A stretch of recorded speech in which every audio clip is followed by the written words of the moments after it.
mighty grizzly bear. The tiny, powerful ant. The lunging, inimitable crocodile. The indestructible rhino beetle. The hammering mantis shrimp. Which is the strongest of them all?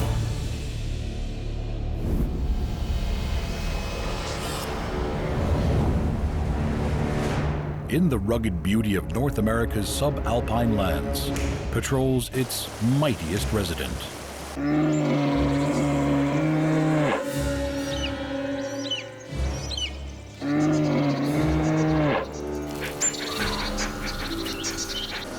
Brown bears are aggressive, formidable animals that can weigh up to half a ton, have a bite force of over 1,000 pounds per square inch, and at full speed can run at 50 kilometers per hour.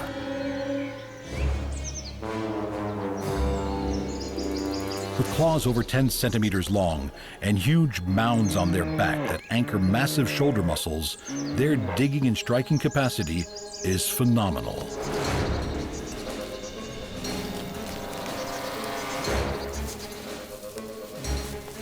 Upright on their hind legs, these awesome creatures can stand 3 meters tall and tower above all but their own kind.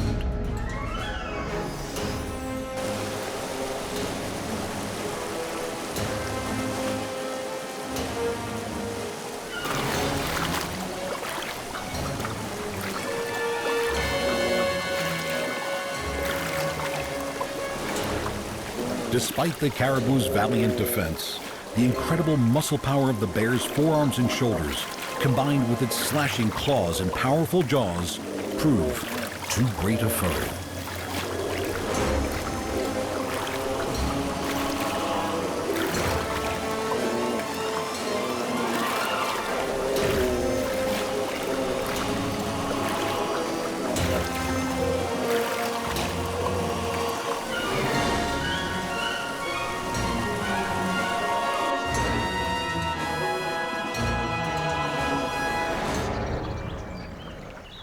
Territorial, massive and highly resilient, these bears are built to resist the cold and make the most of the seasonal food supplies.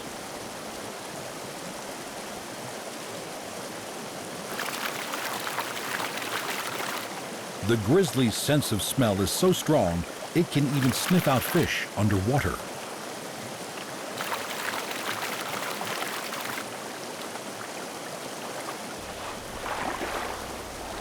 At several kilograms each, the salmon that make their annual migration upstream provide abundant, fat-rich meals that will bolster the bear's huge winter reserves.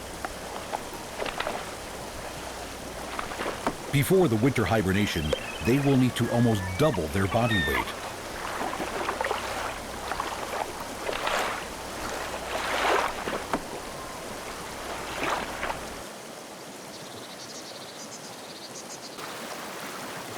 Excellent swimmers and well insulated against the cold, much time can be spent in the alpine waters.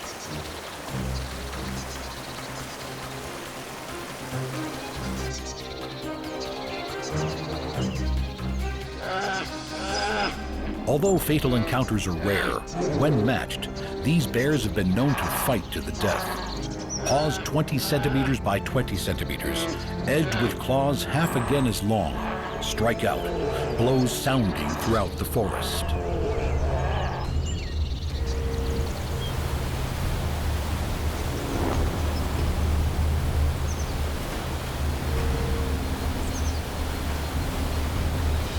A fully grown adult male stands 1 meter tall at the shoulder and has a body over 2 meters long and a sense of smell stronger than a dog's.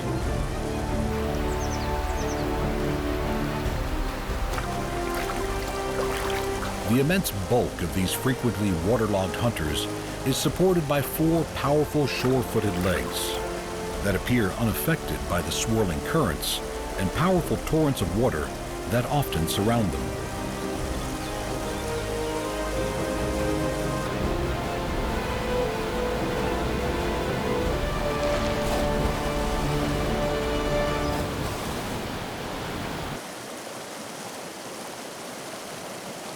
Highly intelligent animals with impressive memories, the young spend just 2 seasons with their mothers, learning all there is to know about the seasonal ebb and flow of food, the best places to seek out these annual feasts, and the hunting techniques needed to catch them.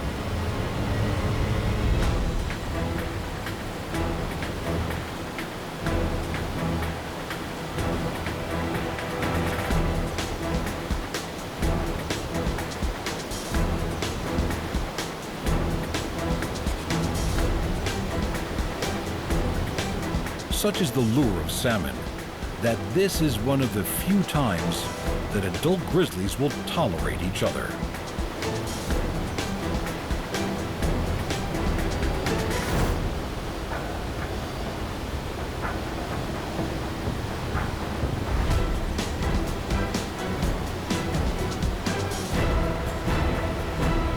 The huge gape of a grizzly measures a massive 30 centimeters. It is a gape that houses 4 canine teeth, each 5 centimeters long. The strength of their jaw is such that they have been seen biting through pine trees 20 centimeters in diameter.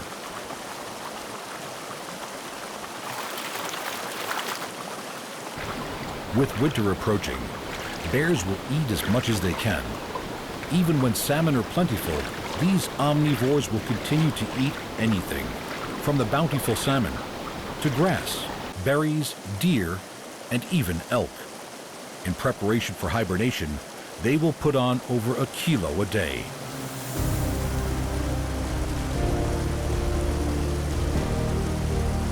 Navigating the world with their noses, these masterful beasts remember and return to past places of plenty and will revisit them time and time again.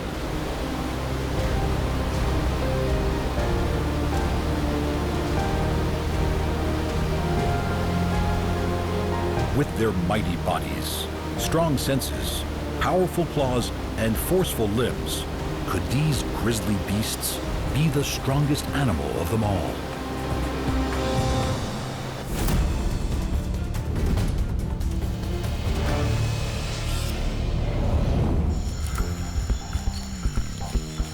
With over 12,000 species, the ants of the world come in great variety, but they are all tough, strong territorial defenders of their realms, and will dispatch unwanted guests with relish.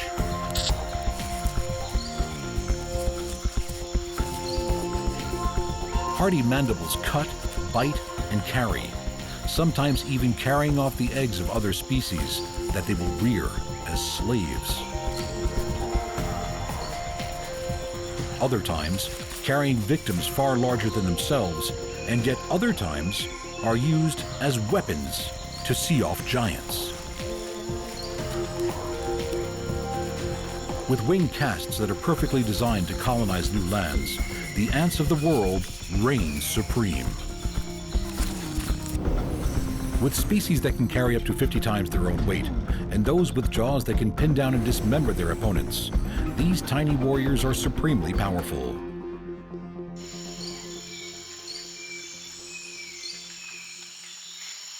In the tropical forests of Australia, green tree ants are a familiar sight.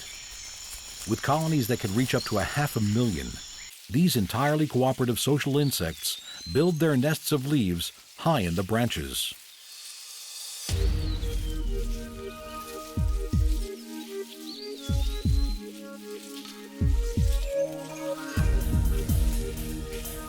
Relative to their tiny size, ant muscles are much thicker than those of larger animals. Milligram for milligram, they produce much more force. If human muscles were in proportion to those of ants, we would be able to wave a car over our heads. Major worker ants weave the exterior of the nest together.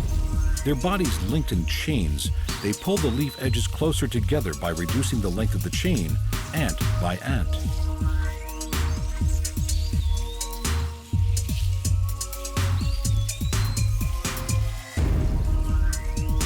Carried in the mandibles of other worker ants are the sticky white larvae of the colony. These produce a silk which is squeezed out in zigzags and used to bind the leaves of the nest closely together.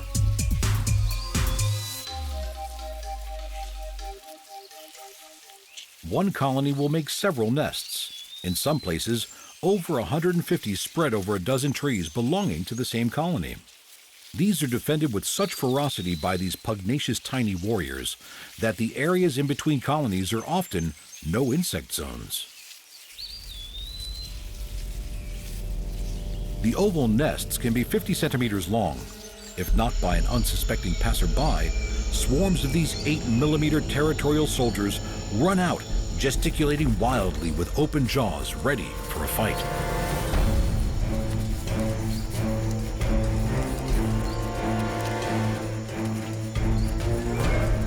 Green ants have a battery of attack and defense techniques.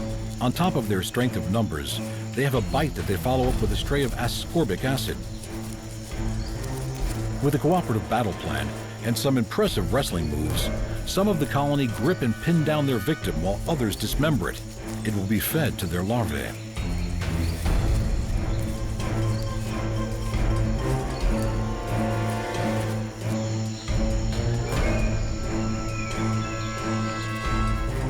With their massive colonies, in some forests, ant numbers make up half the total number of insects. With 1.5 million ants to every human on the planet, the total weight of the world's humans and its ants, despite the colossal size difference, is almost the same.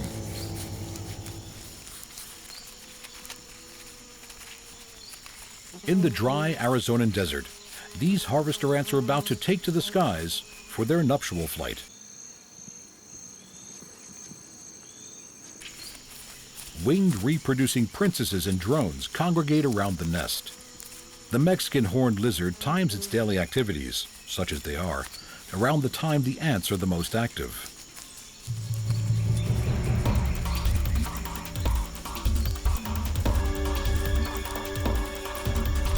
Harvester ants have an extremely toxic venom, the most toxic of any insect. Swallowing them whole, the horned lizard's blood has a neutralizing agent, which renders the venom harmless. A revenge attack is sometimes launched, but the slow-moving lizard remains impervious to their stings. With pheromones drenching the air, males and females are drawn together and a commotion of mating commences. Once it is over, the drones will die, while the females will find a spot to colonize and pull off their wings. They won't be needed anymore. For this once-in-a-lifetime opportunity, the males swarm the females, several trying to mate with one. From this mating, she will start a new colony.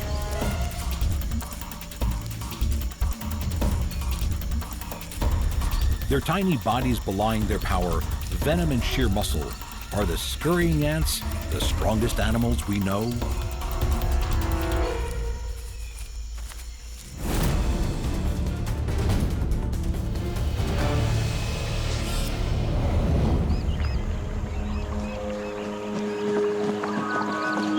For as long as the rivers have flowed, dark reptiles have governed their waters.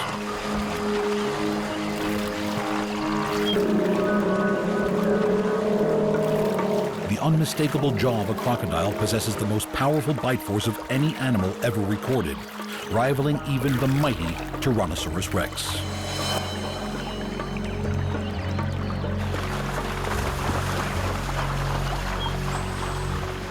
The very definition of an ambush predator, the crocodile is fast, powerful, undiscriminating. And when it chooses, barely visible.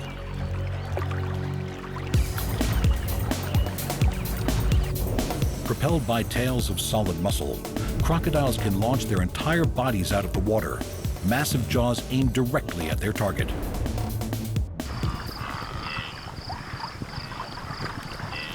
The largest of Nile crocodiles have reached over 700 kilograms. And for them, nothing is off limits.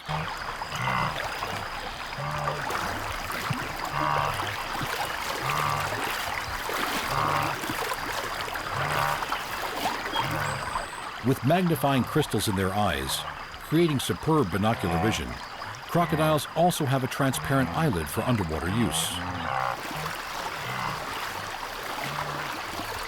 Add to that a hauntingly silent approach. a 200-kilogram wildebeest is a perfectly reasonable target. When it has the wildebeest in its jaws, the valve at the back of the crocodile's throat allows it to take the animal under the surface without taking any water in itself. They can stay submerged for hours and lunge out at any time.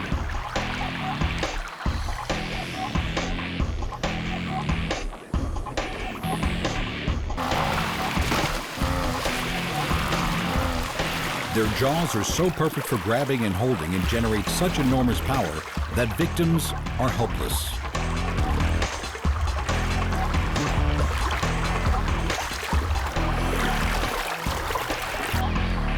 Sensory papillae in their skin allows crocs to sense the vibration of their prey, so they can feel its presence even if they can't see it. Opening its mouth while basking prevents a crocodile's brain from overheating while its body continues to absorb heat.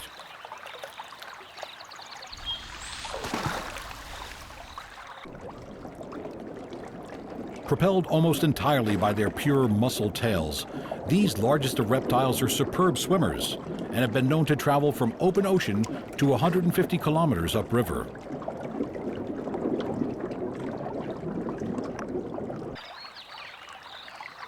The largest known saltwater crocodiles have topped 7 meters. With a prehistoric elegance, this croc's swimming efficiency is increased as the raised scutes on its tail channel water to either side of its body.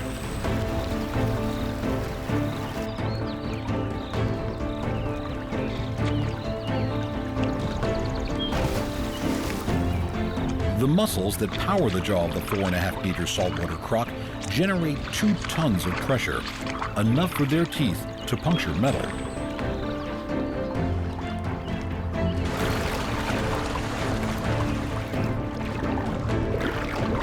Of everything that it eats, between 50 and 70% of it will be converted to flesh and energy, unlike the 3 to 4% converted in humans. With such a high food-to-energy conversion rate, crocodiles can go months without eating.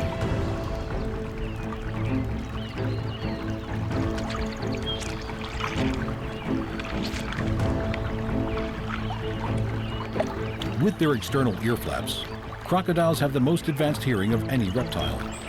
As well as its armored body, powerful tail, incredible draw strength, and unsurpassed ambush techniques, is the crocodile simply the strongest animal of them all?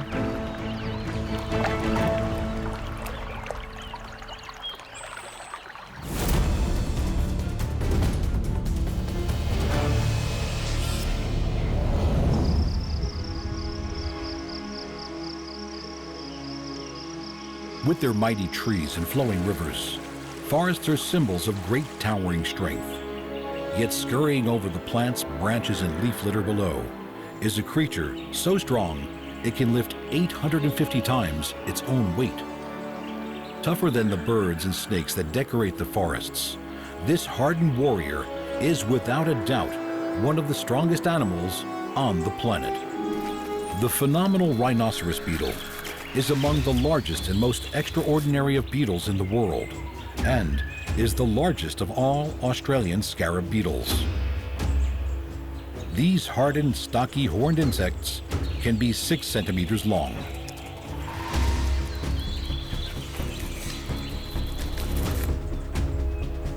Only their rear wings beat in flight. The 4 wings of these flying, bulky beetles are hardened into a toughened cover for the rear wings that lie underneath.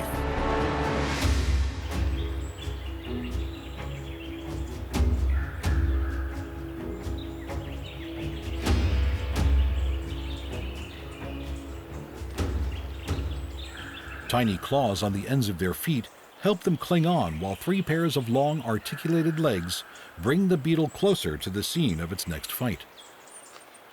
Males with larger horns will outcompete smaller horned males, and in doing so, gain access to females that come to feed on the tree sap.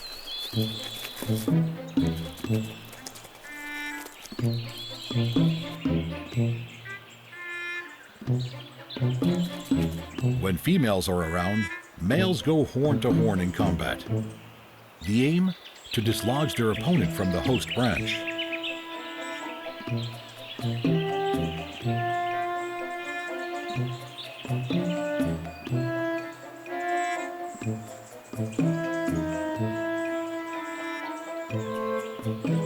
These two titans of the insect world shouldn't fear each other's presence.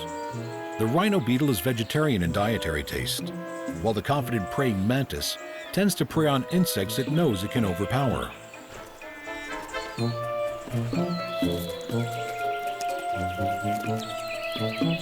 The hardy rhino beetle will do for a stepping stone. Each pair of tough forked horns almost meet. These males can just pinch at their rival, all with the aim of toppling their foe.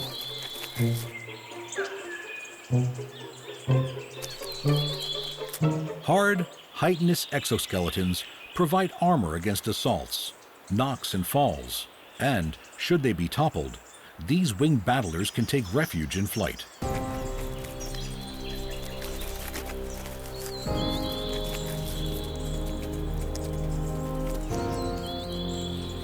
Rhino beetles have tibial spurs on their legs, which help to give them a solid grip, a very different use to the legs of a praying mantis, which are laced with rows of spines that help them to grip their meaty victims.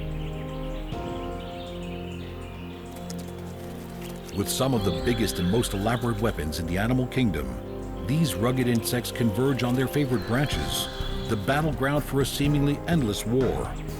These Herculean horned beetles are as tough as it gets.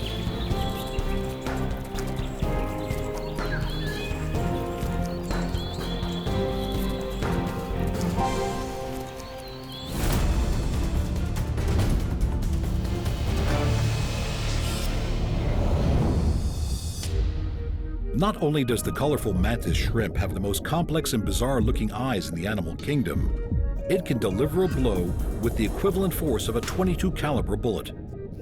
The powerful second leg of a mantis shrimp is a formidable raptorial claw. Some are modified as clubs and some as spears. These tough crustaceans can deliver a blow so powerful that they have been known to smash through aquarium glass.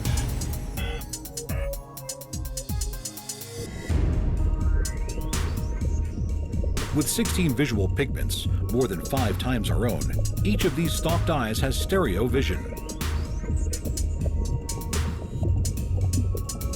Some mantises seem to prefer hiding out in pre-existing burrows, and good ones are in short supply. These wild shrimp will compete aggressively for them, no matter who the opposition is.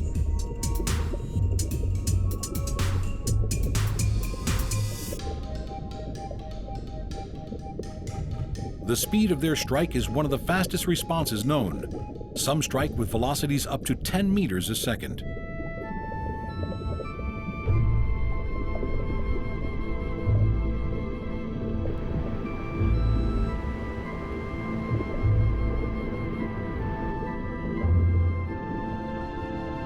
Visual hunters, these speedy creatures can see infrared, ultraviolet, and polarized light, and all from their spying stalked eye, their bodies safely hidden in the comfort of their current burrow.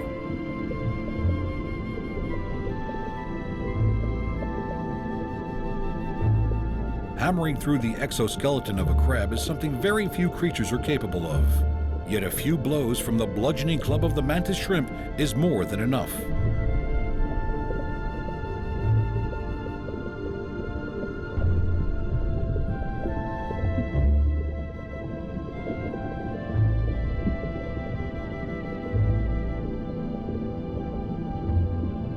Their hammer-like appendages have a latch and spring mechanism that aids in the generation of massive shell-shattering force. A dazzling collection of feeding mouthparts and appendages allow this beautiful mantis shrimp to feed on an array of mussels, crabs, clams, and snails.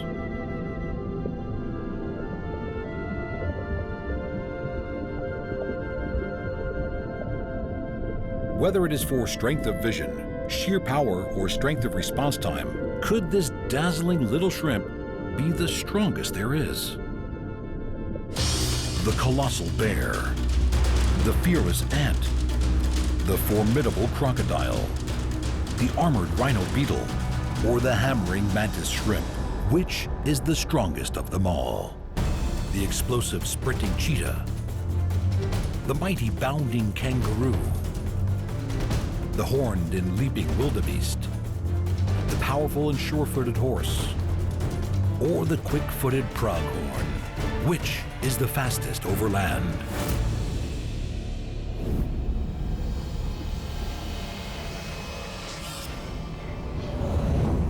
On the mighty expanse of the African savannas, a battle has been raging and evolving for millions of years. The race between predator and prey can reach astonishing speeds. But there is one animal that can outpace them all: the elegant and graceful cheetah, the fastest animal on Earth.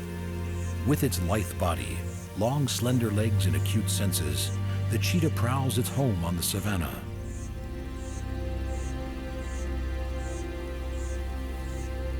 Cheetahs have long played an important role in human society. The ancient Egyptians often kept cheetahs as pets, tamed and trained for hunting. Cheetahs were kept as close companions to the pharaohs. It was believed that the cheetah would quickly carry away the pharaoh's spirit to the afterlife.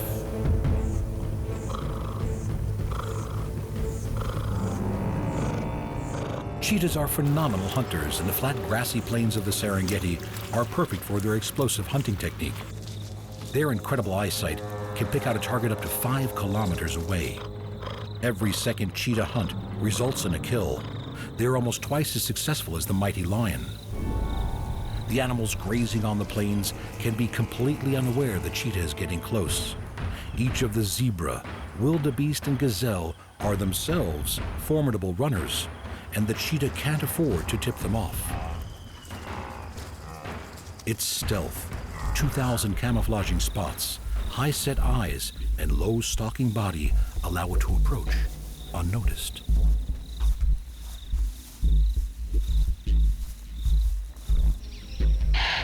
The cheetah catapults into action. Aerodynamically built for speed, its supercharged legs can accelerate faster than most sports cars, 0 to 113 kilometers an hour in about 3 seconds. The cheetah is the only big cat with semi-retractable claws that help grip the ground like cleats for traction when running. Pinpoint turning skills are vital to make the most of its missile-like speed.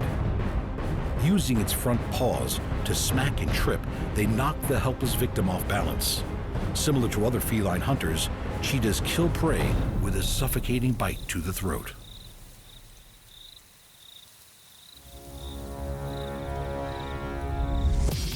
As the cheetah runs, its spine curves and dips, allowing front and back legs to come together under its body, and then fully extend to almost 180 degrees. For nearly half the time it's at its maximum speed, the cheetah is completely airborne. The phenomenal flexibility of its spine, together with pivoting hips and shoulders, give the cheetah a stride that can cover 8 meters, and it can take 3 of these every second. Its long black ringed tail acts as a stabilizing rudder as it zigs and zags after its prey. With its core temperature hitting 41 degrees and its breathing going from 60 to 150 breaths per minute, a cheetah can only maintain its top speed for a few hundred meters. The exhausted animal needs to rest and regain its strength. But it won't rest for long. There is always a predator on the prowl. Opportunistic hyenas are skilled hunters and well-known scavengers, and will take advantage of anything that drops its guard.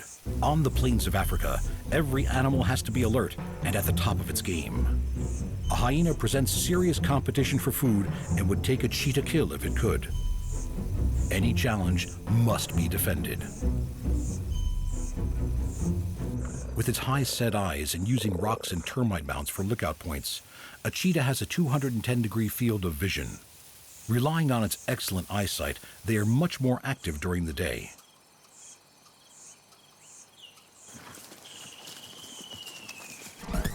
It's the high proportion of fast-twitch muscle fiber in the cheetah's hind legs that give them such explosive power.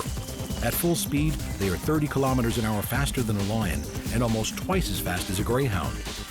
Behind the powerful chest of a cheetah, a large heart pumps oxygen to power its immense speed. Enlarged nostrils allow increased airflow to its lungs.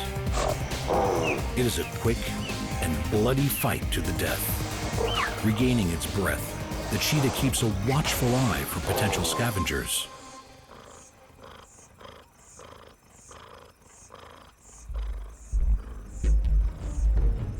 With its missile-like speed, pinpoint eyesight, and amazing flexible spine, the cheetah's prowess is unquestionable.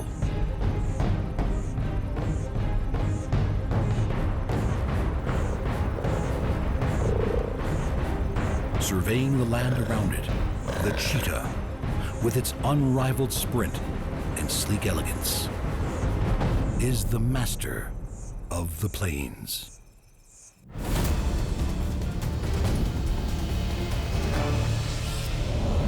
The fastest animal in the Western Hemisphere, the pronghorn, flies across the prairies of North America.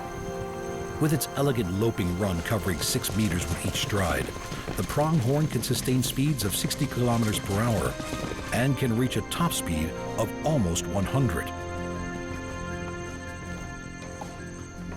Evolution has reduced the bone and muscle density in their limbs and shoulders, reducing their weight and adding to their speed. Interlocking spine and grooves in their joints act as hinges, allowing only motion in the direction of travel. The seasonal changes that transform the lowlands from lush to parched heavily impact the movement of the animals that live here, as the moisture in the grasses and shrubs that they eat dries out. Rutting season begins in March, and mature males go horn to horn to defend their territories and the harem of females inside them. The double-pronged horn that gives these graceful animals their name is the only branched horn in the entire animal kingdom. With their elegance and grace, the fleet-footed pronghorn is the second fastest animal on land. In these vast open plains, there is nowhere to hide, and to be fast is to survive.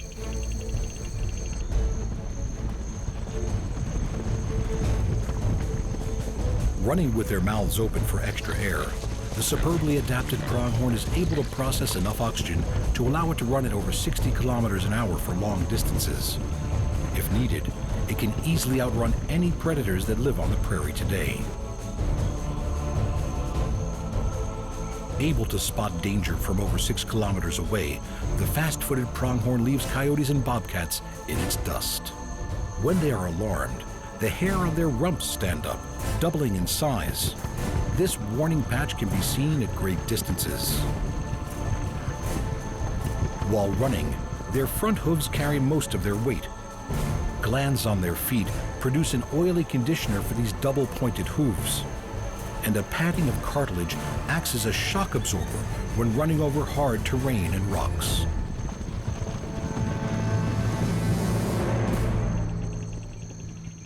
Pronghorns have an inbuilt ability for speed. A fawn of just 5 days old can already outrun a human.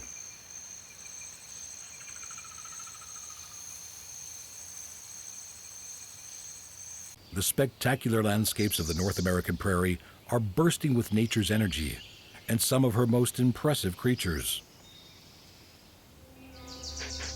The pronghorn may be the fastest among them, but there are others of equal beauty.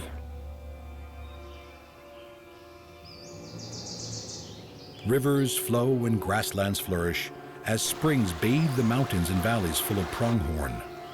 Hungry bears and coyotes relish in the bounty the fertile land offers. A healthy adult pronghorn can outrun a coyote with ease, but still these agile predators will take fawns if they can, and sometimes work in packs to increase their chances against an adult. Coyotes are excellent swimmers. Despite that, this solitary canine has decided this is a chase he is not going to pursue.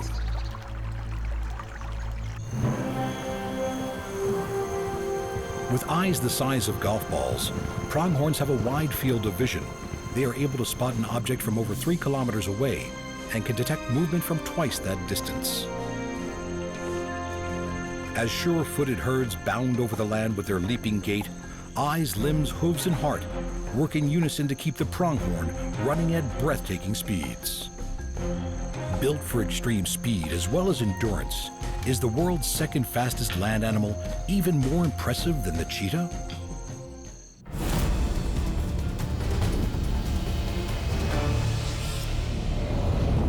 Wildebeest, the iconic roaming antelopes of the African plains. These bearded, shaggy-maned, and horned animals are among nature's best endurance runners. Calves learn to walk within minutes of birth and can keep up with the herd in days.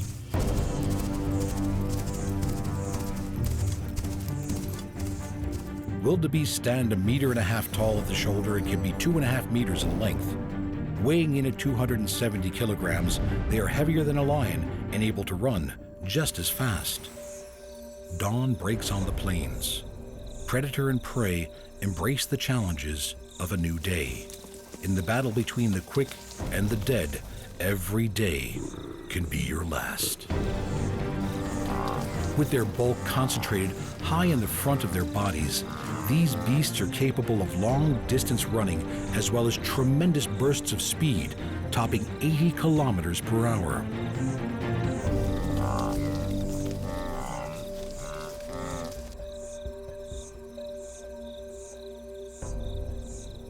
The wildebeest calving season is synchronized with the beginning of rainy season. Every year, 500,000 energetic newborn calves arrive. And the right to father these calves is one worth fighting for. Foreheads flat on the ground, the males adopt the combat position. They lock horns that can reach almost 1 meter in length. Wildebeests are some of the noisiest animals on the plains. The loud vocalizations made during these fights give the creature their other common name, the gnu. Immensely strong and agile, leopards pounce from trees with deadly accuracy. Grazing animals on the plain look to each other for any sign of alarm. But the nocturnal leopard spends the day at rest. Come dusk, they are formidable hunters, and wildebeest calves can be at risk. Living in immense herds and sharing the plains with the sharp eyes and ears of the zebra gives some safety in numbers. As the annual migration nears, over 1.5 million wildebeest gather. The migration offers a feast to all the great hunters of the plains.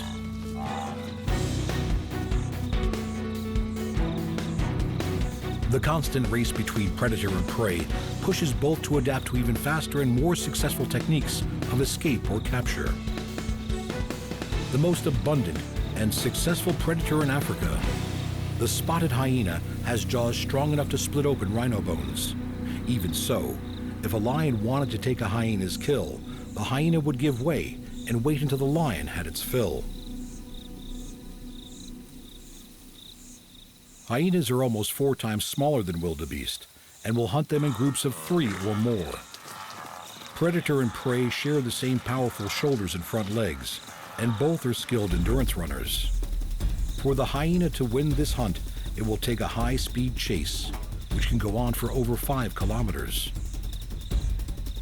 The powerful jaws and strong digestive tract of the hyena allow it to process almost every part of any animal.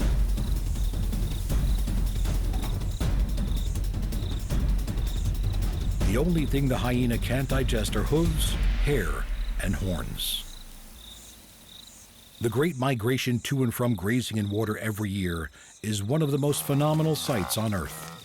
Zebra, gazelle, and impala join the wildebeest in a journey of great endurance, covering hundreds of kilometers.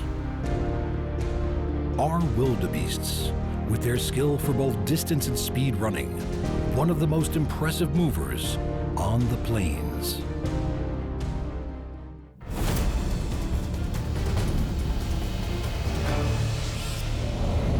The diverse landscapes of Australia are home to an alert, curious, and enigmatic animal, the world's largest and fastest marsupial, the mighty kangaroo.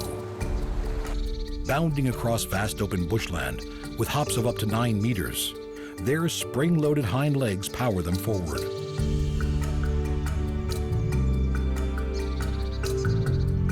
As seen here celebrated in artwork, the Aboriginal people have a long and deep respect for this extraordinary animal. For millennia, their lives have been inseparably intertwined. The faster they travel, the more elastic energy is created, self-propelling these masters of the outback. Kangaroo forearms are short but strong. With 5 clawed digits, they are used mainly for eating and grooming, but don't let their size fool you. They can also be used viciously in self-defense.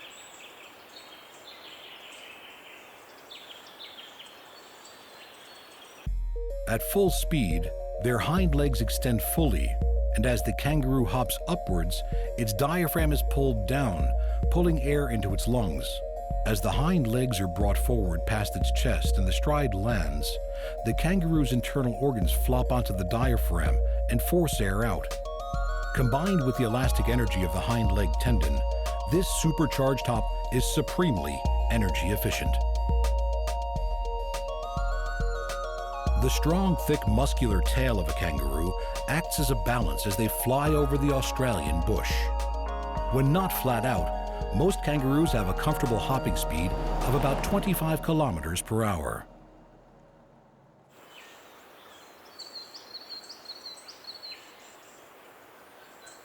Throughout these vast expanses of outback, there is only one wild animal the kangaroo truly fears. The dingo dog, Australia's largest land carnivores. They hunt at dawn and dusk when their prey is distracted by feeding. These pack-hunting canines are enough to strike fear into even the largest individual. Lithe and nimble, dingoes are highly adept hunters. Patient and intelligent with large canine teeth, dingoes may not be able to outrun a kangaroo at full speed, but working together, they are a fearsome opponent for the fleeing roo.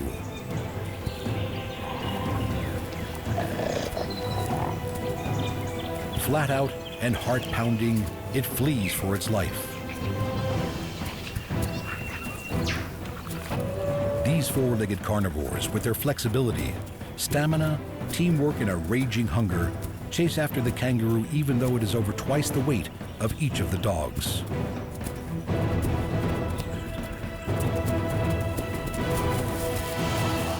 It's over. The dingo kills with a bite to the throat, and the unlucky kangaroo becomes the next meal for the pack. With each new day, kangaroos young and old make the most of the cool before the heat of the day. Mobs made up of several females, their young and a dominant male travel together. They can bound tirelessly at 40 kilometers per hour for over 2 kilometers.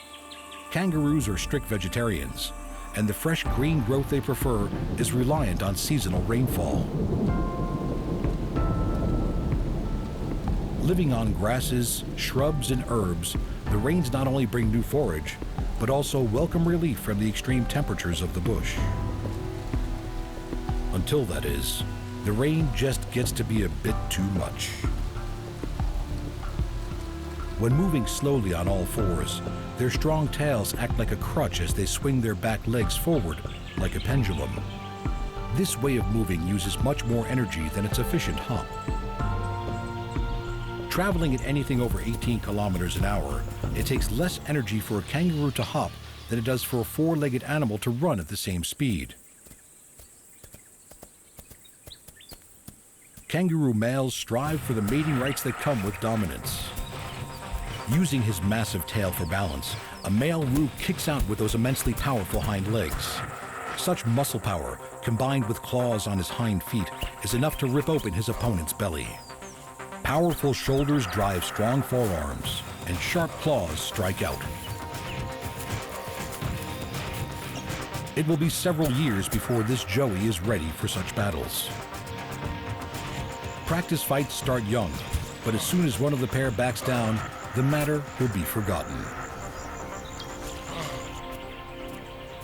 Young joeys soon get the hang of their spring-powered legs and seem to take great pleasure in testing them out for bounce.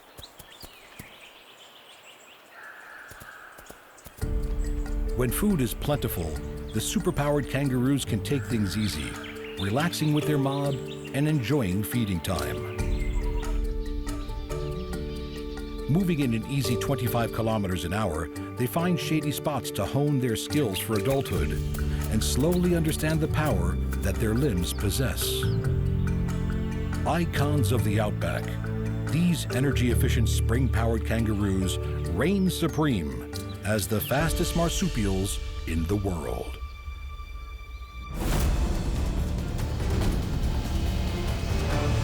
Wild horses are truly a symbol of majestic power.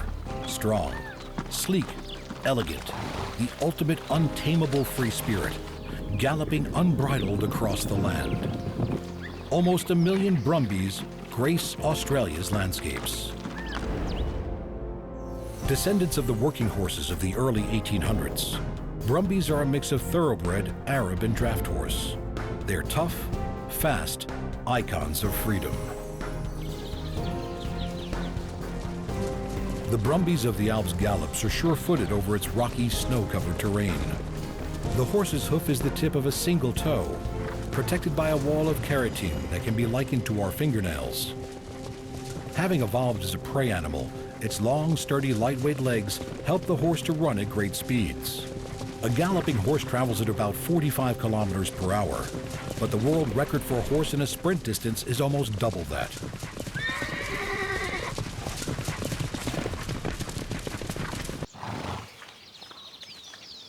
Man and horse have a relationship that goes back hundreds of years. Brumbies are still mustered in parts of Australia. Valued for their endurance, strength, sure-footedness, and agility, they are rounded up to be tamed for work as stock and trail horses, as well as for show and for recreation.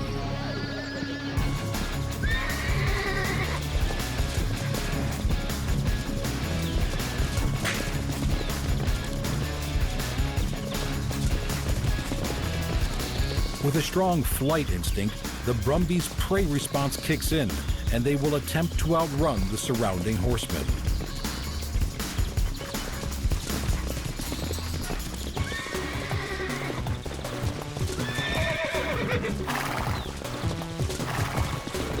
These wild creatures have never had a bridle in their mouth or a saddle on their back. If caught, they will not tame easily. A horse has a highly developed sense of exactly where its body and limbs are at all times, and a sensitivity to anything foreign. With the ability to detect an insect landing on its back, a man and a saddle will not be tolerated. Lowering its head and raising its hindquarters, the bucking horse will do anything in its power to remove the unwanted rider.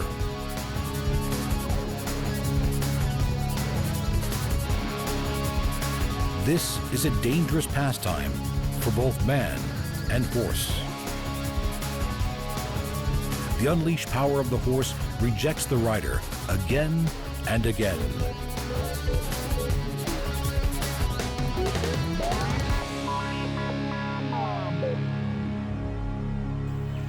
Being social creatures that form companionships, Brumbies gather and frolic. In this situation, bucking is for joy, not for defense. As soon as Europeans settled in Australia, they realized they would need horses that equaled the demands of this hard country. Crossbreeding those that had survived the tough sea voyage gave a stronger, faster horse that could thrive on the native pastures. Although able to survive on roots and bark in dry times, when the pasture is lush, Brumbies live on grasses.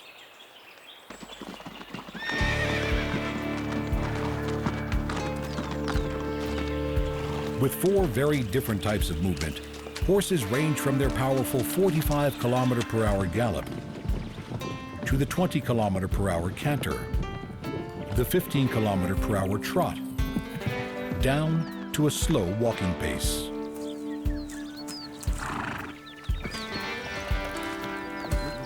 In the searing heat of the summer months, Brumbies will travel long distances to find the relief of a watering hole. Such is the sure-footedness and resilience of these creatures that they were used as war horses during the First World War. Today, the untamed Brumbies of Australia roam across its wild land.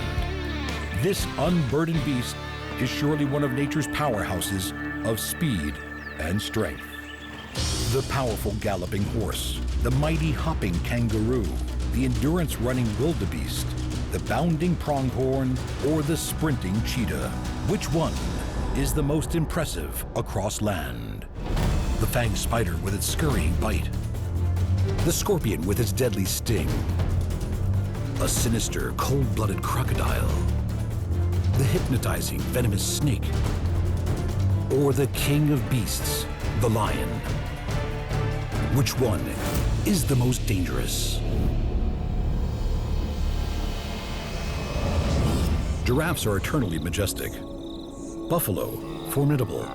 But with their golden fur, regal mane, and fearsome presence, lions are known as the king of beasts. Lions have been celebrated throughout history for their majesty, courage, and strength. Kings and queens have taken the lion as a symbol of dominance and leadership. The largest of all carnivores on the African plains, lions are smaller and faster than the tigers of Asia.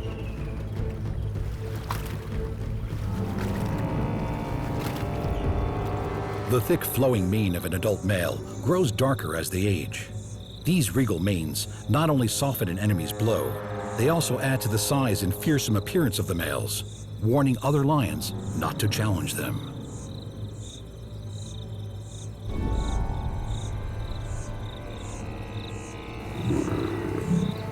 Even more impressive than its mane is its roar.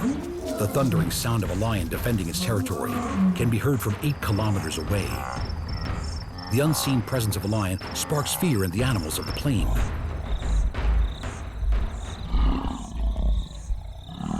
The lion certainly lives a life fit for a king. They sleep around 20 hours a day. A lion's leisure time is usually only interrupted by the hunt for food. It is the females that do most of the hunting. Using deadly teamwork, they work together to bring down the mightiest of prey. Claws, teeth, and jaws show no mercy as they tear at their victim, strangling and suffocating until victory is theirs.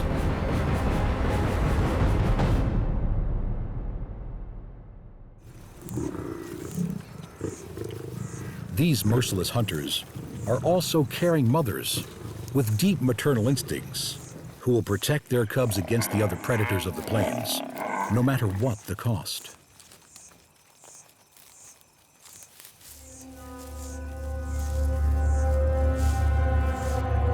There are unforeseen dangers for all those that live on the savanna. The air suddenly becomes heavier. It's hard to breathe. Animals begin to get nervous. Senses are alerted, trying to work out where the danger is coming from. Their highly developed senses of smell have detected smoke in the air, and this means real danger.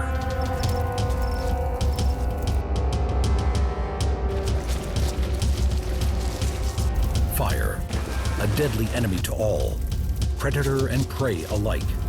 Instinct says to run as far and as fast as possible to avoid being trapped by the approaching flames. In all directions, the animals of the plains flee for their lives.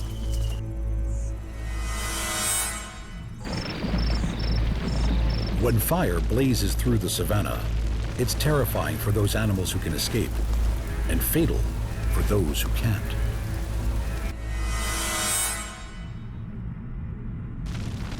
Separated by the flames, some are cut off from the rest of the pride. It is vital for the lioness to take refuge and to protect her cubs. All she can do is wait in fear for the flames to recede.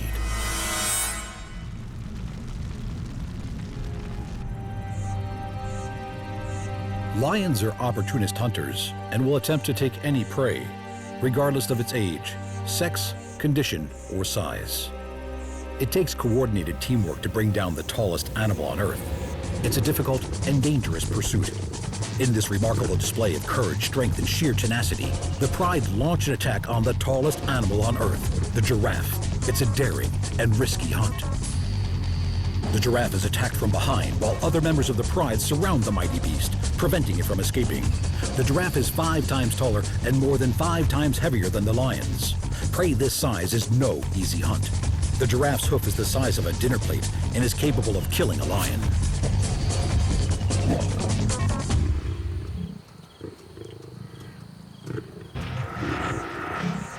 The hunting lioness breaks cover and leaps onto the haunches of a galloping zebra. Predator and prey can run at the same speed. It's the lion's powerful forelimbs, superb muscle strength, piercing claws, and mighty canine teeth that do the damage. Their muscled forebody enables them to deliver blows that could break the zebra's back. Lions don't eat every day, but when they do, they can get through 30 kilograms of meat at one sitting. For a pride of 10 lions, that's an entire zebra.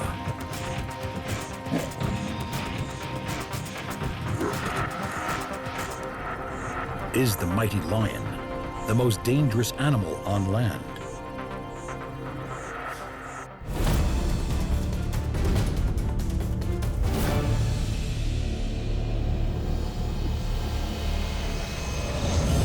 A barely habitable burnt corner of Earth, parched and sun-drenched. Once the sun is set and temperatures drop, the nighttime wilderness becomes a very dangerous place. Danger lurks in the form of a sharpened spike loaded with toxic venom. It could be waiting anywhere, under a rock, in your shoe, or even in your bed. These are scorpions. Scorpions have been around for over 400 million years.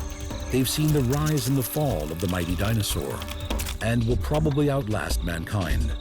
They can survive massive doses of radiation and are protected by their hard outer skeleton. Armed with their toxic tail and crushing claws, they wait for the sun to go down before they start their search for prey. There are almost 2,000 species of scorpion, differing in size, habitat, and the toxicity of their venom.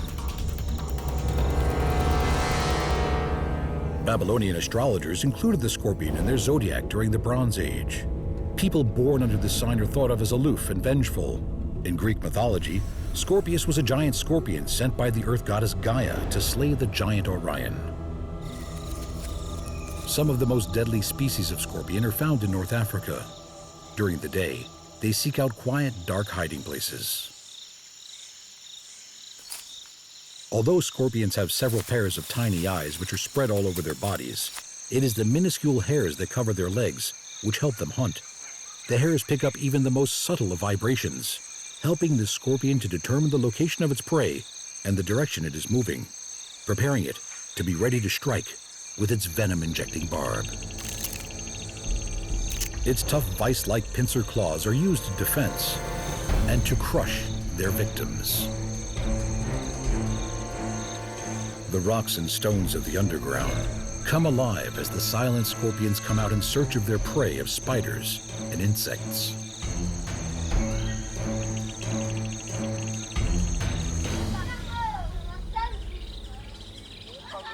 Most human fatalities are children, who are more vulnerable to their venom. The scorpion is not dangerous to humans because it is aggressive, but because of its desire to seek out dark places and shelters to hide in during the day. Nearly all attacks on humans are in self-defense.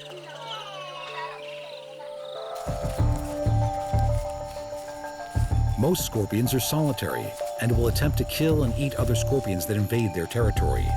Venomous scorpions tend to have weaker-looking pincers and thin bodies.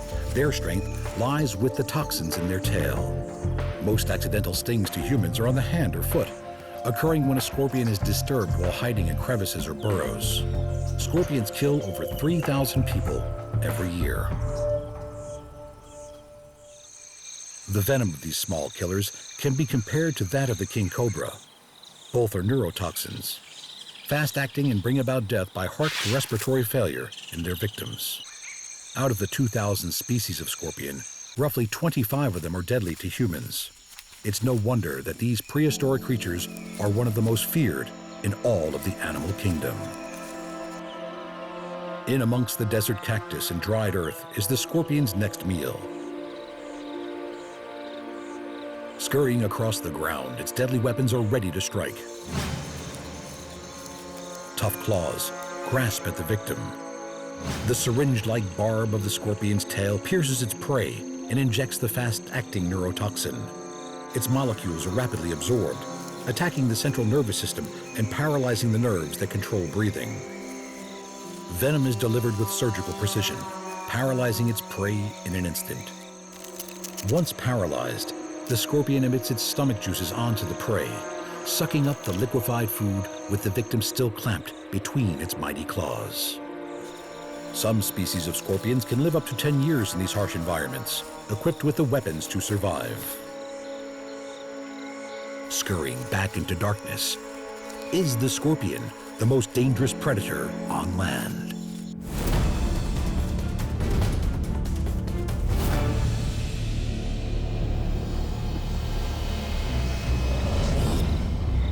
With long legs that wave inescapable snares, spiderlings that hatch in their hundreds, and fangs that inject lethal venom into their prey, spiders strike fear into many people.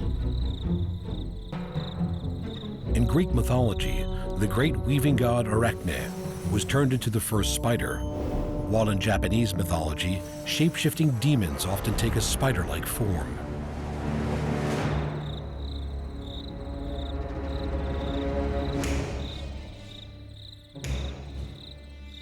Funnel web spiders are among the most deadly spiders in the world, and of all of them, the Sydney funnel web is arguably the most lethal. Aggressive and easily agitated, the funnel web is quick to bite.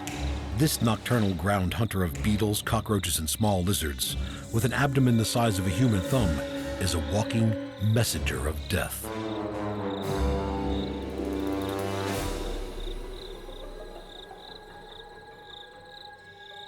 The venom glands attached to the funnel web's fangs contain a complex cocktail of highly virulent chemicals.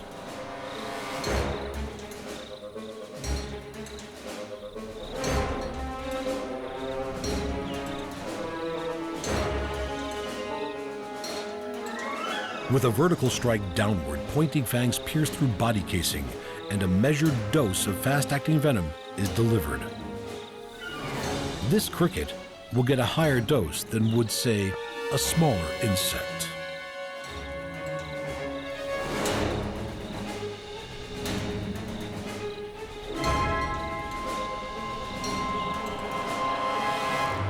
When the Sydney funnel web decides to deliver its maximum dose, it can kill a human, and this species is likely to be responsible for all human deaths from funnel webs.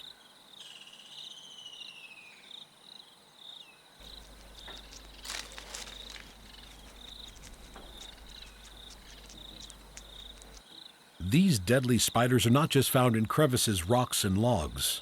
They are often drawn out of their silk-lined burrows by rain and flooding. The more venomous males have been known to wander into city gardens and houses in search of females. Like scorpions, they too have been found in shoes and clothes, discarded on the floor.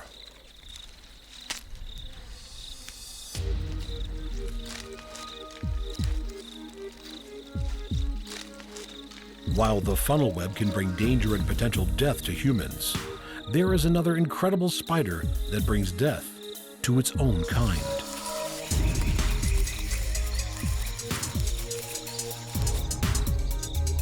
The 1-centimeter Portia spider has evolved to selectively hunt other spiders, specializing not only on other jumping spiders, but also on the web builders.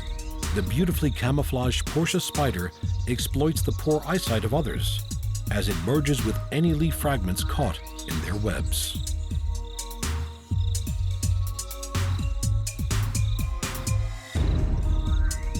With the second most acute eyesight in the animal world, this eagle-eyed, intelligent spider can learn, problem solve, and remember, learning the best combat tactic for their selected victim. Using camouflage to detour along rocks to perform an ambush attack is just one.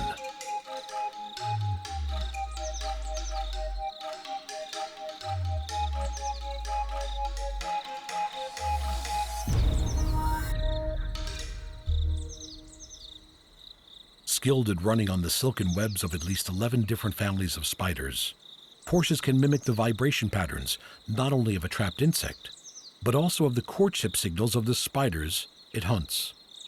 If this lures the spider out, they keep doing it until the unsuspecting prey is within striking distance.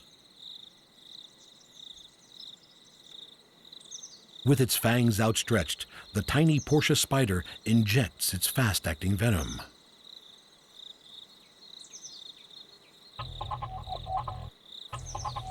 This combination of intelligence, memory, and stealth make the Porsche spider a truly deadly adversary. Others rely more on pure brawn. Palm-sized tarantulas with a leg span bigger than a book are hard to miss. While their bite may not be fatal to humans, to the insects, frogs, and mice it preys on, the tarantula is a bristled and deadly foe.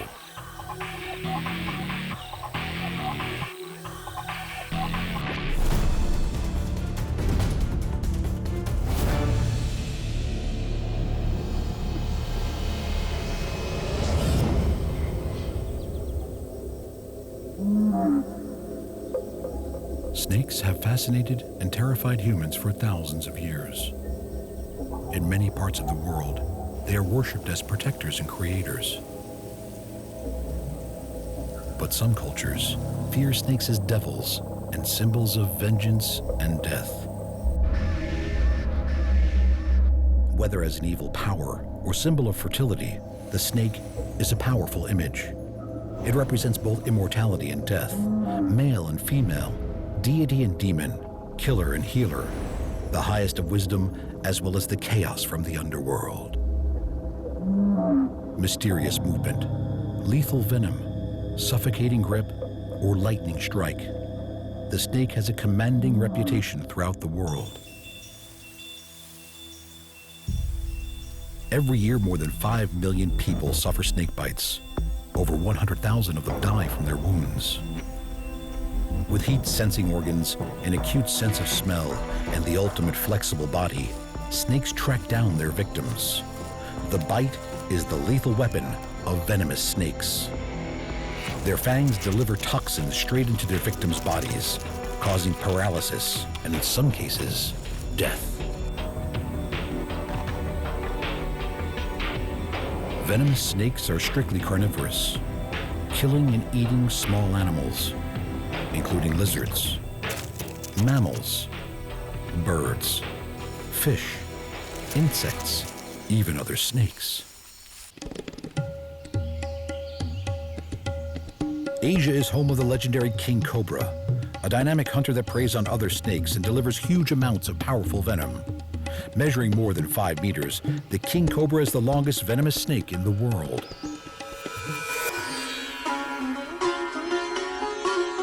King cobra are found throughout India. Their heads are the size of a man's hand and they can detect movement from 100 meters away. Each dose of venom has enough neurotoxin to kill 20 grown men. Highly intelligent, snakes are treated as object of awe and wonder by humans. Snake charmers have used them for many centuries. When threatened, the cobra will flare out its iconic hoods and emit a bone-chilling hiss that sounds almost like a growling dog.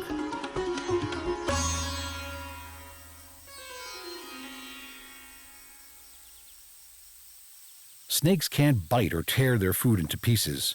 They swallow their prey whole. They use their highly developed sense of smell to track their prey. Hundreds of vertebrae in the snake's spine give them their incredible flexibility. With their constantly moving forked tongues, they collect airborne particles, which they pass into their mouths for chemical analysis, providing them vital information about their surroundings. Some snakes kill by constriction. Some snakes use their venom to kill or paralyze their prey before eating it, while others swallow their prey whole and still alive.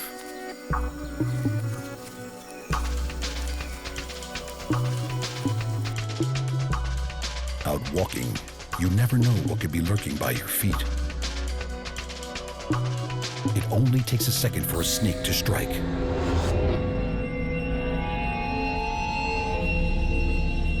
If the snake were poisonous, this young girl will have very serious problems. Is the snake, with its venom-filled lightning strike, the land's most dangerous predator?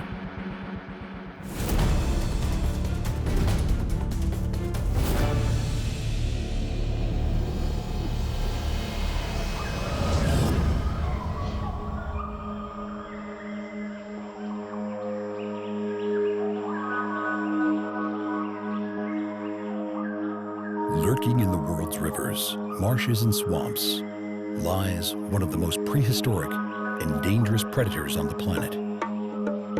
Stories, songs, and legends have been built up around them. People tremble in fear at their name. These are crocodiles. These ancient reptiles are a symbol of merciless predation and insatiable appetite. They can stay hidden in the water for hours and strike without warning.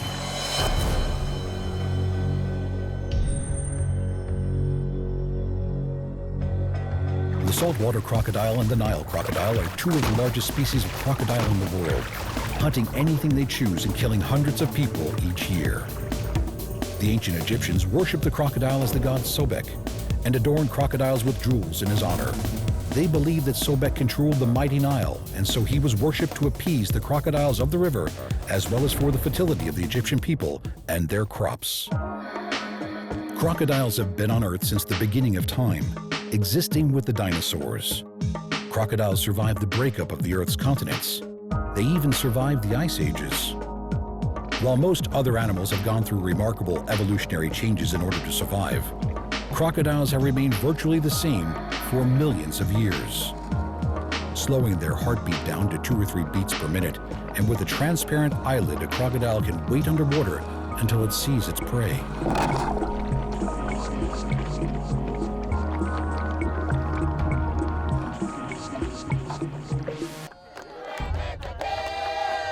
Madagascar's Anivarano Lake. For its local people, Lake Anivarano is sacred. Legend says that a wizard dressed as a passerby walked through the town and asked its people for a drink of water, but they refused him. The wizard flooded the town to punish them for not satisfying his thirst. Since that time, the locals believe that the crocodiles are sacred, the reincarnated spirits of their ancestors. To win favor with the crocodiles, the people perform ceremonies to appease them, offering them meat from a freshly slaughtered zebu. The crocodile feeds on the offering of the villagers. The ceremony comes to an end when a young man from the village hangs the head of a zebu on top of a column which is already adorned with the skulls from previous rituals.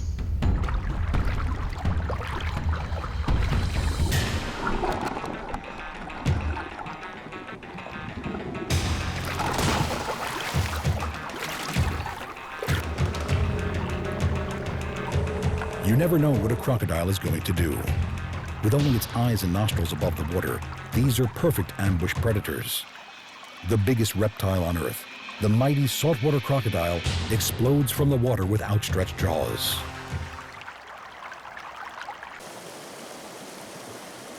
Crocodiles are perfectly adapted for hunting in water. Powerful swimming muscles and clawed webbed feet make them excellent swimmers. At home in the ocean, saltwater crocodiles can often be seen out at sea. Taking a drink at the water's edge or trying to cross the river can be a very risky business when crocs are about.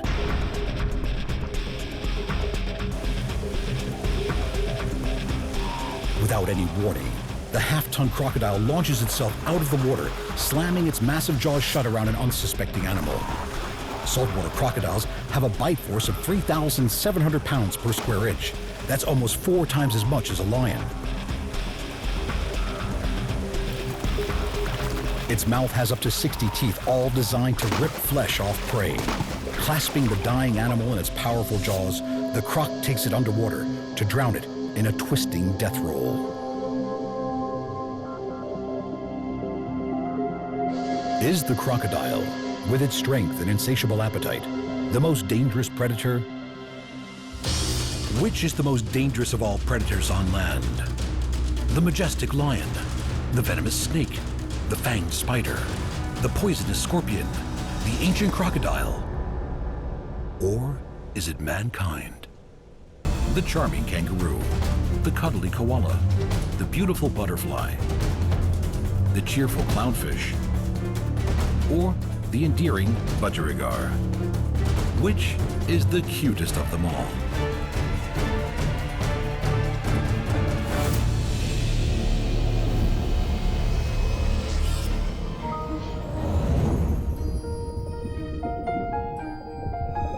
The warm tropical waters of the world's oceans are home to a dazzling array of beautiful marine life.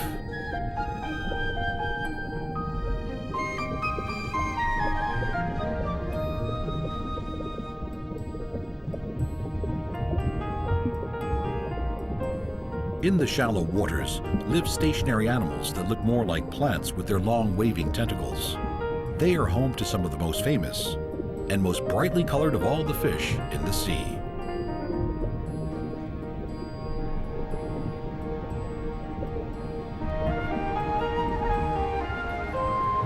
Clown anemone fish live their lives in the safe confines of a single anemone, dancing through its tentacles, their bright colors flashing in and out. There are 28 different species of anemone fish, with different shades of orange, yellow, red, and even black.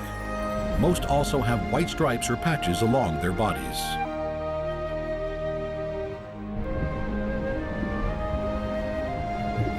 Before taking up residence in their chosen anemone, these jolly-looking ocean dwellers perform an elaborate dance with their new host, gently touching its tentacles until they are accustomed to it. Clownfish are one of the very few fish lucky enough to have this relationship with an anemone. For many other animals, these tentacles can spell danger.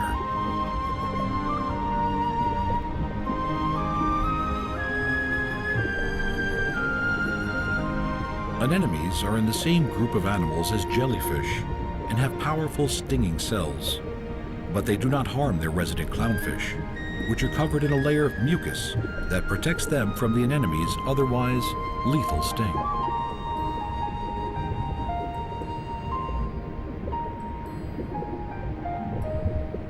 Both partners get something out of the relationship. Protected from predators and supplied with a safe place to live, the little clownfish keeps the anemone clean.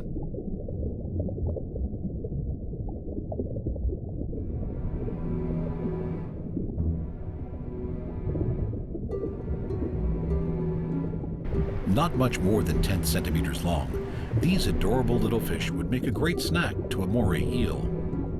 These prehistoric-looking fish stay in crevices and holes and like to ambush unsuspecting passers-by.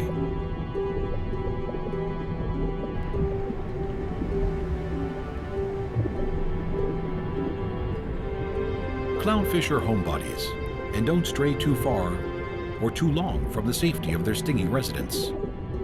Outside of its protection, it's not just eels, but also sharks, stingrays, and bigger fish that may try to eat it.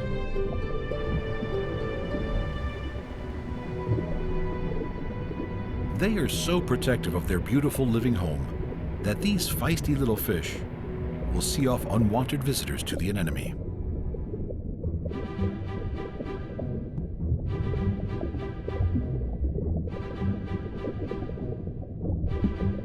Although other fish have many places to hide, what is extra special about the relationship between the clownfish and its anemone is that they actually eat leftovers of each other's food.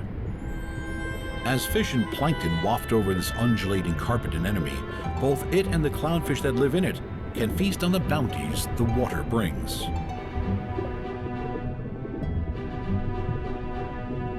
The oceans abound with delicate and beautiful creatures like these tiny transparent glass shrimp.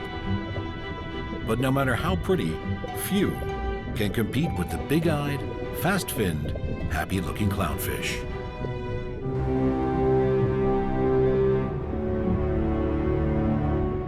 These dazzling little balls of bright orange must surely be some of the cutest creatures in the sea.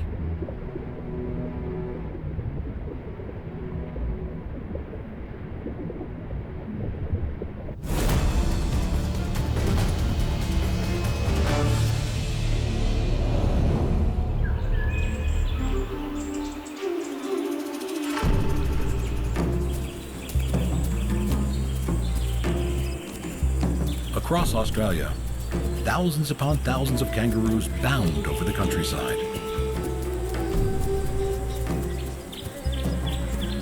Their superpower legs are born to hop. Leaping through the outback, these furry marsupials can speed along at over 60 kilometers an hour, and they start practicing as soon as they're out of the pouch.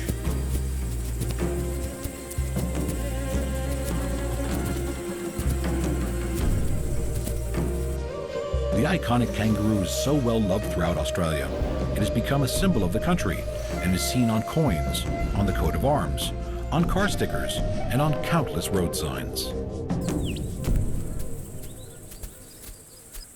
With their alert and inquisitive faces, the endearing kangaroo's curiosity is never satisfied, and they're seemingly always on the lookout for something. And none more curious than the joey, taking his first glimpses of the outside world.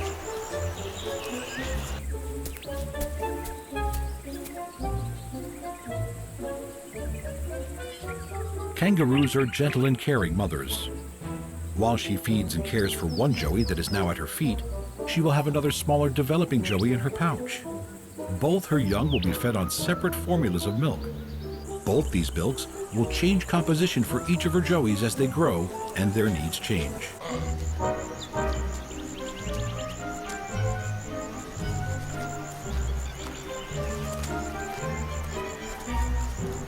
From the safety of his mother's pouch, this joey will take his first nibbles of grass.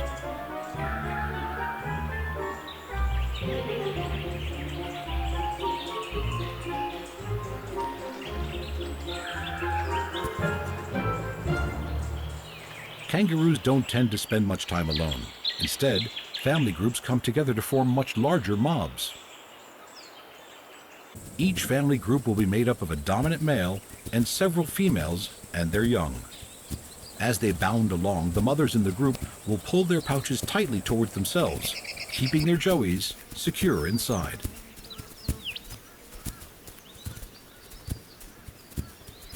The beautiful bounding leap of a kangaroo can cover over 9 meters at a time as its spring-loaded legs propel it forward, its strong and graceful tail used for steering, stability, and balance.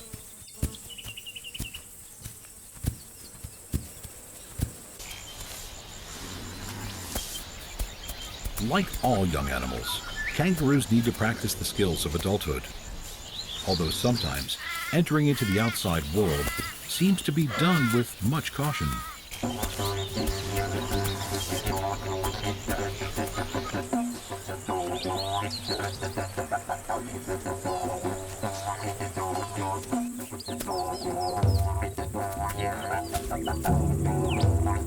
When the time comes, adult males box, raking their opponents' heads and chests with sharp claws. They kick out with hind legs that have been growing stronger and stronger since the day they were born.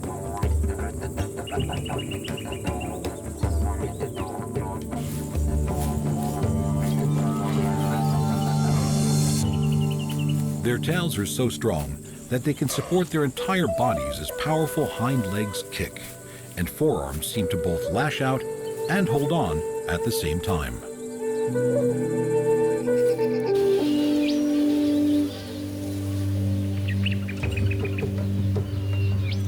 It seems like no matter who is doing the fighting, boxing is a spectator sport.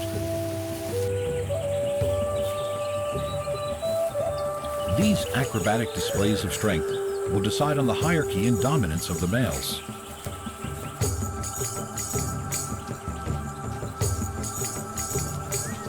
Claws are not always used for fighting. Oftentimes, they're much better suited to scratching an annoying itch, although some do that a lot faster than others.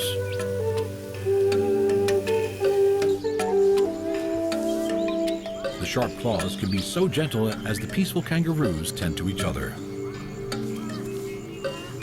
These furry, family-oriented, affectionate creatures that grace the Australian bush are undoubtedly the most endearing of the outback.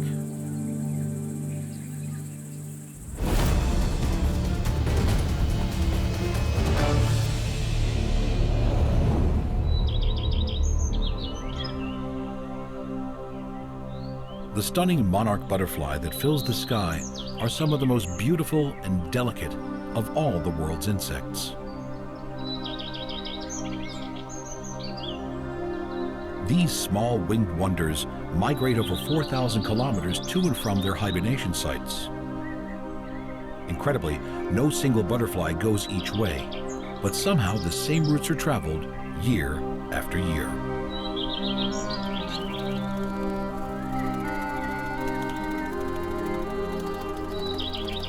Millions of monarch butterflies take to the skies every autumn and fly from the cooler parts of North America to the warmer climates of Mexico and California, where they can survive the winter.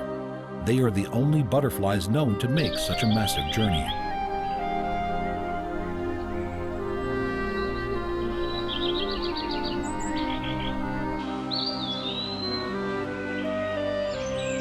Adult monarchs feed purely on liquid and select their favorite nectars from a variety of plants.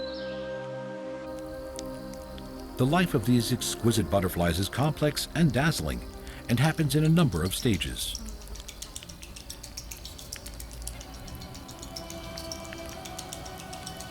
Tiny eggs are laid exclusively on milkweed plants, lined with a waxy layer to stop it from drying out and surrounded by a protective shell. After only 4 days, the tiny larvae creep out.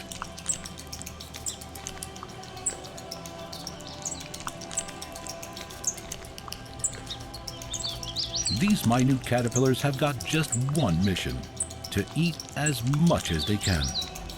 Eating the egg case from which they have just emerged, they begin to munch and munch and munch and will eat nothing but milkweed.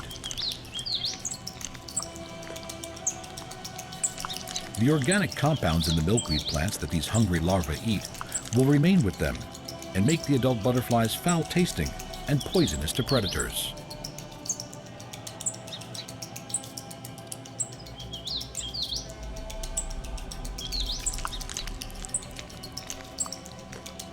Growing daily, they become more and more colorful, until at their full 5 centimeters, they are a dazzling bright yellow, white, and black eating machine.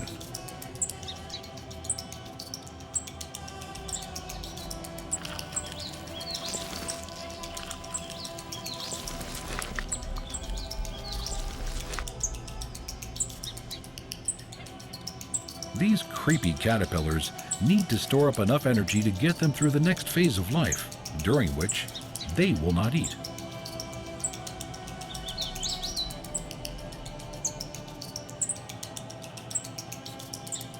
Able to grow no more, the caterpillar attaches to a stem by a silk pad. It creates a hard protective case around itself and turns into a vibrantly colored chrysalis.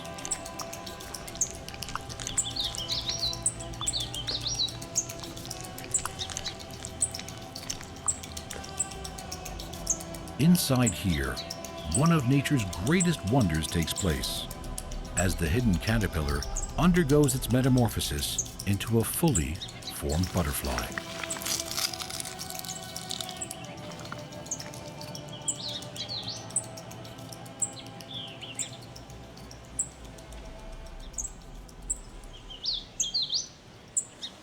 On the morning it emerges, the butterfly will hang from its split chrysalis for several hours, until it is sure its wings are completely dry. Crinkled from having been cramped inside the chrysalis, the butterfly pumps fluid into its magnificent wings until they are full and strong enough for it to spread them and fly off to feed on the flowers of its new world.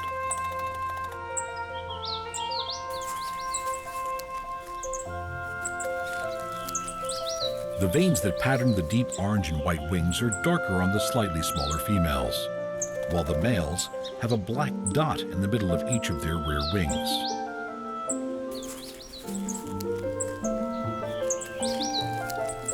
Tiny coiled proboscis unravel to to suck up the sweet nectar that they will feast on for the remainder of their lives.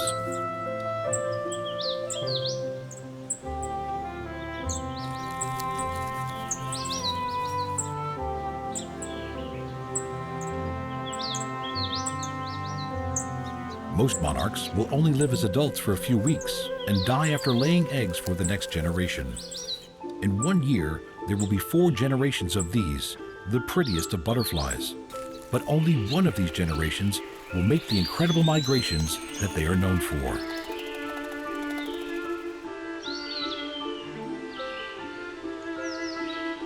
The great-grandchildren of the last generation will themselves prepare for the greatest flight of the butterfly world.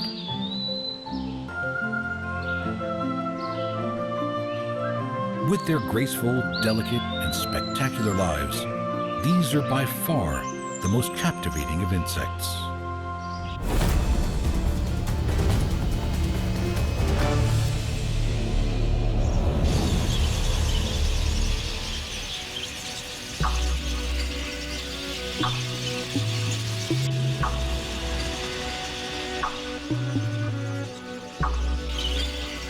Wild budgerigars, or budgies, are social nomadic little parrots that come together in their hundreds to fly in lively, undulating flocks.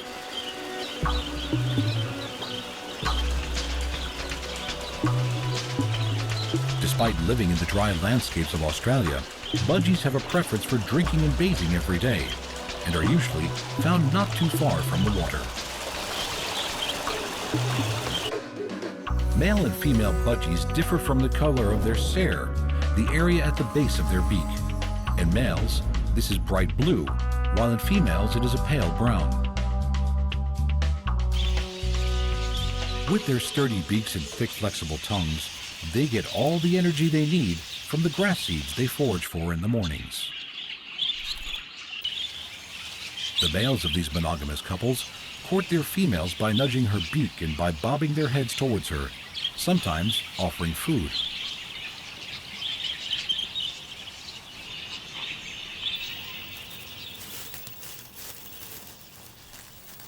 It is the female budgie that will incubate the small white eggs she has laid. Concentrating on keeping her eggs safe and warm, her partner will bring her food during the 3 weeks it will take before their eggs hatch. Featherless, blind, and unable to even lift their heads, these newly hatched chicks are utterly helpless. There may be different-sized chicks inside the nest, as budgies lay their eggs at different times. There can be as much as 2 weeks difference between the first and the last chick to hatch.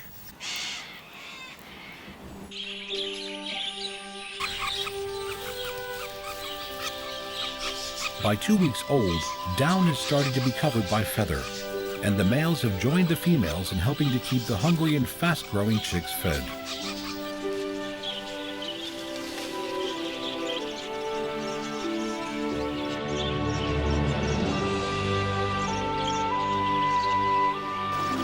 By the time they are 30 days old, these young birds will start to stretch out their wings and strengthen them. Although they are starting to look like adults, their parents will continue to feed and protect them for some time.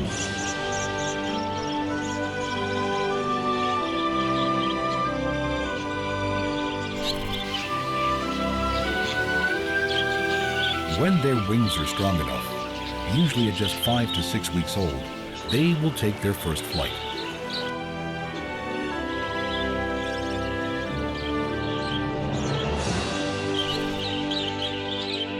Budgies have survived in the harsh beauty of Australia for the last 5 million years.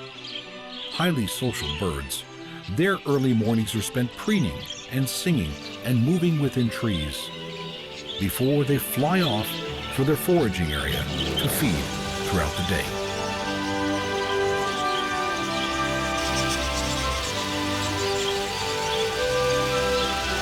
In these densely packed, fast-wheeling flocks can be tens of thousands of these pretty petite little parrots as they swarm and swoop over the beckoning waterholes. Surely, these are some of the prettiest of all birds.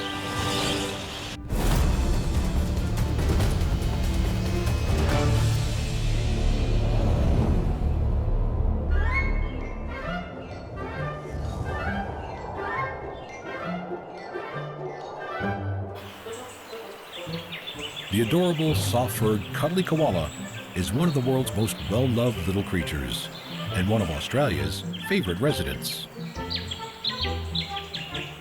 Among the eucalypt forests and woodlands of eastern Australia, these enigmatic little animals spend most of their lives in trees.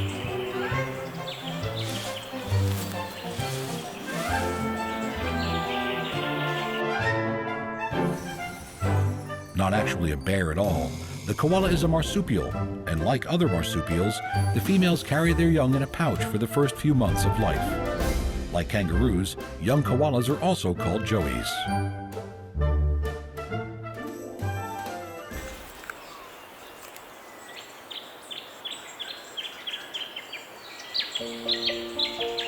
By the time this joey is just over 6 months old, she will start to feed herself.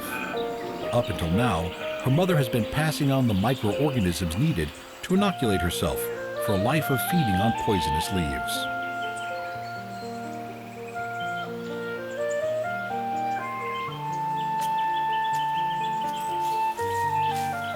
Young koalas need their mothers until they are about 1 year old, and some a lot more than others. On the ground, koalas have a sauntering, lolloping gait. But when they need to, these usually ultra-slow animals can really move.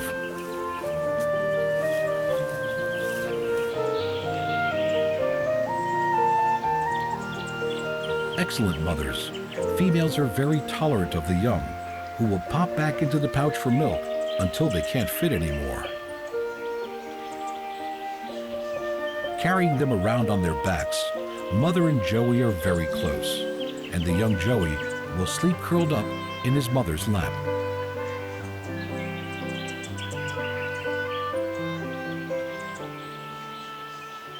Koalas sleep and rest for 20 hours every day, conserving the precious energy they get from the low-nutrient eucalyptus leaves they survive on.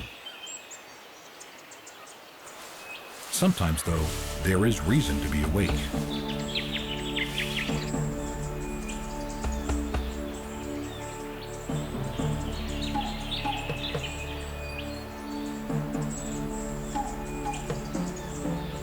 The first few months out of the pouch is a dangerous time for a young joey. Its mother's strong claws and gripping paws carry them further up a tree and away from danger. As well as goannas, pythons, wedge-tailed eagles, and dingoes can all pose a threat to a young koala.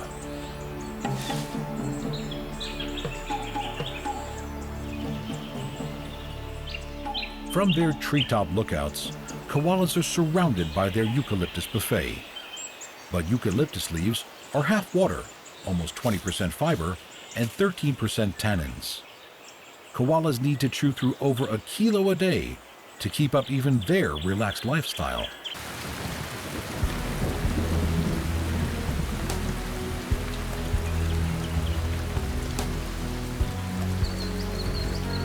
When the rains come, koalas don't move out of their trees. They just get wet. Curling into a tiny ball, they huddle inside their waterproof coats.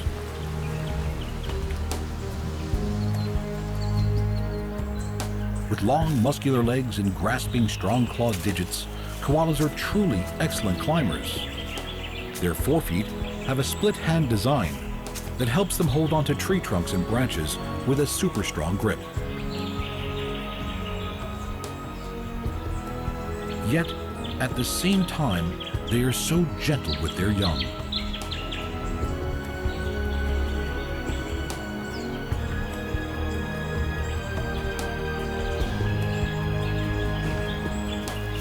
These adorable, furry, sleepy animals are surely enough to melt anyone's heart.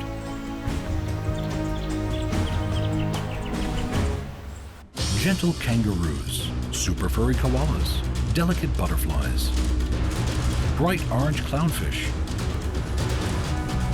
or cheerful budgies. Which is the cutest of them all?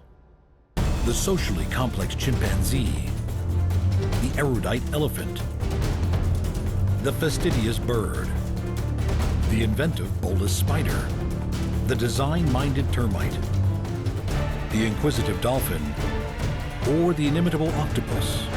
Which is the most intelligent?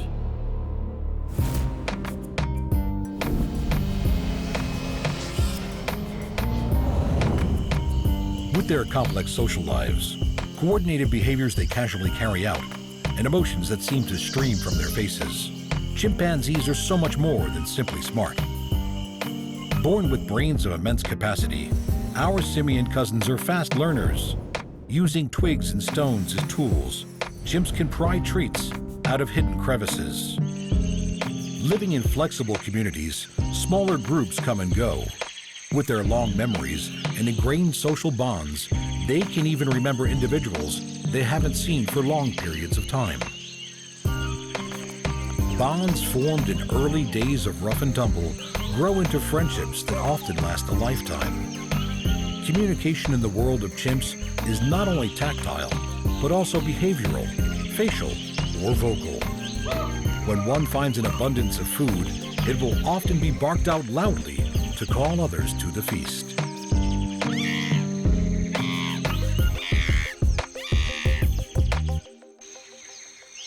Such is the empathy of these long-fingered apes that they have been seen removing splinters from their fellow chimpanzees.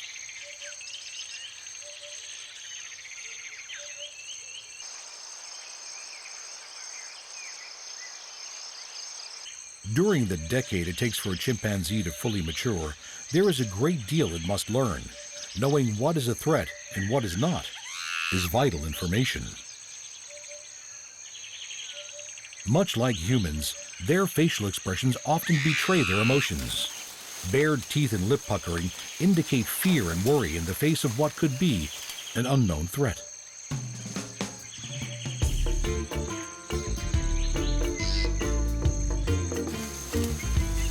Swinging on vines, it's easy to see the strength of these adult chimps and their youthful love of play.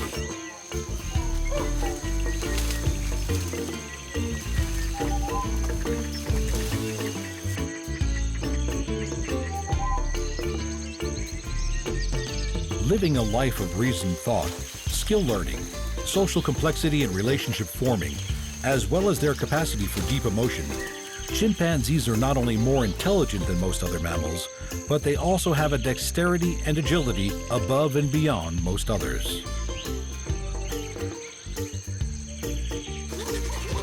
They may not have a spoken language, but often words are not needed.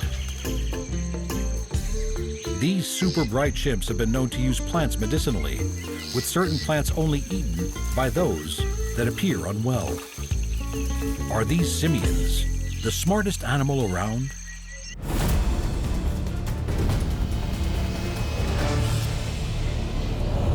Family-oriented, social and extremely loyal, the ties that bind this family group are made and strengthened by a complex array of vocal and tactile communication, by behavior patterns and knowledge passed down through generations, and a memory that outclasses our own.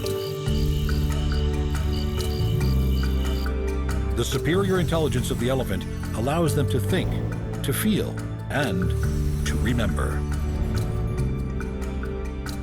Led by a dominant matriarch, herds of females and their daughters stay together for life. Social bonds are strong, care of the young is shared, and the wisdom of the matriarch respected. She will lead them to hidden minerals, to food, to water, and away from danger.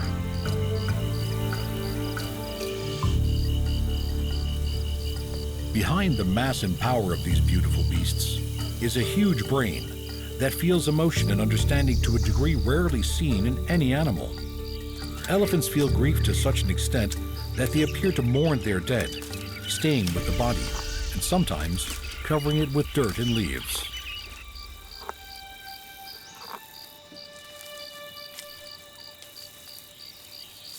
Such is the remarkable memory of an elephant that, if wronged, they have been known to seek revenge years, even sometimes decades later. These thoughtful giants also show compassion to such a degree that they have been seen going to the aid of strangers, even humans.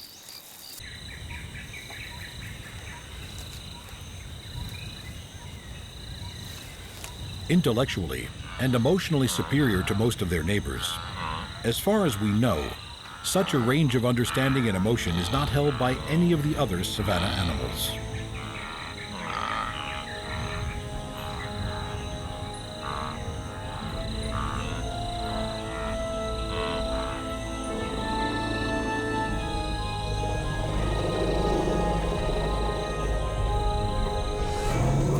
Bull elephants fight for the right to mate, brains and brawn collide. Their adaptable trunk turns into weapons, pushing and thrusting for victory. When new calves are born, they are a celebration for the entire herd. They will learn all they can from the wise females that make up their extended family, and with whom they will spend many years. Tactile animals, they stay close to one another. Staying nearby is a necessary survival tactic for a calf. But surrounded by such a wall of loyal protection, there is little to fear.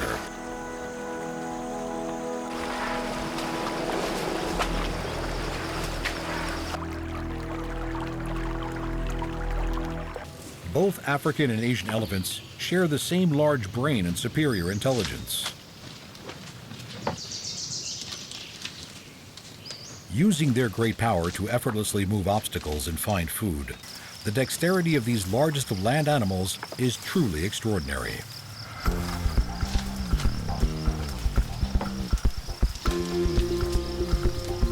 The huge durian fruit that litter the forest are protected by thorn-covered husks.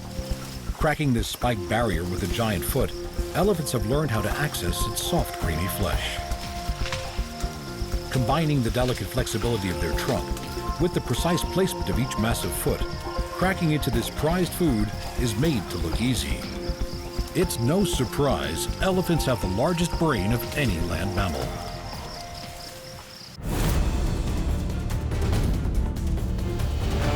The avian world is full of hidden surprises. From the elegant design of their feathers, to their astounding hand-eye coordination, to some of the most incredible courtship displays imaginable, many of the world's birds are staggeringly impressive. Like other birds that live in trees, parrots have a foot arrangement best suited for climbing tree trunks and through foliage. Their middle toes point forward and the outer ones point backwards, ideal for grasping, while waterproof feathers protect them from the downpours the tropics can bring. These colorful birds are vocal, gregarious, and highly social. Many flock together in great numbers, budgies doing so at the beginning and the end of their daily foraging.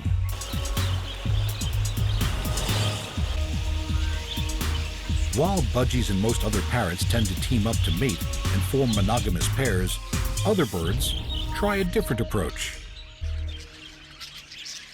The male satin bowerbird will try to mate with as many females as he can, and to do this, he needs to impress them. Selecting only blue items such as feathers, berries, bottle tops, and straws, he decorates his display area with precision and exacting care. The colorful display areas are at both ends of his bower, a curved wall design that runs north and south that he has woven with twigs and painted with saliva. It is with this prestigious design that he hopes to impress females enough to allow him to mate.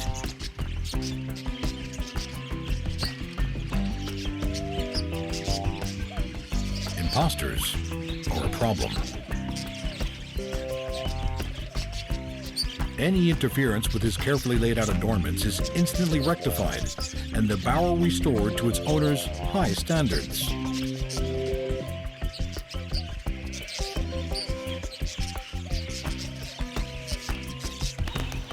Cockatoos and other parrots do not build the elaborate displays of the bowerbirds. They don't need to try to attract as many partners, choosing instead to form a pair and stick together, preening each other to help strengthen their bonds.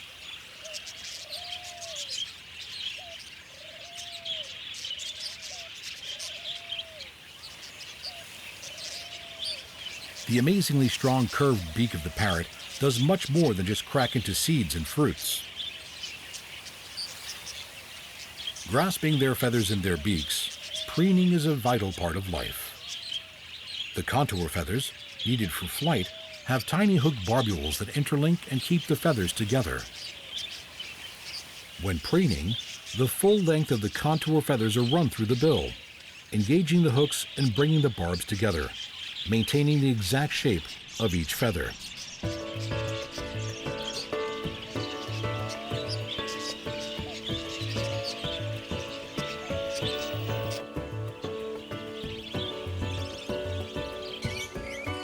The boisterous rainbow lorikeets are some of the most sociable, noisy, and acrobatic of parrots, perhaps even more so than the budgie. These nimble, multicolored gems are specialized feeders of floral nectars and soft fruits. Their tongues have a brush-like tip to help sup up such delights. Whether seeking out seeds, fruit, insects, or nectar, vision in birds is acute and eye, foot, and wing coordination is highly attuned. In Australia, most parrots have been found to be either left or right-footed when it comes to picking up food and grasping objects.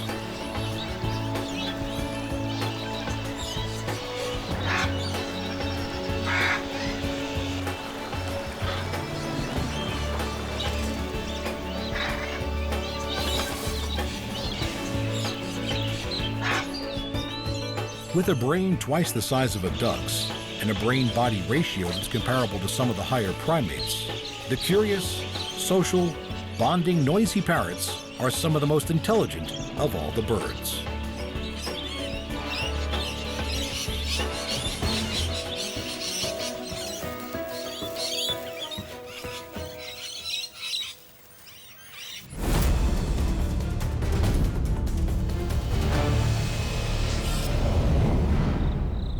Spindle-shaped egg cases hang near the daytime retreats of one of the most incredible spiders.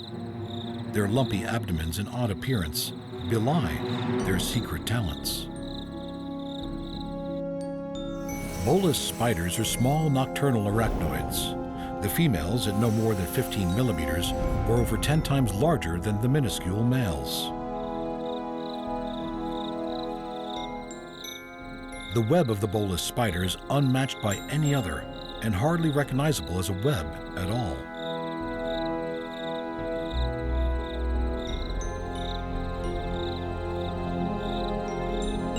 Dangling on a horizontal silken cable, she lowers a single thread, a 5-centimeter sticky silk line beaded with gelatinous drops and culminating in one mighty ultra-sticky globule. Her target is a single species of moth.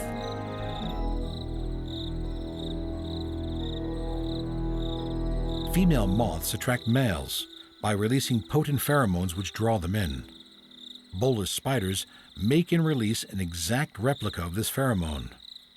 Thinking that they are heading towards a female moth, fluttering males unwittingly head straight for the sticky bulbous trap. As it draws closer, the masterful spider picks up the vibrations of the moth's wings and twirls its thread like a lasso, the viscid bolus grabbing on to the deceived moth.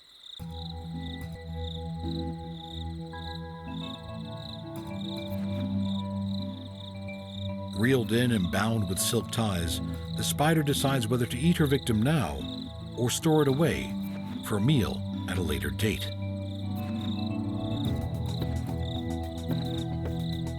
The enormous egg sacs that hold the developing young are close by the daytime hideaways that bolus spiders make by binding leaves together. Many times bigger than the female, each egg sac will hold around 600 eggs, each forming into an itsy-bitsy spider.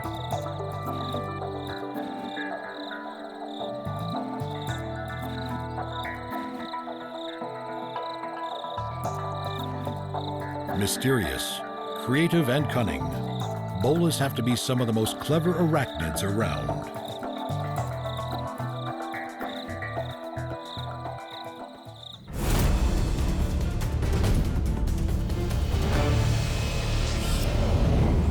These towering sculpted mounds that decorate the grasslands and deserts of Australia are crafted by the greatest architects of the insect world, termites.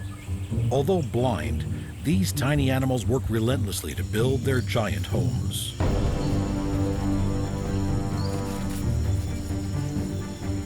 Termite colonies are populated and dominated by one hugely overgrown queen. She will lay all the eggs for the colony, sometimes more than 2,000 a day.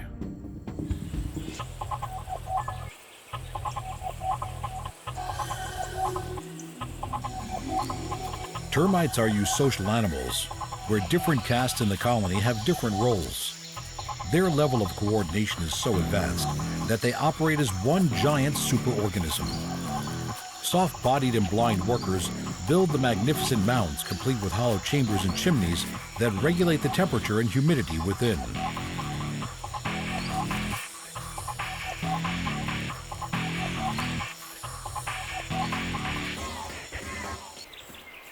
Few animals can penetrate the impressive walls, but the formidable echidna is built just to do that. A specialized hunter, it eats only ants and termites, its powerful claws ripping open the walls of the mound.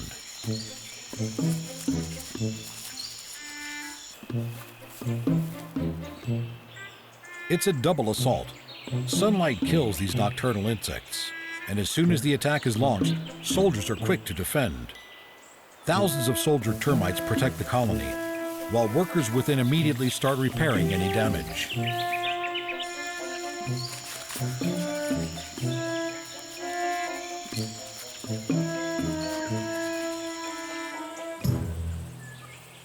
So advanced are the workings of these super colonies that some build magnetic mounds, mounds so perfectly aligned to north and south that they can avoid the midday heat, yet are still warmed by the morning and evening sun. The sticky tongue of the termite-eating echidna is 18 centimeters long and laps up termites by the hundreds. It can eat over 200 grams of these tiny creatures in a mere 10 minutes. As soon as the attack starts, the chemical communication system of the termites activates, and troops are rallied to defend, rebuild, and repopulate. The pinnacle of social evolution. Are these tiny termites the most intelligent of all animals?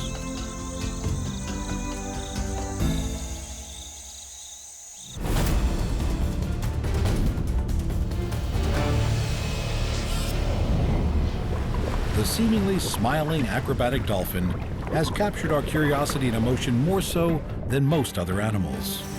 Dolphins' capacity for play and coordinated social behavior are so highly developed, they are thought of as emblems of intelligence and joy. Their lively eyes see well both in and out of the water. Their large brains allow them to live in social groups, a way of life that requires great intelligence, both to communicate with and understand other group members.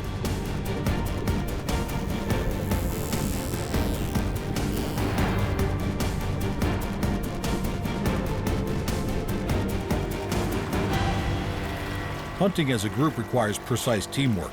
These dolphins must launch themselves at the shoreline at exactly the same time, while holding their position in the group if they are to flush out the corralled bounty of fish.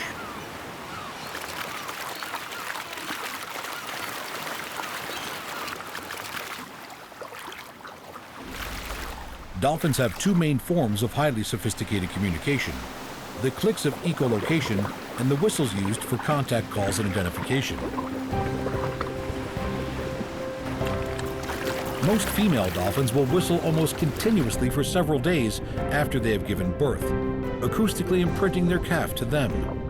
The signature characteristics of the calf's whistle will develop with age.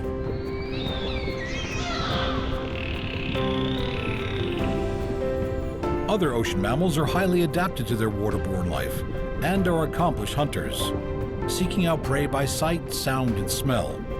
But they lack the coordinated team hunting skills of the dolphin, which gives them the edge over their fellow marine mammals.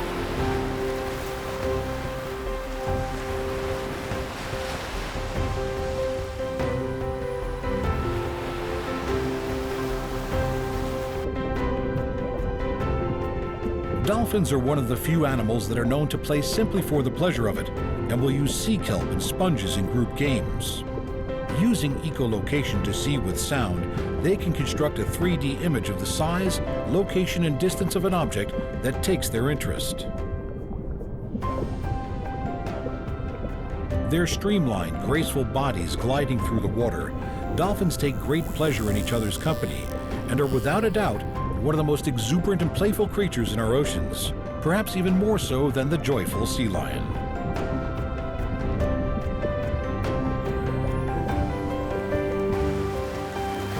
Could it be that with their incredible acrobatics, ability to learn, and impressive teamwork skills, dolphins are the smartest animals in the sea?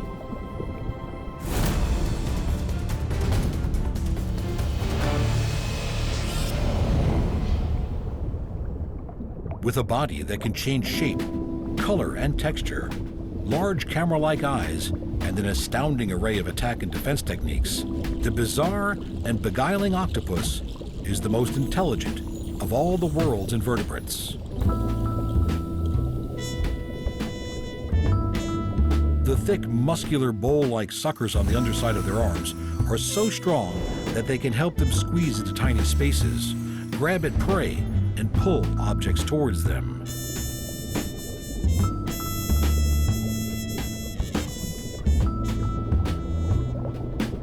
Along with cuttlefish and squid, these cephalopods are the masters of disguise and will hunt fish, crabs, and shrimp, able to track them down wherever they may go. If it comes to being followed themselves, a sudden squirt of blue-black ink not only obscures the attacker's view, it also dampens their sense of smell, leaving the road open for escape.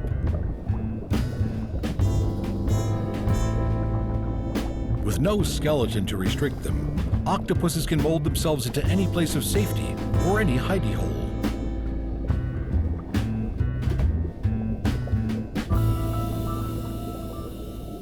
With an incredible ability to blend with their surroundings, cephalopods have color-producing cells that they can activate at will. The resulting array of colors is magnificent.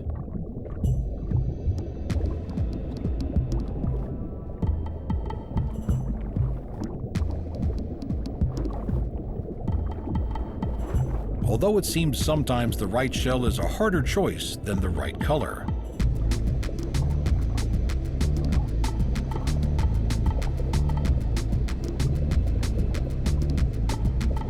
Octopuses have been known to collect shells and other objects to make fortresses around their lairs, as well as using shells for protection and disguise. Their water-expelling funnel protrudes out, ready to move them at any time.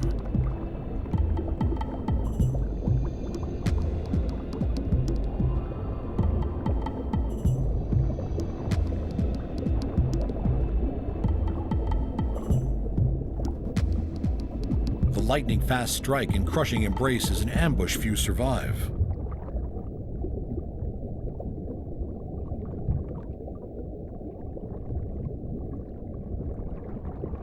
These sly, mysterious marvels could be anywhere, in tiny hideaways they can fold their undulating bodies into, or hidden right in view, ready to strike out with a sucker-covered tentacle.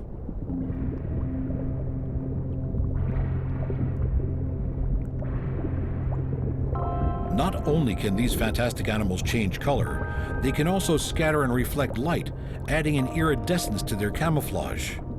Color changes are made so fast that they are blended with their new environment almost as soon as they arrive. And if ever camouflage and speed are not enough, octopus can voluntarily drop an arm to escape from danger. It will regrow with barely any ill effect. Could the remarkable cuttlefish and octopus be our ocean's most intelligent inhabitants?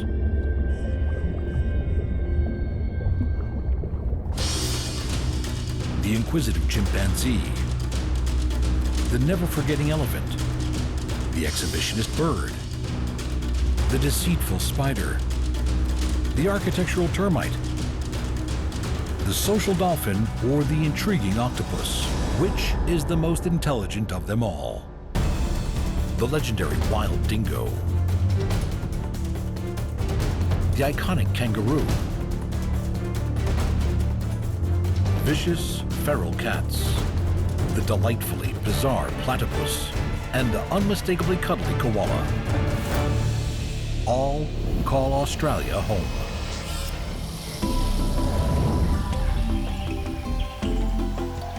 One of Australia's most recognizable creatures spends most of its life hidden from view in the comfort of the gum trees it calls home. Found in eastern and southern Australia, koalas are known for their slow and sleepy leaf-eating lifestyle. Yet there is much more to the famed koala than meets the eye.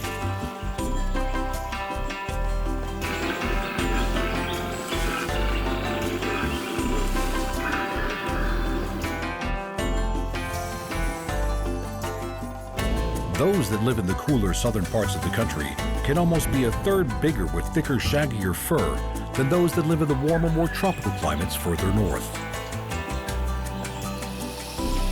Fitting their surroundings perfectly, the gray and white of the koala's fur merges them seamlessly with the peeling barks of the eucalyptus tree. In open country, these agile climbers need to come down to move from tree to tree.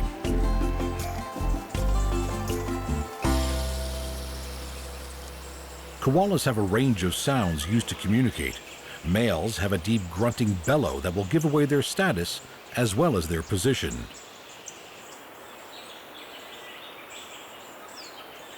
One dominant male will have a territory that includes the home range of several females. To all koalas, their highly developed senses of hearing and smell are their lifelines.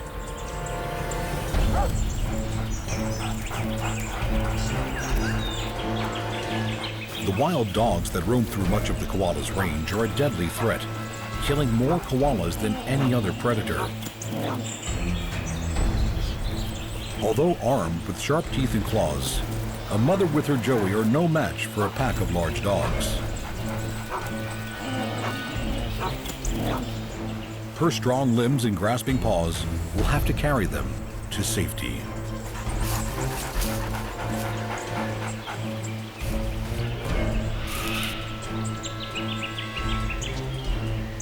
Unable to reach her high in the sanctuary of her gum tree, the dogs move on.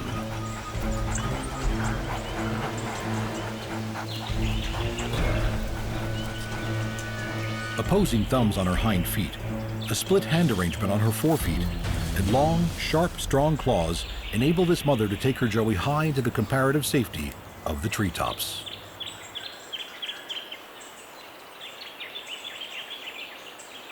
Koala joeys don't leave the pouch until they are 7 months old, and even then, they will often seek the comfort and reassurance of their mothers. They will sleep in her lap and take her milk until they are a year old, often disappearing back into the pouch and the safety that it offers, away from the trials of adulthood.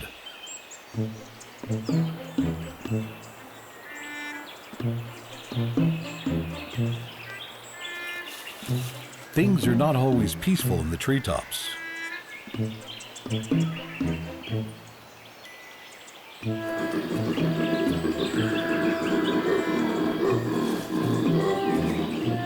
Rival males will challenge each other for territory. Fights can be brutal. Without territory, males can't mate.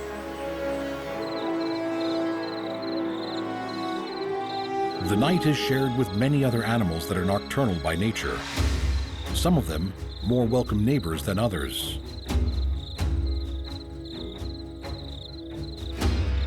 Pythons are a real danger to a young koala, and ever-protective mothers are on constant alert.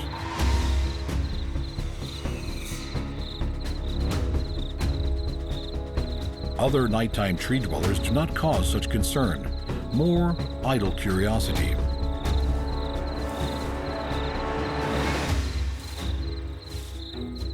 The agile sugar glider enjoys feeding on eucalyptus sap, but at not much more than 100 grams, these shy little creatures are easily seen off. For an adult male koala, it is the other males that present much more of a problem.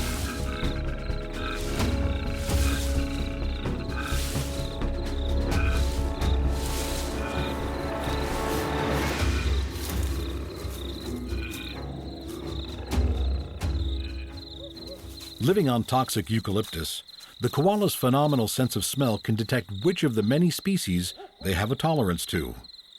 The chemical tolerance is passed on from mother to young, even before they fully emerge from the pouch.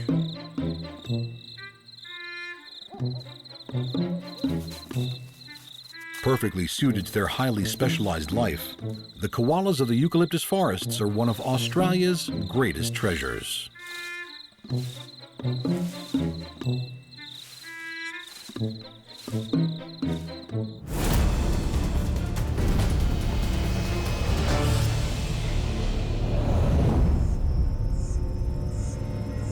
Dingoes have been in Australia for thousands of years. Descended from wolves, these agile canines are sleek and efficient hunters. Lithe, elegant, ferocious, and highly alert, these magnificent pack-hunting animals are Australia's largest land carnivores.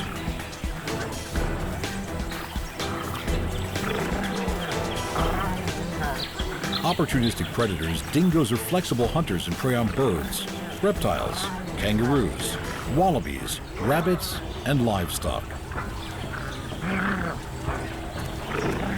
When livestock was brought to Australia in the 1800s, dingoes inspired the creation of the world's largest fence. Over 5,000 kilometers long, the dingo fence is built specifically to keep them away from prime grazing areas.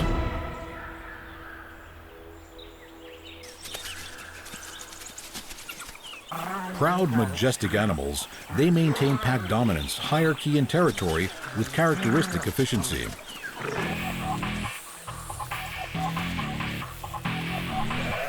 Their superb vision and incredible flexibility enhance their hunting prowess. Keen and intelligent hunters, pack size and hunting strategy are organized according to the prey they choose. Sheep are generally attacked from behind and are easily run down.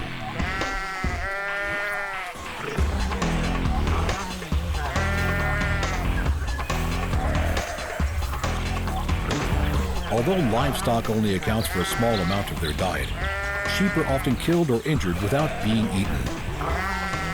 Once a sheep is chased down, a dingo may turn away and outrun another.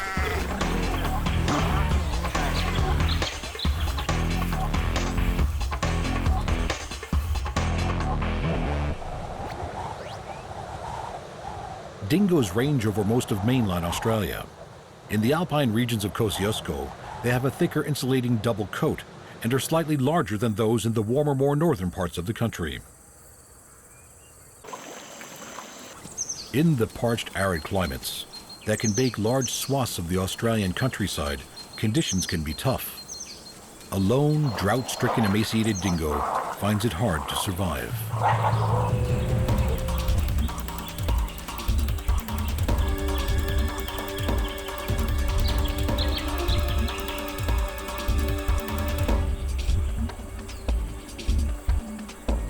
Access to drinking water determines where dingoes can live.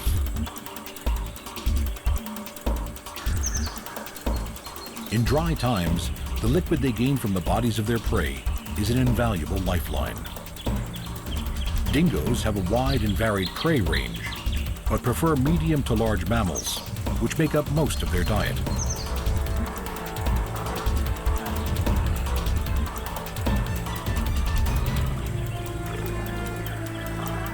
Although dingoes are very different to domestic dogs, they scent mark much in the same way, marking out their territories and defending them against imposters.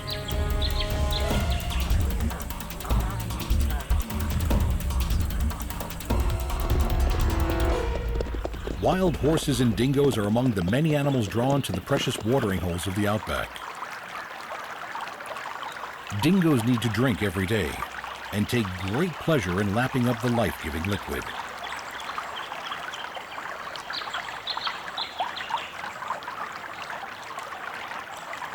Watering holes also offer easy hunting opportunities, as so many creatures are drawn in to drink.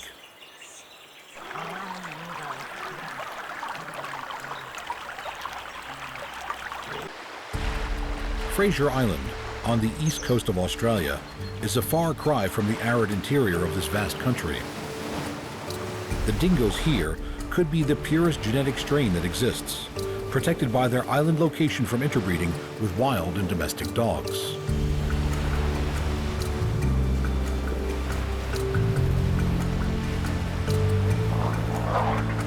Lace monitors are huge reptiles that don't back down easily and are armed with sharp teeth, strong claws, and tough skin. They are seldom caught.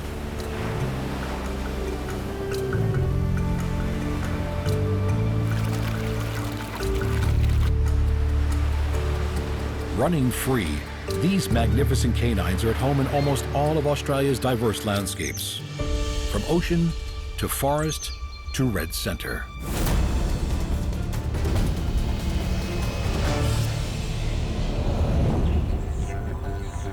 Of all of Australia's 140 marsupials, the kangaroos are the most iconic, their bounding strides summing up the very essence of the land.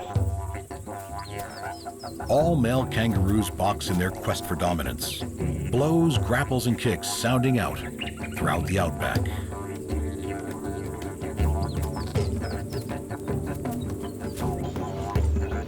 Kangaroos are the largest of the macropods.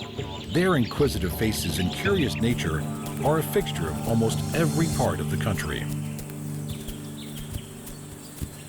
Eastern and western gray kangaroos can appear very similar, but westerns are often browner in color and slightly smaller. Red kangaroos are the largest of all.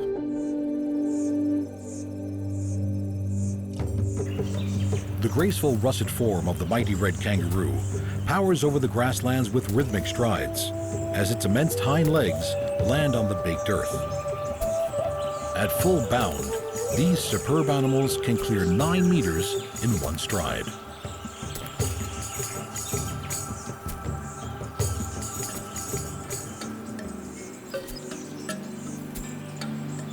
Female red kangaroos are often blue-gray in color and not red at all, while males are always the characteristic russet. This male joey will take milk from his mother until he is weaned at around 1 year old. Kangaroos take shade from the heat of the day. Their long, multi-directional ears act like radar, alert for signs of trouble. Dingoes are a serious threat to any kangaroo. A pack of them, or of wild dogs, could take down the largest of adults, and kangaroos will flee from any sign that a pack could be getting too close.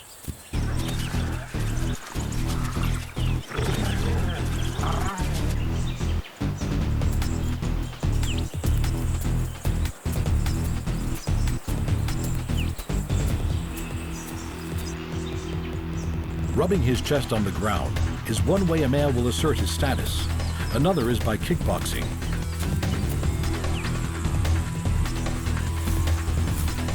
The powerful hind legs of these western greys are edged with strong, sharp claws.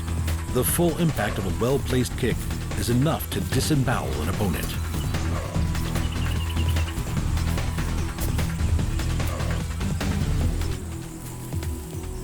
An intervening third male could soon turn a fight into a brawl.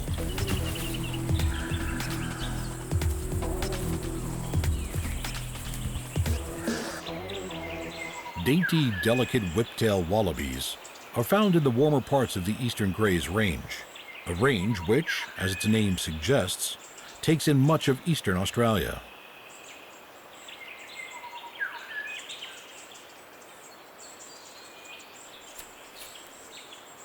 Eastern greys are the second largest of all the macropods and hold the kangaroo speed record. At their fastest, they are able to travel at 64 kilometers per hour. For any kangaroo, moving on all fours is for slow travel only. Tail and forelimbs support their weight as they swing their hind legs forward. For travel of any speed, hopping is a much more favorable option. The energy-efficient hop of the kangaroo draws on their immense energy-storing leg tendons and their impressive stride length. They are the only large animals known to hop as their main means of locomotion.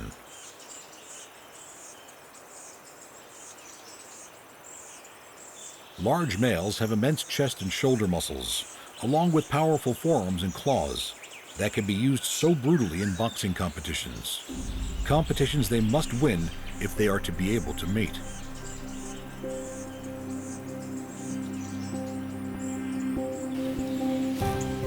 From their early days, young roos practice the sparring skills they will need throughout their life.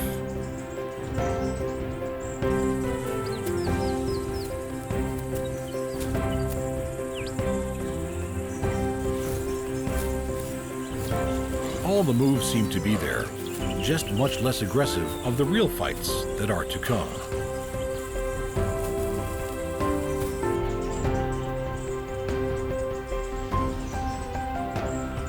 Perfectly suited to the land in which they live, Australia's macropods have adapted to almost every environment. The yellow-footed rock wallabies of South Australia are the largest of those that make their homes within the craggy beauty of the outback boulders.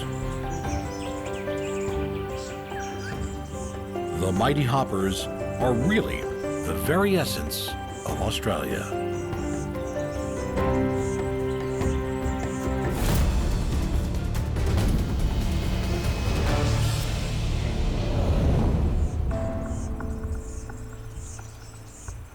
Australia is home to over 12 million wild house cats.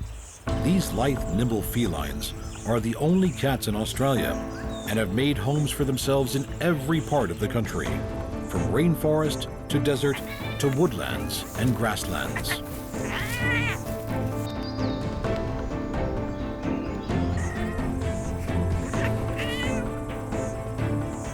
Incredibly adept and proficient hunters, their feline prowess wreaks havoc on the native wildlife.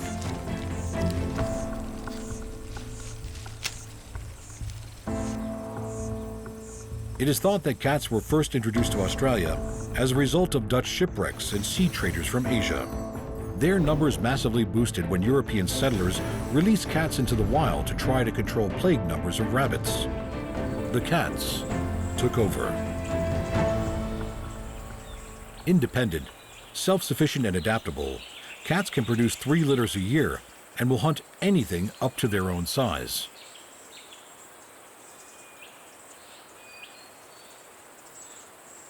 Keen eyes, a sharp nose, and a legendary sense of curiosity can lead these furred hunters into crevices and caves, eager to explore the range of food on offer.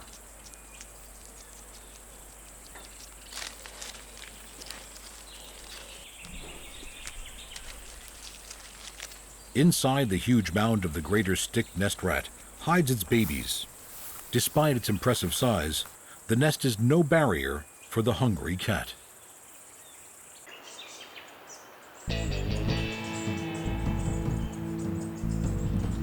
Agile, flexible, and at home almost anywhere, the incredible cat, with its phenomenal hunting skills and carnivorous appetite, present an assault of colossal proportions to Australia's native wildlife.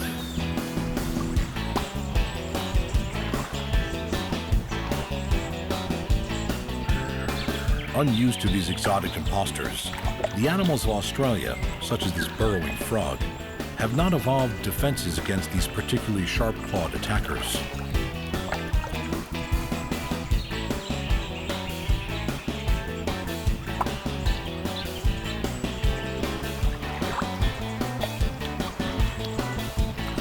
Wildcats are carnivorous in the truest sense, and daily food needs are between 5 and 8% of their body weight.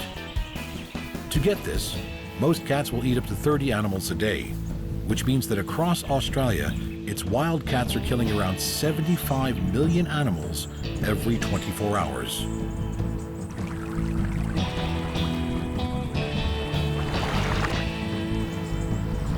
With their acute senses and fine coordination skills, cats are perfectly suited for stalking and capturing bite-sized prey.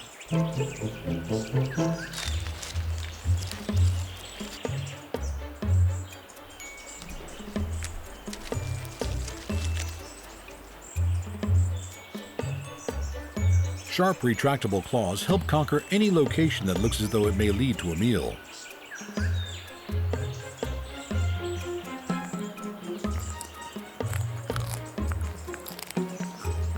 Opportunistic hunting habits suit opportunistic sleeping habits, and cats the world over are found napping and resting throughout the day.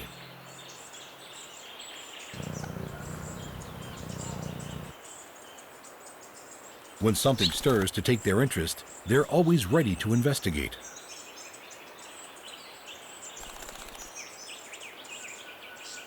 Even the nesting site of the red-backed kingfisher hidden deep within a burrow is worth a look.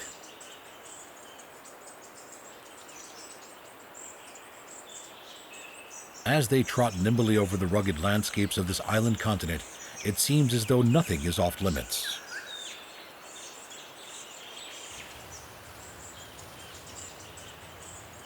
The stealth and flexibility of these sleek felines is due in part to their ultra-flexible spines and shoulders.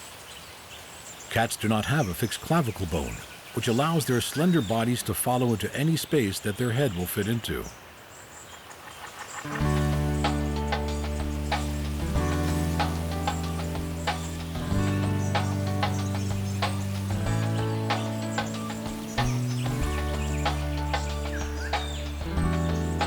With their proud, uncompromising manner and uncanny ability to land on their feet, there are very few other animals that can threaten these wild cats.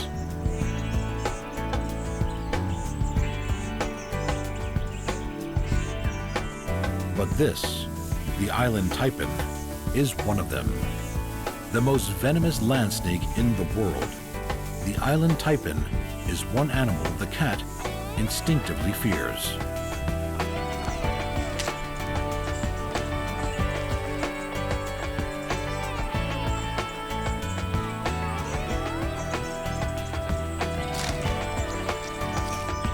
Predator of its native wildlife, powerful hunter, and conqueror of all it surveys, the wild cat has unquestionably made its mark on Australia.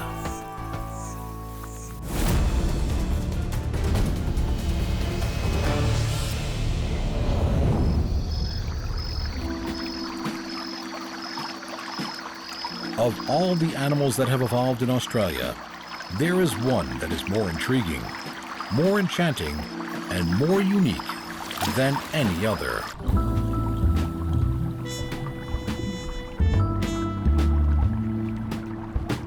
An egg-laying mammal with billowing webbed feet and an electrosensitive bill, the water-loving platypus is an animal like no other.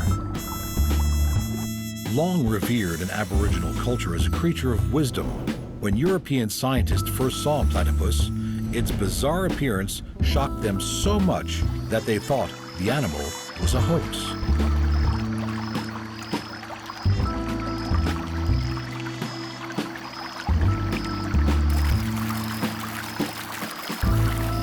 The usually solitary platypus has been seen foraging with pied cormorants.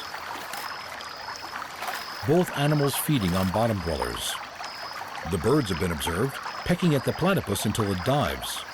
Presumably, the platypus is better at hunting out the tasty morsels of the riverbed.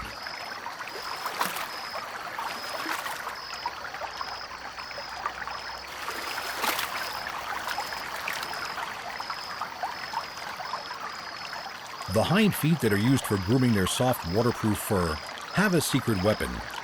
Males have a venomous spur on the ankle of each hind foot that is capable of inflicting a serious assault.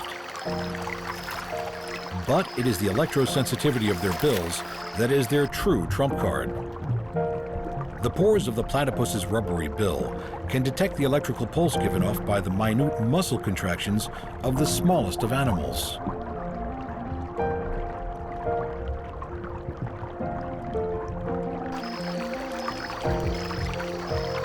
With its eyes, nostrils, and ears closed, a hunting platypus can swim directly to its prey. This water-loving, egg-laying, super-sensed little mammal has got to be Australia's most unusual inhabitant.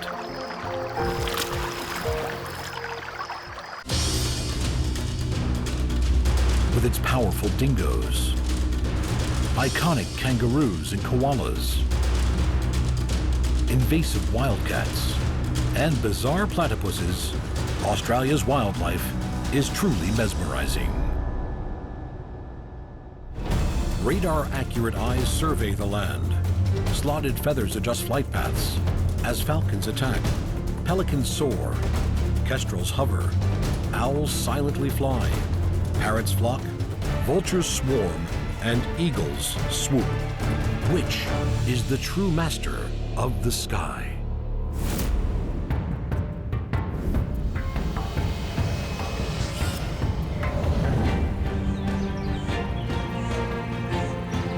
Masters of all they survey, the dynamic raptors are magnificent birds of prey. Revered for over 2,000 years as a symbol of speed and power, the peregrine falcon was a favorite with Egyptian and Chinese falconers. With long yellow legs, large black-clawed feet, and supremely powerful vision, the bird-hunting peregrine strikes fear in the skies.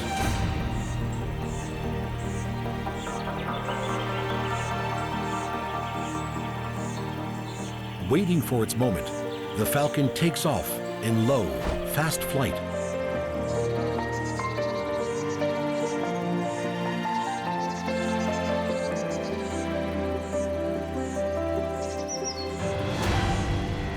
The peregrine is capable of taking birds much larger and stronger than itself, even up to the size of a heron. But for an average meal, the feral pigeon is a firm favorite. Although appearing similar in size, pigeons are around half the weight of the peregrine.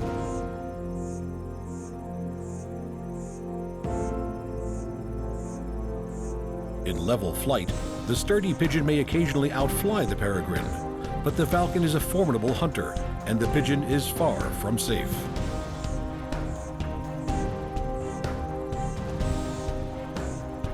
The pigeon may be fast, but the peregrine falcon is the fastest animal on Earth.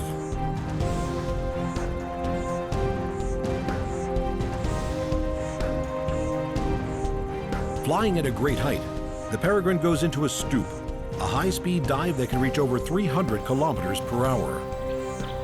At this point, the pigeon's fate is sealed.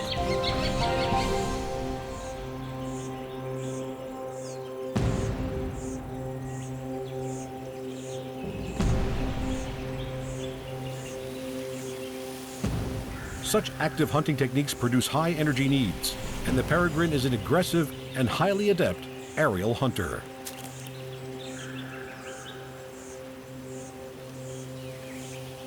Almost 3 times faster than a cheetah, the peregrine falcon is a true master of the sky.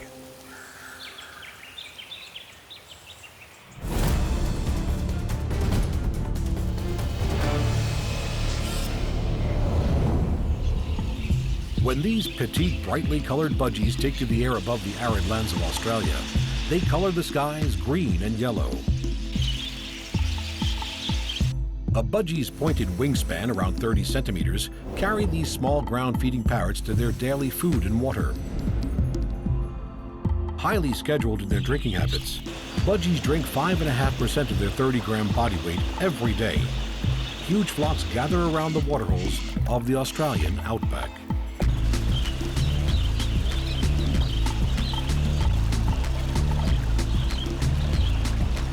But the budgies are not alone.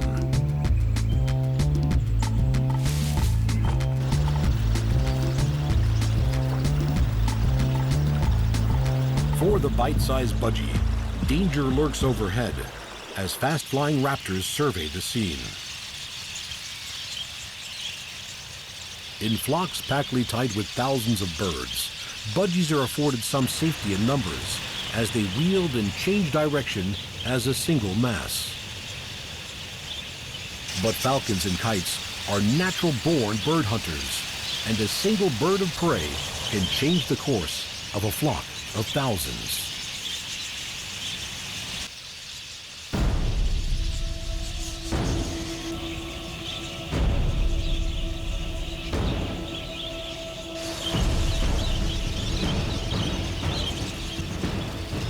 The long, pointed wings of the black falcon mark the presence of this sleek, fierce aerial hunter.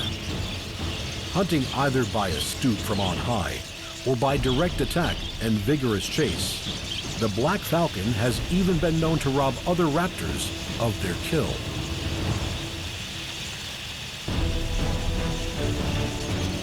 The bird hunter brings chaos to the budgie-filled skies. Their large wing area affords them prolonged soaring time, and hunting on the wing means these attackers can follow through post-impact, lessening the blow they must absorb. For the dainty budgie, these birds can mean the end.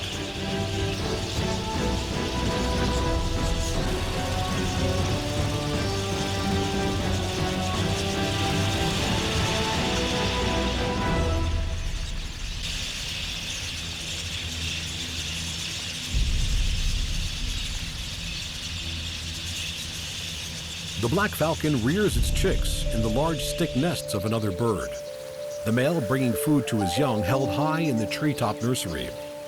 This unfortunate budgie will bring strength and nutrition to the growing raptors. At around 6 weeks of age, these chicks will have taken on the darker color of their parents and will be grown enough to take the first flight on wings that will allow them to rule the skies.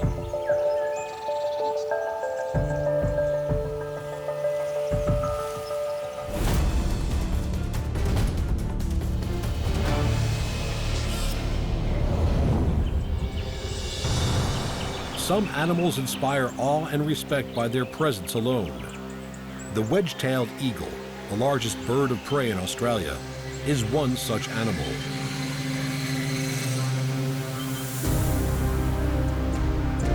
The emblem of the Air Forces, police forces, and wildlife services, the wedge-tailed eagle is the ultimate symbol of strength, power, and freedom.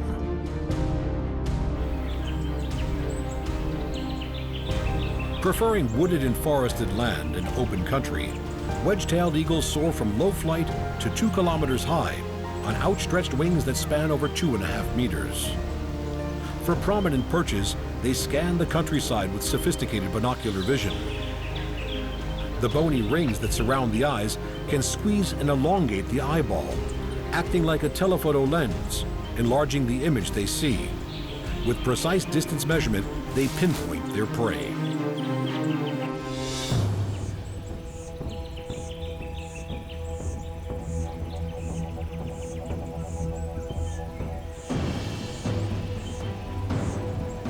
Long slotted flight feathers on immensely powerful wings carry the 4-kilogram eagle low over land. Its ability to soar close to the ground make it a supreme hunter of small ground-dwelling mammals.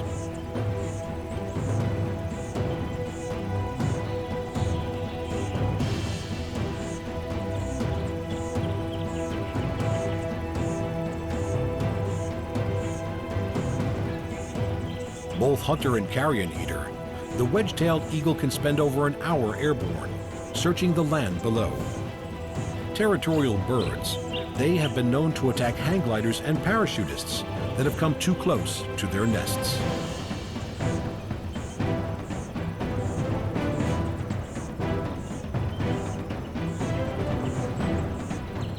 Capable of carrying half their body weight in grasping talons, prey is often found by slow quartering flight as they fly between 10 and 20 meters above the ground. Unless there are chicks to be fed back at the nest, the kill is usually eaten where it is captured. Immense hooked bills tearing through flesh. Rabbits are a firm favorite of these most magnificent of birds.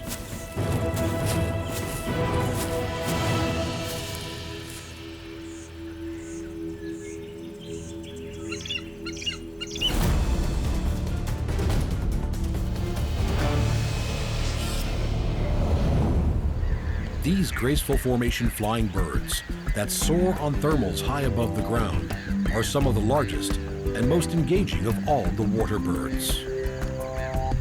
Pelican species range in color from the aptly named brown pelican of the Americas through the shades of mottled gray to the distinctive black and white plumage of the Australian pelican.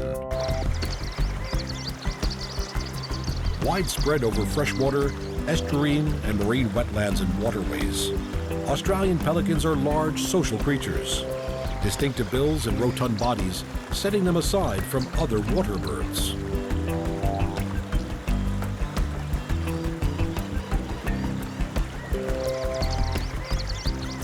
Making their movement rather heavy on land, their webbed feet make pelicans superb swimmers, perfectly adapted for their aquatic lifestyle. Yet when these huge birds take themselves to the skies in great flocks, they become powerful and elegant flyers.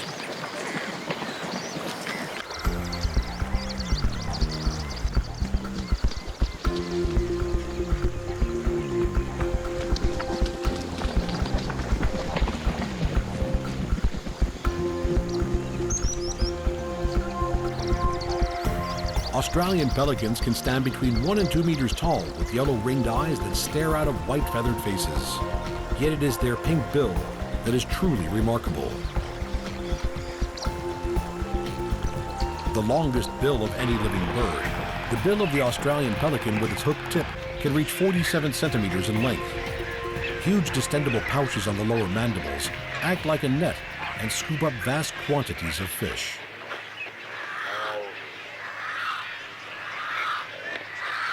Newly hatched naked chicks feed on regurgitated food.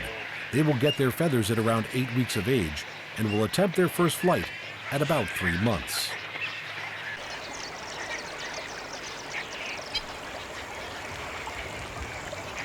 By the time this chick is fully grown, it will eat just under 10 kilograms of fish every day.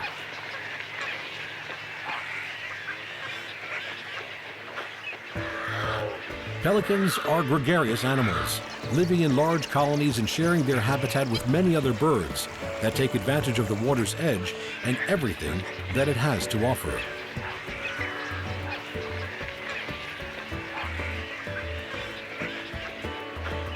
When it comes to wing size, the pelican dwarfs its fellow water birds, having a wingspan that rivals that of the wedge-tailed eagle.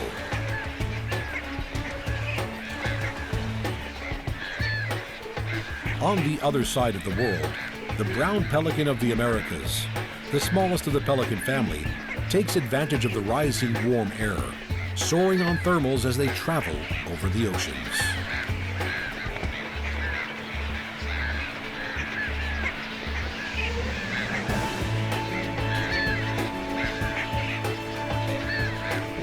Unlike other pelicans, the brown pelican is an expert diver, plunging gannet-like to retrieve deep swimming fish, master of both water and air.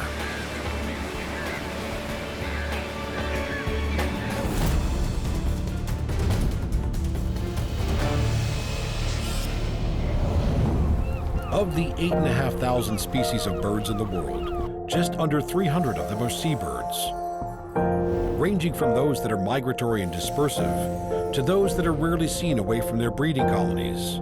The long-winged birds that live a life of sea and air are truly free. A member of the gregarious gannet family, the masked booby breeds on islands in tropical oceans.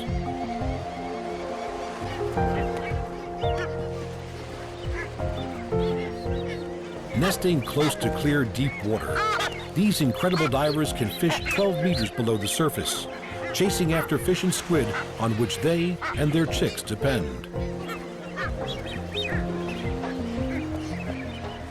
Masked boobies, in most cases, lay 2 eggs with several days in between each. The elder chick ejects the younger from the nest, increasing its own chances of survival as it depends on the expert foraging skills of its parents for its first few months of life.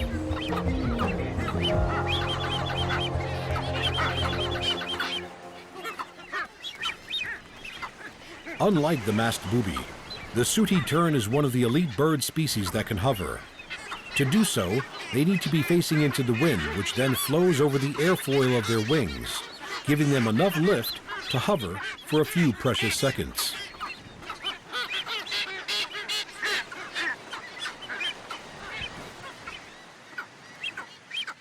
Breeding is one of the few times these migratory birds come to land for any real length of time.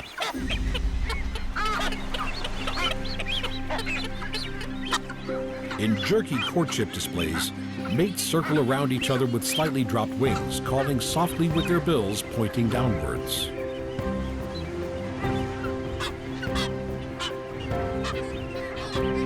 Noisy birds.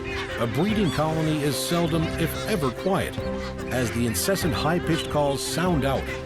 The reason for the sooty tern's other name, the wide awake.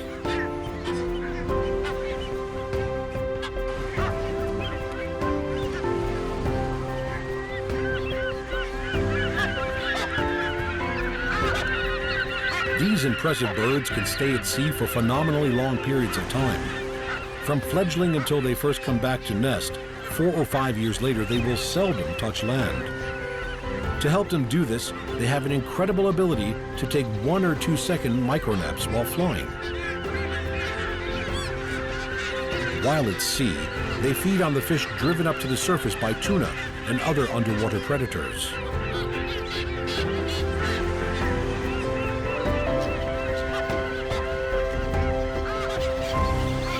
These amazing terns really are true birds of the sea.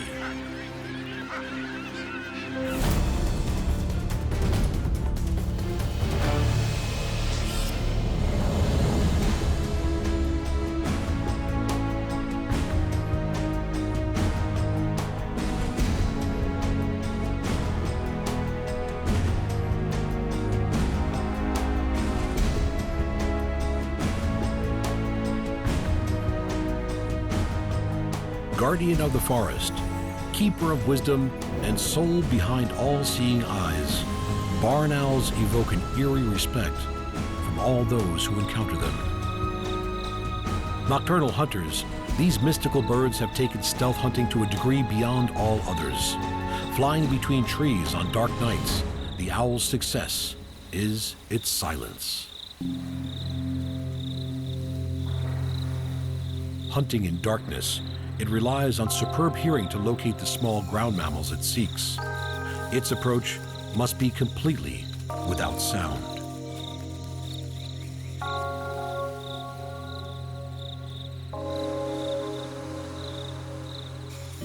Huge wings give highly controlled flight, as its heart-shaped face directs the tiny noises given off by potential prey to its inner ear.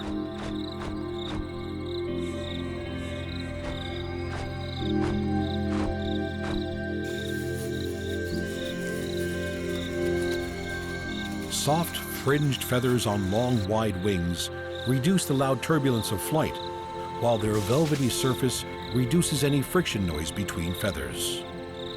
With silent precision, the barn owl hunts in the darkest of forest nights.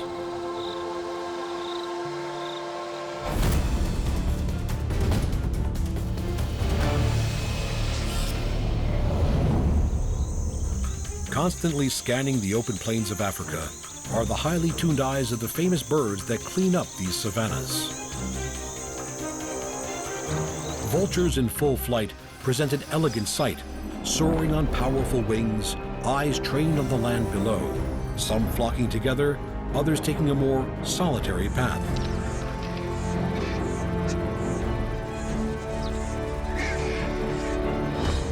Famed carrion eaters, vultures spend hours aloft on thermals, soaring on air currents as they scan the landscape for signs of food.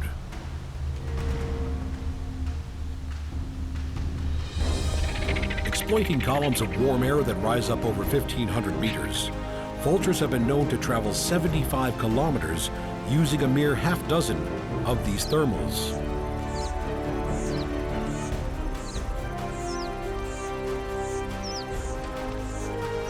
Healthy living animals need not fear the vulture. These powerful birds are carrion specialists, with different vultures having different roles and specializations. Lappet-faced vultures tend to be more solitary birds than the smaller white-backed vultures that tend to flock. In the vulture world, many eyes make light work, as feeding groups attract the attention of others from several kilometers away, who quickly join the feeding site. It can take just moments before a carcass is covered in a feathered frenzy.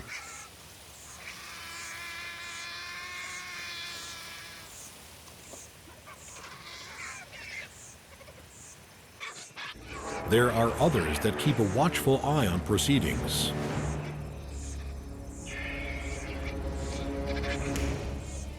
Smaller whiteback vultures, the most common of the African vultures, cannot rip through hide, but specialize on the soft muscle, organ tissue, and bone fragments of the feast, while powerful lappet-faced vultures tear through the knotty muscle and hide of mammals. Even more animals are drawn to join in.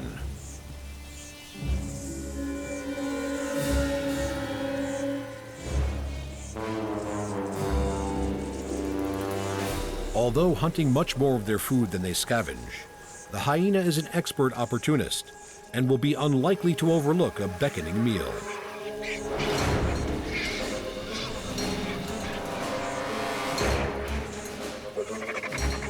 With massively powerful jaws, the hyena's ability to tear through meat, hide, and bone surpasses that of even the largest of these aerial carnivores. Vultures tend to give way to mammalian competition.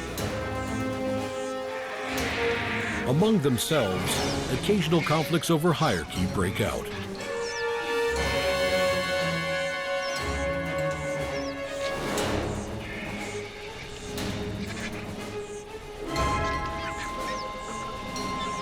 As hippo, elephant, and rhino die, wildebeest and zebra drown during their annual migrations, and nature takes its toll on the large mammals of the plain.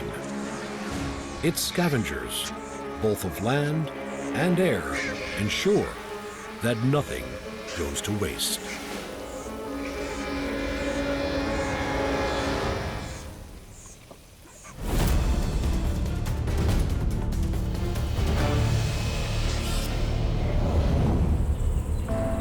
Over the open landscapes of Australia flies its smallest falcon, the long-tailed, long-winged, inquisitive nankeen kestrel. Not much over 30 centimeters long and weighing under 300 grams, this delicate kestrel is a master of making itself at home, breeding on cliffs, on the ledges of buildings, and in the hollows of trees. The success of this little bird of prey is due in part to its ability to tolerate and thrive in a range of habitats and on a range of foods.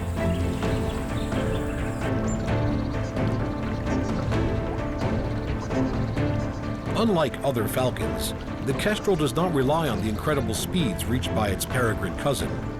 This little falcon uses another hunting method. It can hover. Rapid wing beats combined with a rudder-like fan tail keep its head and body still.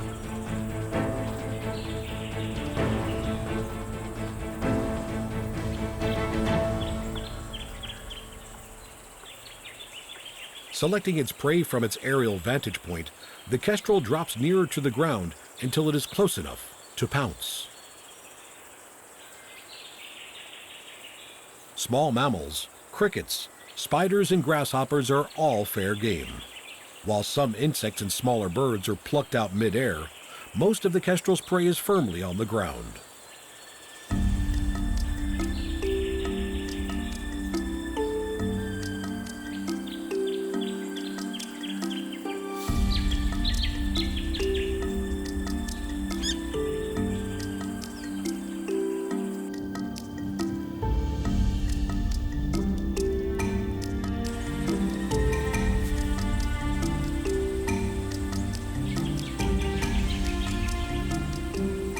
Usually breeding every year, nankeen kestrels often mate for life, their chicks ready to leave the nest at just a month old.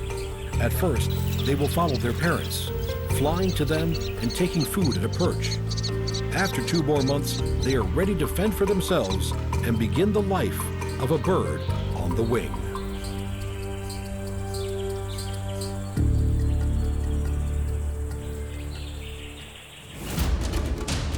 The hovering kestrel, the magnificent pelican, and the soaring seabirds, darting budgies, and the resplendent owls on silent wings.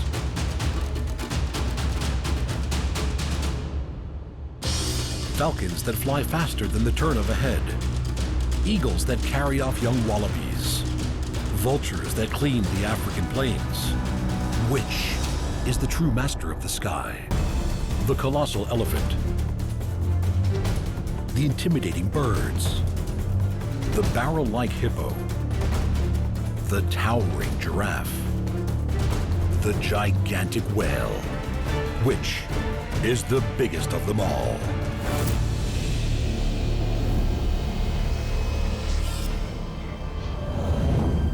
The lush tropical forests of Asia hold within them some of nature's mightiest creatures. Each of these silent footsteps carries with it the immense weight of the world's largest land mammal. Standing at over 3 meters high with a body 6 meters long and tusks that are longer than most humans stand, weighing in at over 5 tons, the power and majesty of the elephant is undeniable.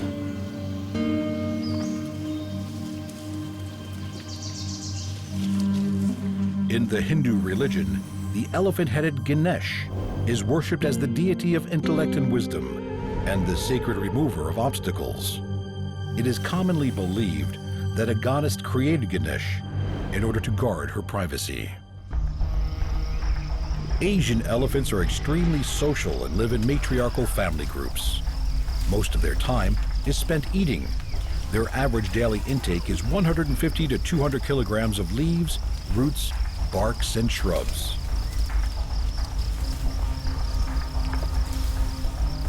The trunk of the elephant is an amazing multi-purpose tool. Formed by the fusion of its nose and upper lip, it contains a complex network of 150,000 muscles, giving it phenomenal flexibility.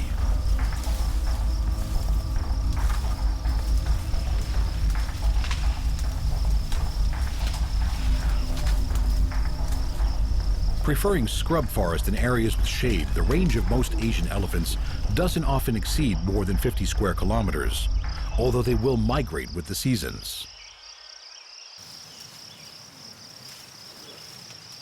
With small eyes and poorer than average eyesight, elephants rely much more on their sense of smell and hearing.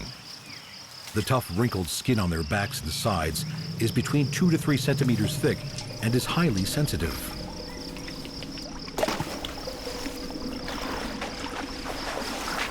Elephants need to take regular mud baths to insulate themselves from burning and moisture loss. With trunks that can hold 10 liters of water, these baths can be a chore as well as a pleasure. But without taking them regularly, their skin can suffer serious damage.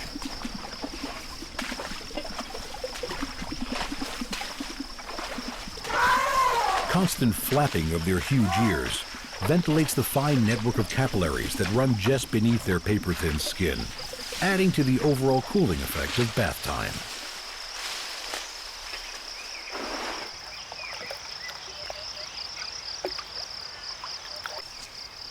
The long, slender tusks of a male elephant can reach 2 meters in length. It has been found that elephants tend to either be right or left-tusked, much in the same way humans are right or left-handed, with one tusk showing definite wear with age. After they reach sexual maturity, adult males enter a period called must. At these times, their testosterone levels skyrocket and they are prone to extreme aggression.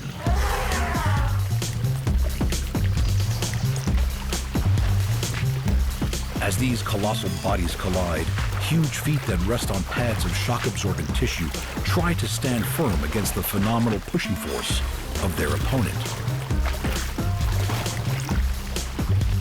Although serious fights are rare, sparring with tusks of these proportions can never be taken lightly, and these behemoths will battle it out.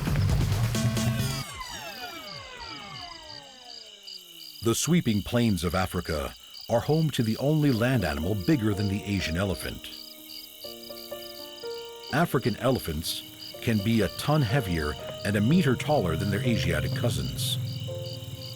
But to get to that size takes a very long time. Elephants don't reach full maturity until they are 20 to 25 years old.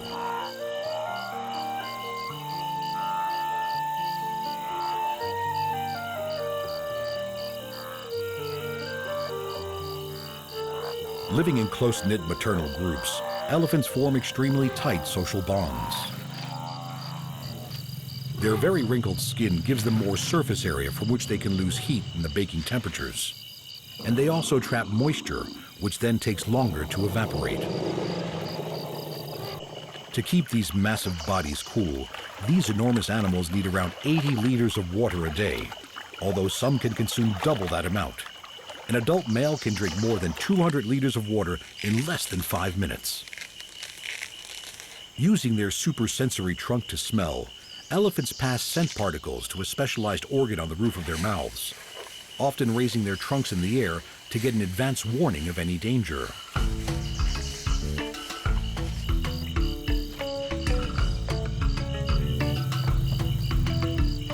Flapping its immense ears as it travels, African elephants' ears are twice the size of Asian elephants and are also used as a threat warning.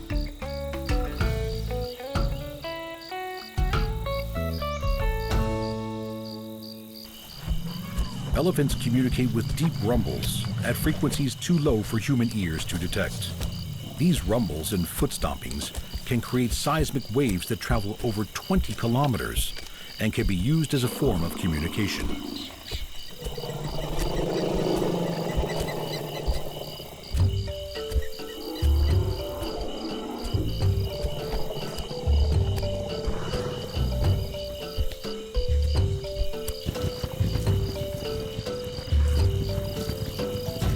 With a reach of 7 meters, the 3.5-meter trunk of an African elephant stretches higher than all but one of the other grazers of the savanna.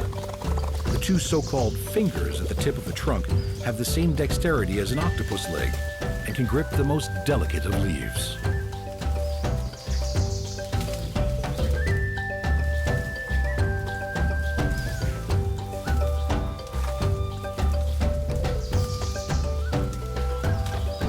When not eating, this colossal beast, with its 52-kilogram skull and 20-kilo heart, nuzzles its fellow behemoths affectionately.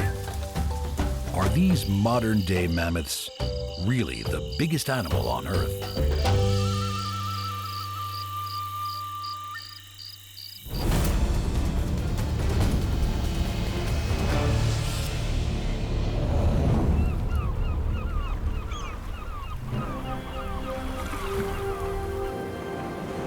With soaring grace and aerial prowess, birds dominate our skies. To remain the undisputed pioneers of the air, most bird species are feather-light and relatively small. But the avian world is not without its giants. The largest birds in the world have sacrificed the power of flight and live with their feet firmly planted on the ground. The ostrich, the emu, and the prehistoric-looking cassowary. All three of these flightless big birds have evolved powerful legs with massive clawed toes. Uniquely, the ostrich has only 2 toes, an adaptation for high-speed running. Sprinting at 70 kilometers an hour, the ostrich is the fastest living bird on land. It is also the largest, standing at almost 3 meters and weighing in at 150 kilos. In spectacular courtship dances, males use their flightless wings as giant decorative fans, waving them as they throw their heads from side to side, as neck and thigh blush red.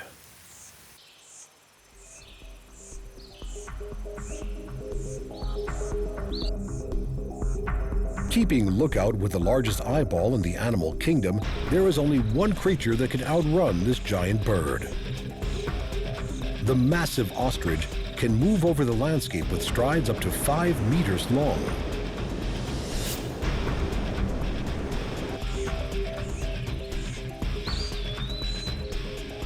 A continent away, in the arid landscapes and coastal dunes of Australia, runs the emu, the second tallest bird in the world.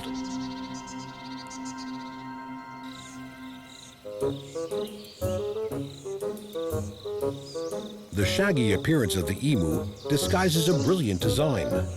Their heat-absorbing feathers and insulating inner plumage prevent heat flowing into their skin, allowing them to thrive even in the midday temperatures of the outback.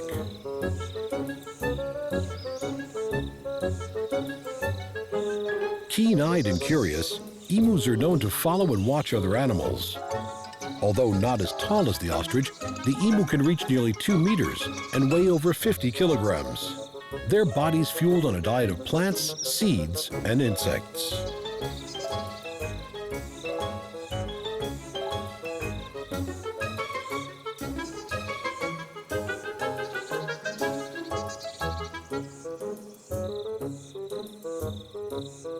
In the emu world, it's the males who look after the chicks, which for the first 3 months of their life are covered in camouflaging stripes.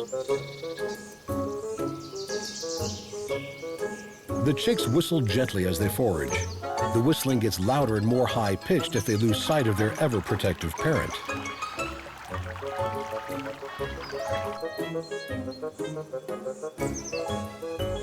They will stay with their father until they are fully grown.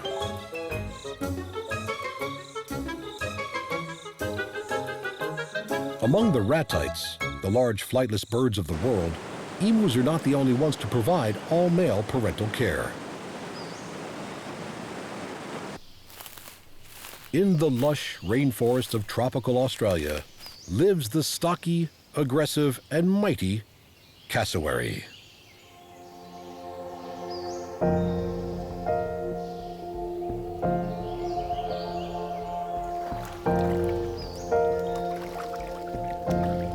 Shorter than the emu, but much heavier, the cassowary is the world's second weightiest bird.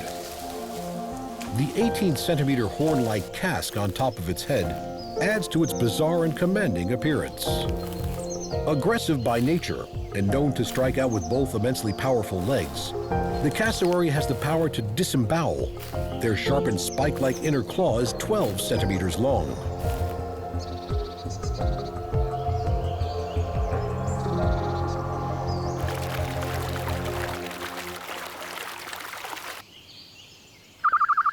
A diligent and protective parent, the male cassowary nurtures his chicks for between 9 and 18 months, teaching them the ways of the rainforest.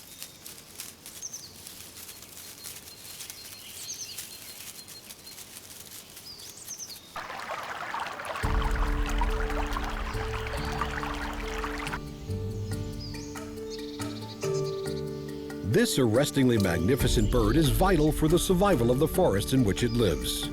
There are some rainforest fruits that only the cassowary is big enough to disperse, the seeds germinating more readily after passing through the bird.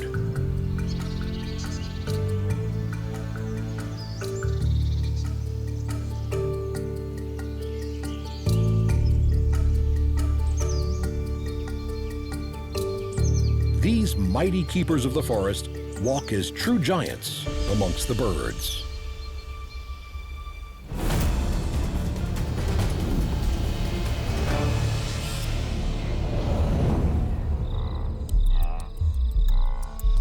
Lumbering across the land, the enormity of the barrel-like hippo is without question. Other grass eaters are frail by comparison. Its immense head leads its 5-meter body, and short, sturdy legs support its 3 tons. Due to their ill temper, half-meter tusks and enormous-size adult hippos are often considered the most dangerous animals in Africa. They frequently brush aside crocodiles if they're in their way.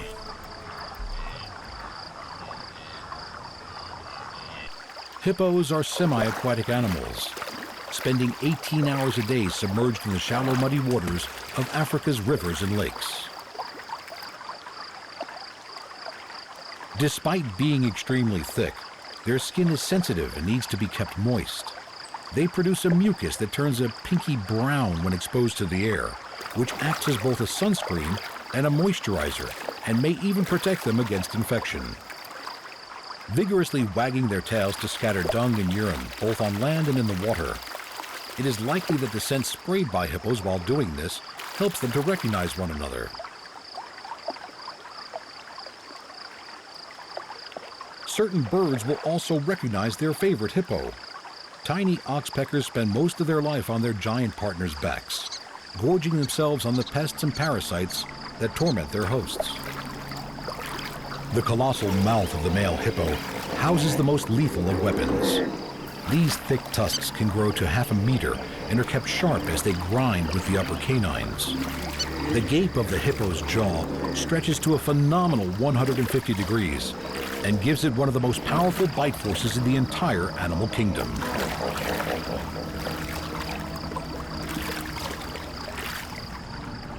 Yawning and showing off tusks is a powerful threat display.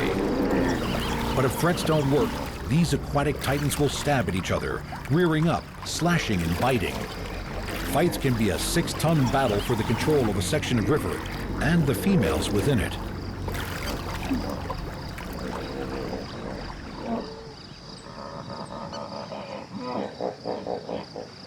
Weighing 40 to 45 kilos, mothers give birth to single calves that are born in the shallow waters.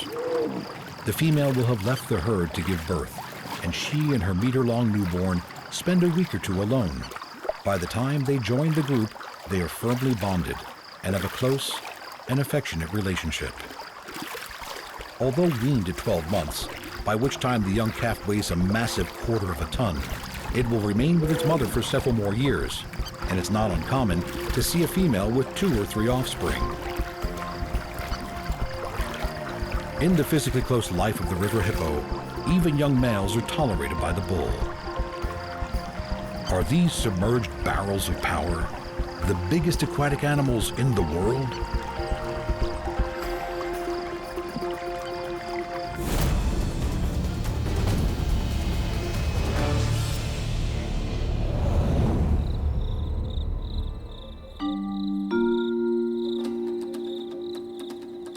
Standing taller than any other living animal in their towering majesty is the proud and elegant giraffe.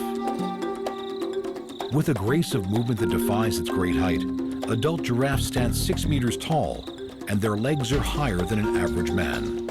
A fully grown male weighs in at over 1,600 kilos.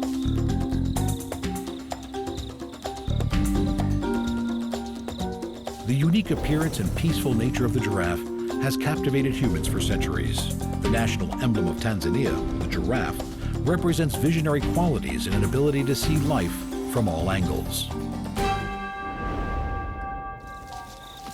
With their giant legs moving in full stride, giraffes can gallop at phenomenal speeds, relying on the forward and backward motion of their undulating necks to keep them balanced.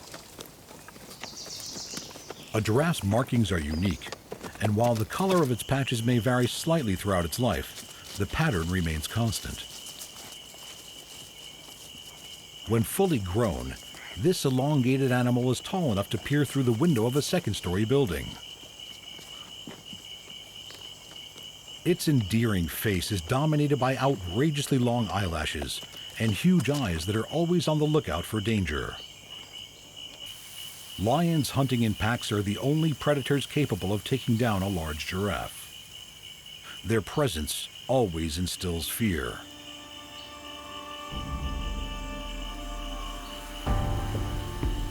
Individual giraffes come and go freely from the open herds that these social animals live in, scattering vastly across the plains, peaceful occupants of all they see. The giraffe's lofty vantage point makes it a useful sentinel for other animals of the plains.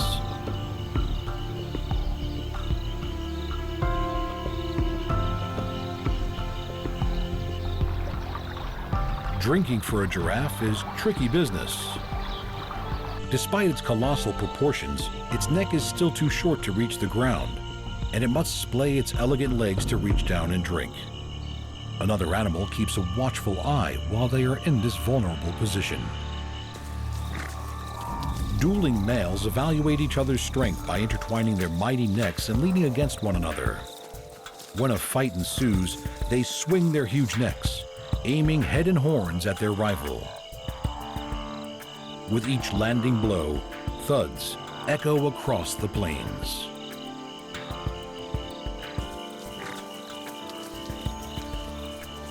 Once resolved, life on the savanna resumes for these otherwise peaceful giants.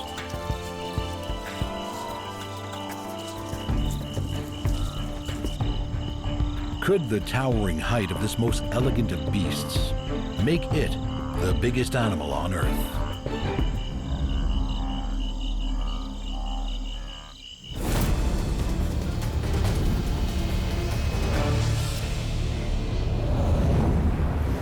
The mighty whale graces our oceans with a size and strength unrivaled on land.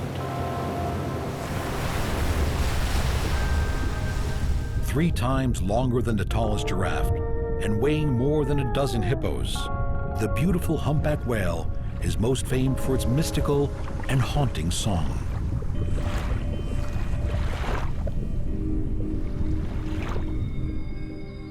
Historically, whales have been hunted with harpoons for their meat, blubber, and bone. The humpback population was drastically depleted. Following the massive decline in their numbers, many species are now protected. One of them, the blue whale, is the biggest animal alive.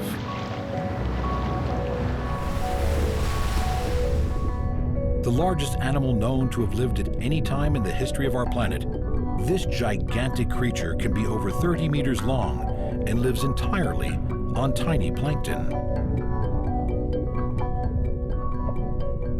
When they surface for a breath, they expel air through a blowhole that is the size of a small child before their 200-ton body glides gracefully back under the sea.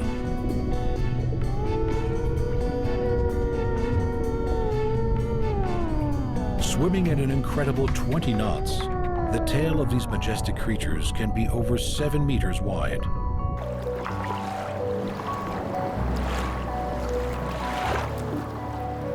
Under the surface of the water, the ghost-like form of these incomparable shimmering mammals is powered by a heart the size of a car, sending out a beat that can be detected from over 3 kilometers away.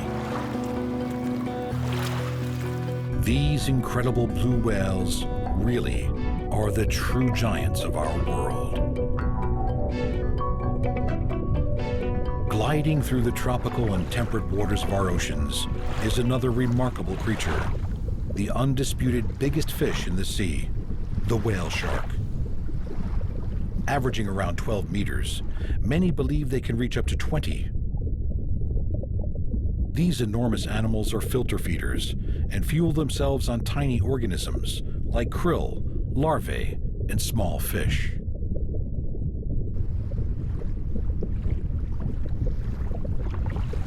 Usually solitary animals, they gather together when rich feeding is available in some part of the world.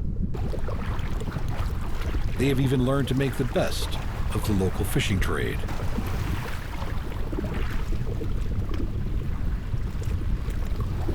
Taking in huge amounts of quarry-filled water into their cavernous mouths, they then expel the water through their gills, which act like a fine sieve.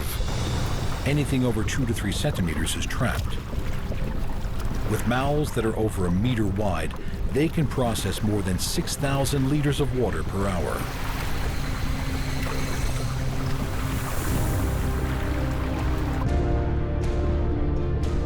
Their sublime grace in the water is one of slow, powerful movement.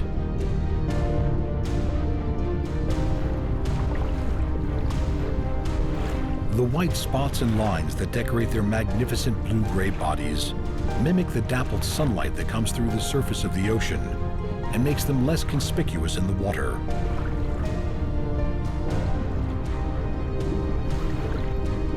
The pattern of spots each animal has is unique and can be used to help identify these peaceful giants. Despite having 3,000 tiny teeth in their spectacular mouths, whale sharks neither bite nor chew.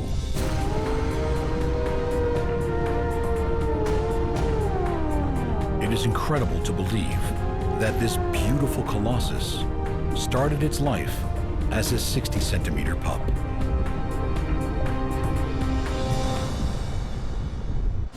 The tusked elephant, the powerful birds, the enormous hippo, the lofty giraffe, the gigantic whale, which is the mightiest of all. Camouflage cats, hidden lizards, cryptic snakes, shimmering cuttlefish, and concealed chameleons. Birds that blend, or invisible spiders. Which is the master of disguise?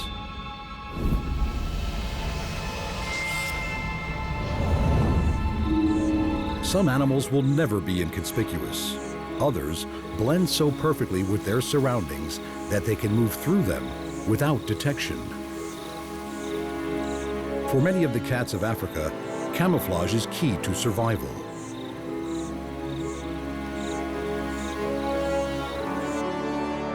From the spots of a cheetah, the rosettes of the leopard, and the stripes and dots of the serval, these cats have evolved to merge with their habitat.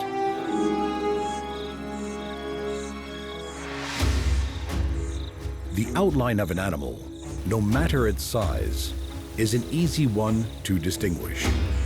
Yet if its basic outline is broken, their form is much harder to detect.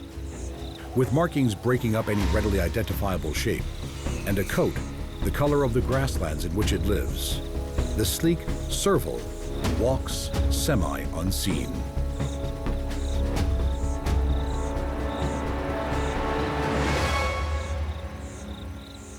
But it's not all about hiding. The black and white false eye spots on the back of the cat's ears may serve quite a different purpose. These large eye spots may well make the cat appear bigger and more watchful to any potential predators that may be tempted to attack it from the rear.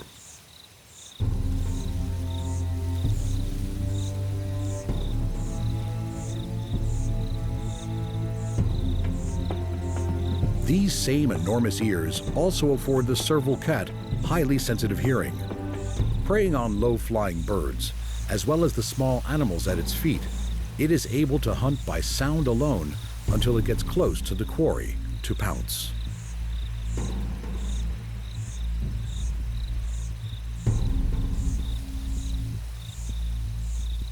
Other cryptic cats have far larger prey in mind.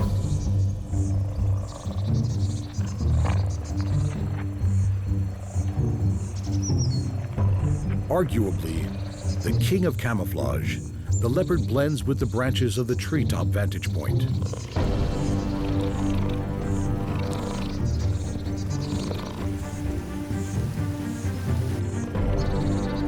Everything about the muscular leopard appears to have evolved for camouflage and stealth.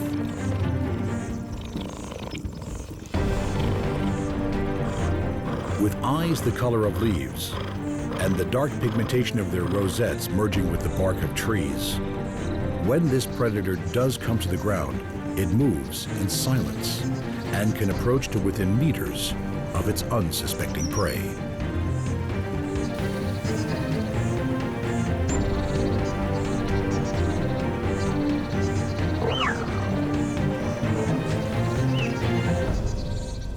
Leopards vary in their coloration and marking. Those living in grasslands and more open areas have a light yellow background coat, whereas those in more forested areas will tend to be darker with more markings.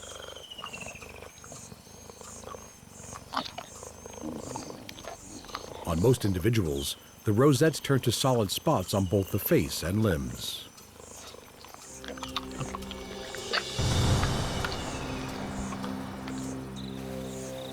Leopards are phenomenally strong for their size.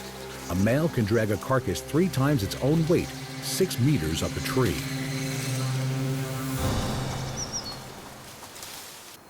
Food is often stored here for a later date.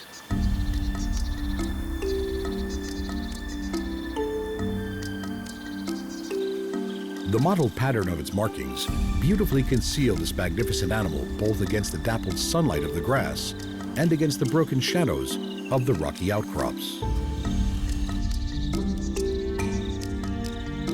Most of the time, this lethal hunter is utterly concealed from its potential prey.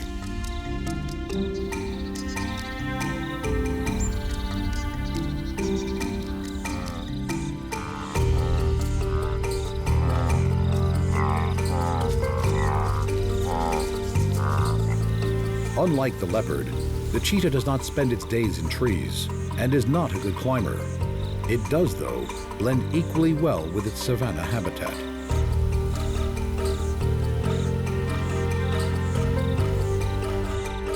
Enabling it to get within sprinting distance of its prey, the cheetah's camouflaging spots conceal it in the long grass.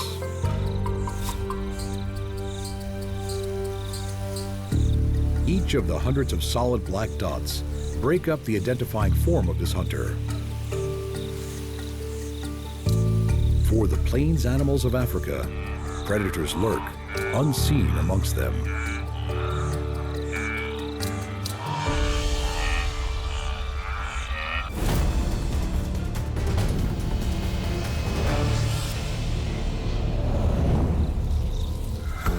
Feeding on these harvester ants is a beautiful adapted predator, the regal horned lizard.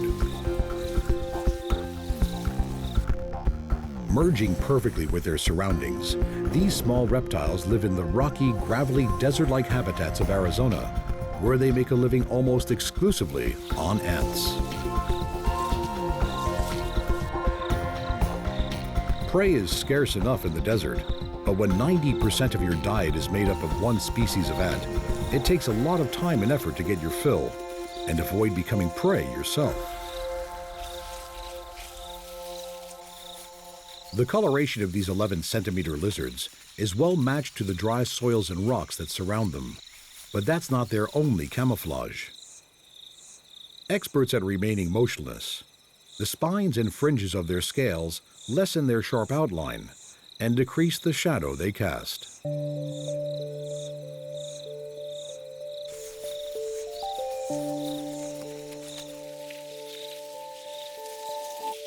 Should the hawks, snakes, and coyotes that hunt these horned lizards manage to find them, they have another trick up their sleeve. They can squirt blood from their eyes. Its foul taste is a serious deterrent. A continent away, its distant relative, the thorny devil, has its own ways of hiding in the red deserts of Australia's outback. This multicolored, spiked, patchworked little lizard eats nothing but the ants that scurry across this desolate landscape, sometimes finding thousands to eat in one sitting and plucking them off one at a time.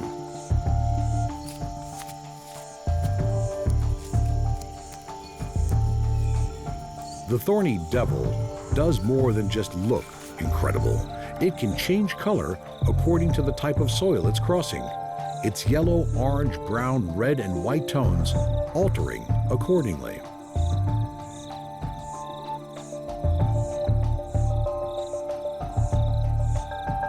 With a bulbous lump of fat on the back of its neck acting as a false head to mislead predators, the thorny devil really is a master of disguise.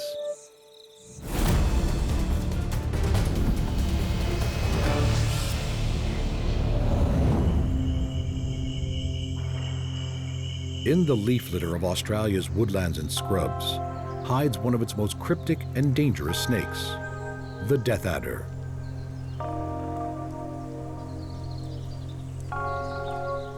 The camouflaging patterns of snakes are mesmerizing. From the pearly multicolored sheen of the carpet python to the mottled bands of the death adder, snakes can be hidden right before our eyes. Unlike many other snakes that will stalk their prey, the death adder is a resolute ambush predator. With muted flecked bands that range from reddish-brown to gray, this stocky snake relies utterly on its camouflage to conceal it from passing in unsuspecting victims.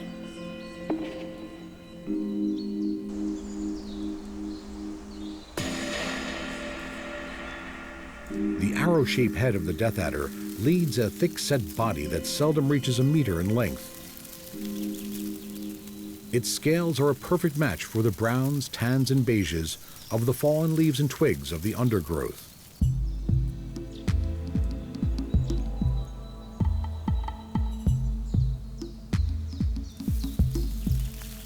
With a form that can pass by rocks and through foliage with barely making a sound, for ambush predators, silence and patience are key.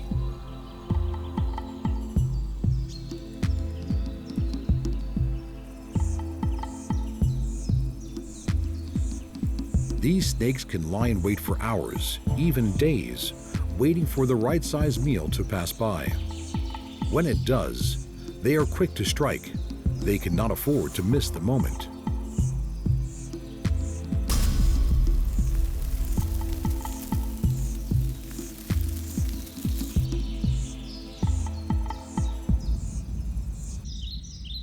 Death adders can help tip the balance in their favor by using their tail as a lure. The creamy tapered end tempting and curious passers-by much closer than they know to the potential jaws of death. Who knows if this mouse knows just how close it is? In the hidden world of camouflage predator, there is always something hiding in plain view.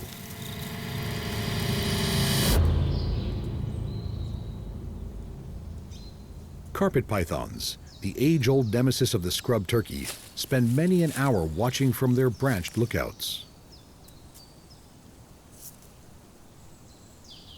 These spectacular pythons are found from the tropical rainforests of northeast Australia to its coastal and arid regions. Their color patterns are massively varied.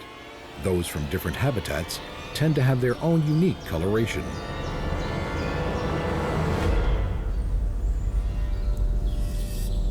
For this individual, its green-brown markings blend almost seamlessly with the mosses and lichen of the trees it moves through. One of the larger snakes in Australia, carpet pythons can reach over 3.5 meters in length.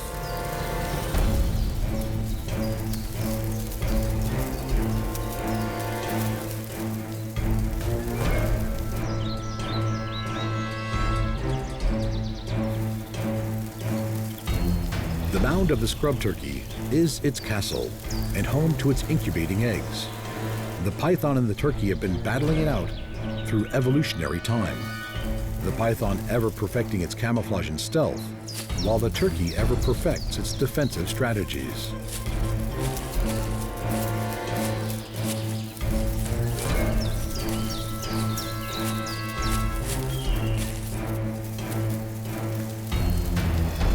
Despite the hidden and silent approach of the hunting snake, the vigilant turkey's attack was enough, and the python coils its unhurried retreat, merging back with the emeralds and greens of the forest.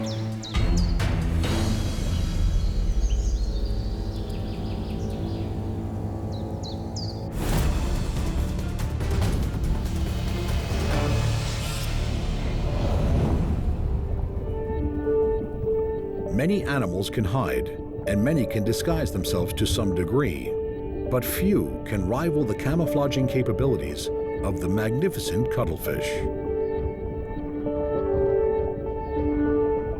Cuttlefish can not only change color, they can also change their shape as well as their texture as they morph through seamless variations of themselves.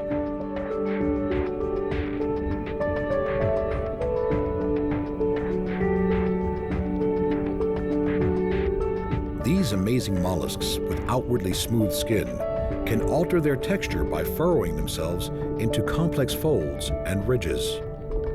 Simultaneously taking on a blotched pattern, they are indistinguishable from the microhabitat they have chosen to settle on.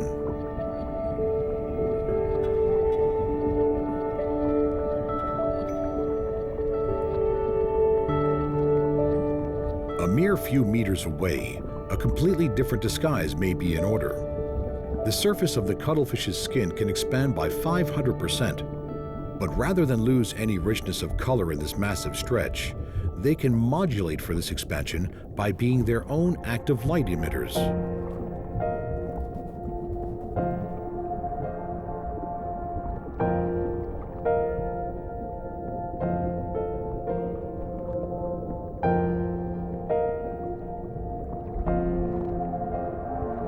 Gentle undulations of their lateral fins move these animals through the water as they morph their way over the ocean floor, sometimes appearing textured and almost translucent, other times a solid black of color, and others monster-like in the safety of a crevice.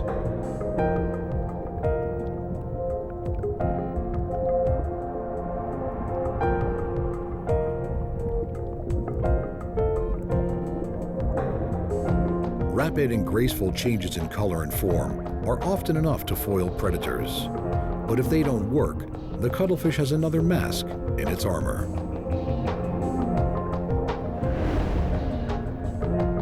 The smokescreen that is created by the ink distracts any would-be predator, leaving them searching for a long-gone invisible prey.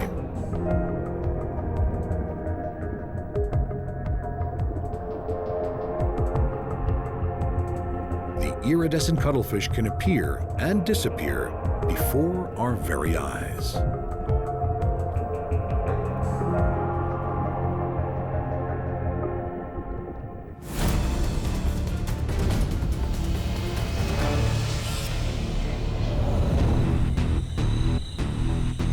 Making camouflage an art form are the verdant, sauntering, highly distinctive chameleons that make their homes in rainforests, grasses, trees, and bushes. There are well over 100 species of chameleons around today, ranging from the tiny pygmy chameleon to the prehistoric-looking horned chameleon. Most are found in Africa and Madagascar.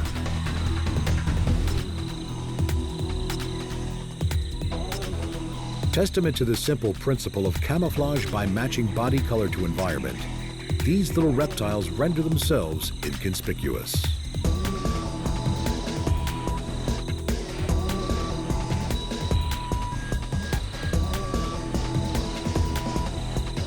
Their tongues are like a tethered projectile, able to shoot out 1.5 times their body length. These sticky-ended probes are estimated to reach their target in 7/100ths of a second.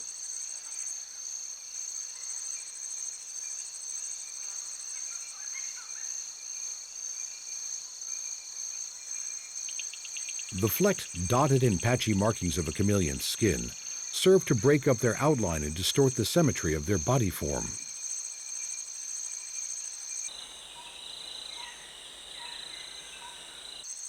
Moving slowly and gently, the disturbance they bring to the leaves is minimal.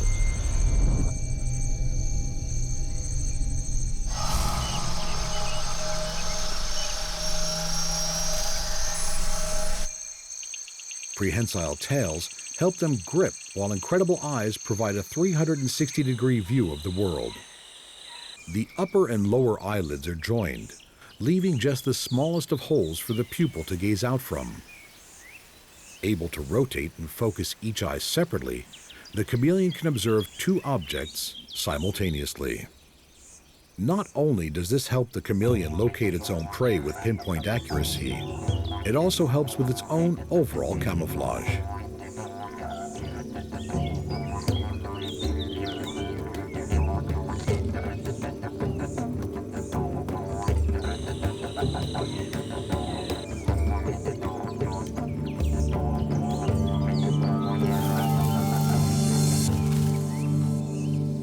The tongues of these insectivorous reptiles have an elastic recoil mechanism, which is much less thermally sensitive than the rest of the lizard. This means that even when cold and sluggish, the ectothermic chameleon can still catch its prey.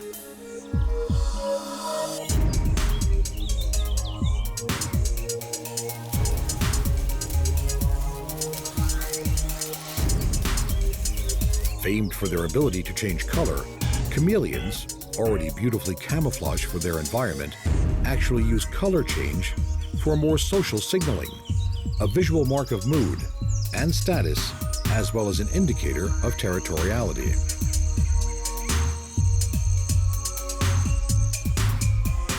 Darker spots and brighter colors are often shown when angered or fearful.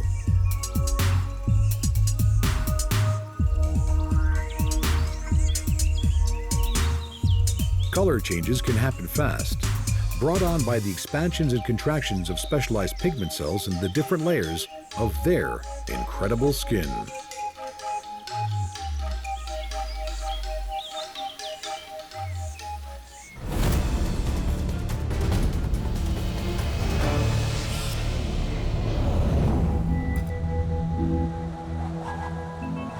In the frozen climes of the northern hemisphere winter, targamins blend against their snowy surroundings.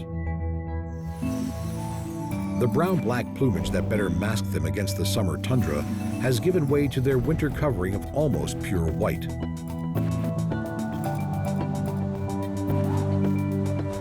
Only their eye patch and tail feathers remain black, as their plump bodies take on the camouflaging white feathers of winter, concealing them as they forage on the snow-covered grounds of their home.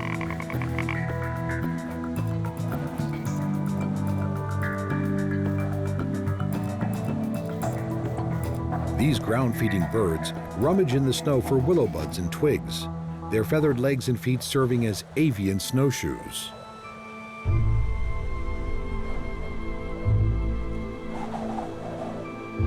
Female ptarmigans will molt directly from their winter whites to summer browns. Males, on the other hand, with the red wattle over their eyes, have a transitional plumage as they make the move between summer and winter. The feather changes of these Arctic avians are just one way birds can disguise themselves while out in the open.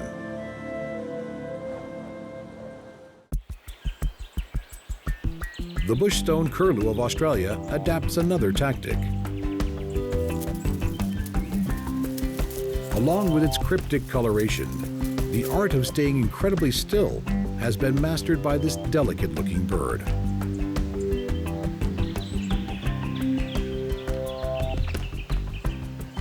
Found throughout much of Australia, the curlew prefers open woodland and is often found near some of the country's other iconic birds.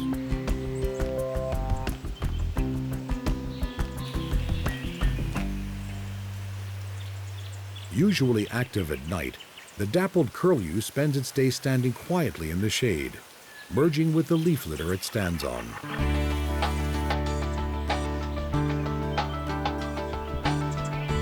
This uncanny ability to stay almost entirely motionless has led to living birds being mistaken for statues.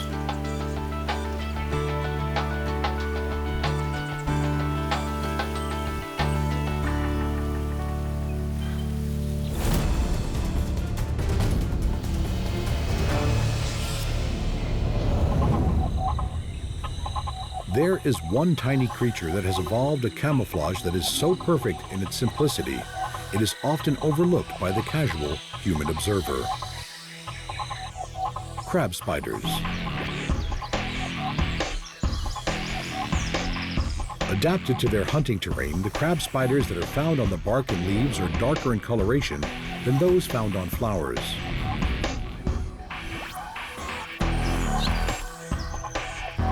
Butterflies, honeybees, and beetles are common prey for the sit-and-wait predatory tactic of the crab spider, as they come to feed on the very flowers that hold their enemy. The spider's sturdy front legs are held to the side in readiness to strike. The free-roving crab spider, also known as the flower spider, is not a web builder, but instead relies on its fabulous camouflage and talent for remaining still, sometimes spending days, even weeks, in the same spot.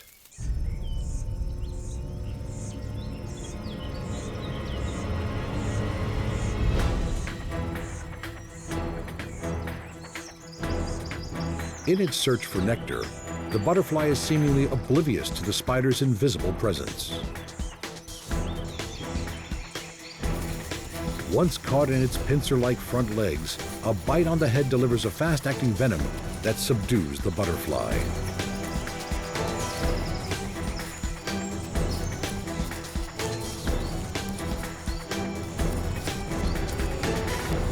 The venom and digestive juices work together to liquefy the internal tissues, and the victim is sucked dry.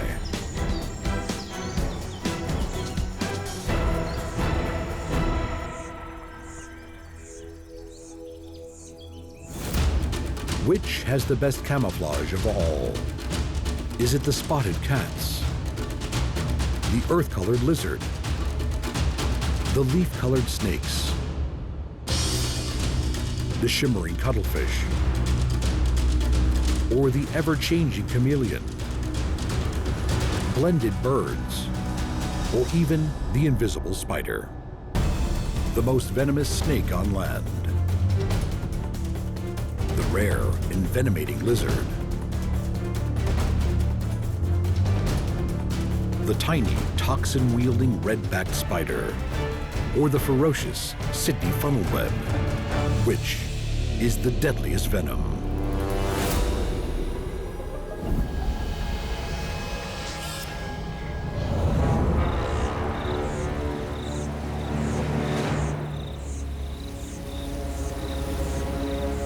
The deserted heart of the Australian outback, where people seldom venture, is the hot, baked home of the most venomous land snake in the world, the inland taipan, a 2-meter-long snake with enough venom in one blow to kill 250,000 mice.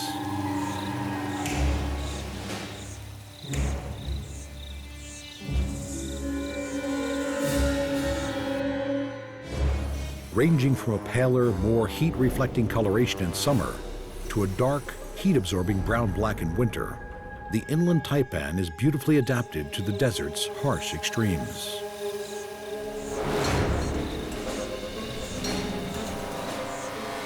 In the heat of the summer, these muscular small-scaled snakes will take shelter in the cracks and fissures of the baked earth, as well as in the burrow systems of their favorite prey, the long-haired rat.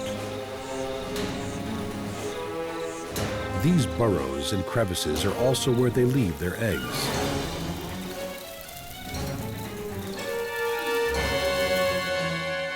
Just over a dozen of these leathery, elongated eggs are deposited and abandoned. 2 months later, they begin to hatch.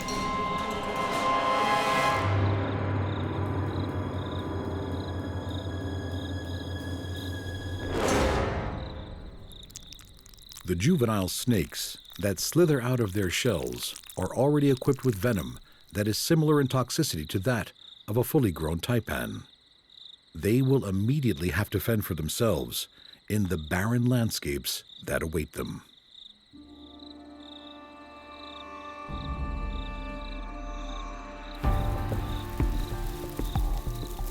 Almost half a meter on hatching, these fast-growing snakes live exclusively on warm-blooded mammals.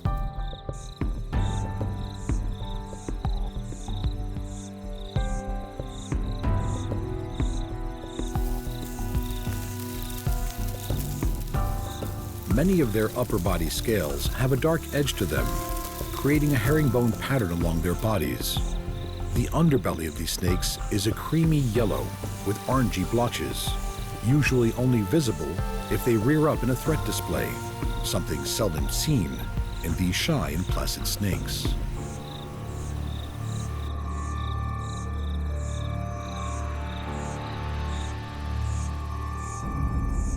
The plains mice and other small mammals of the arid outback can offer a meal in lean times. As their prey is usually fast-moving, venomous snakes need their toxins to be fast-acting, so precious meals are neither lost nor alive long enough to fight back.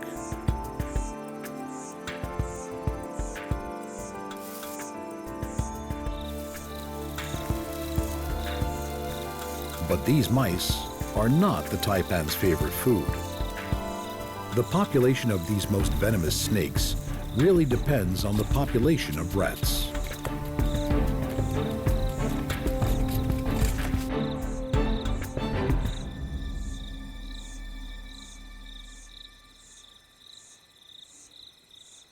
Cornered in their own home, there is no escape.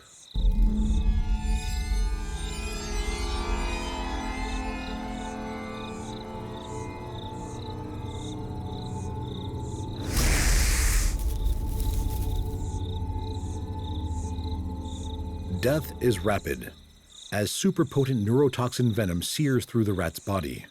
Its lethal effects hastened by a spreading agent which increases the rate the venom is absorbed.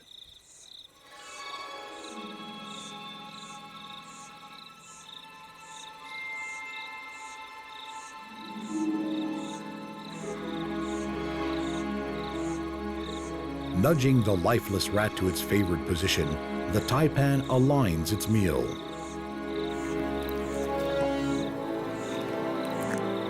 Opening jaws held together by immensely strong and flexible muscles, the rat is gripped by fangs on each side of the jaw, which the taipan then walks down the rat's body.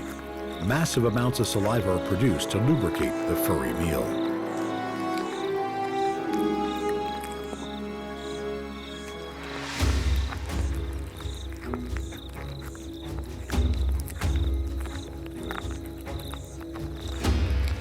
Stretchy skin and small scales aid the process as the snake's body accommodates the rat.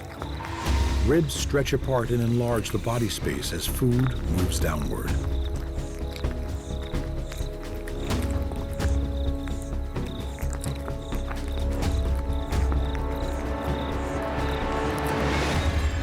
The venom that has killed the rat now has another use. The powerful digestive enzymes it contains help to break down flesh as the snake starts to absorb its meal.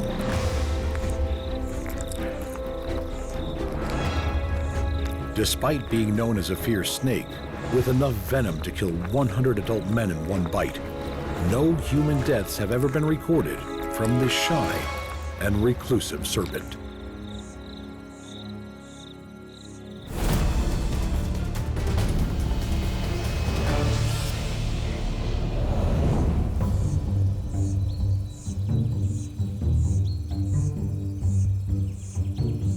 Venom is not the exclusive domain of snakes and spiders.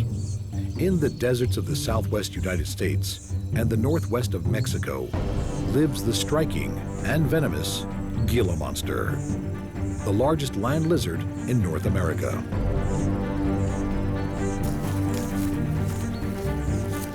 Gila monsters are not the only venomous lizards. As well as the Mexican beaded lizard, new research has found venom in some monitor lizards and iguanas.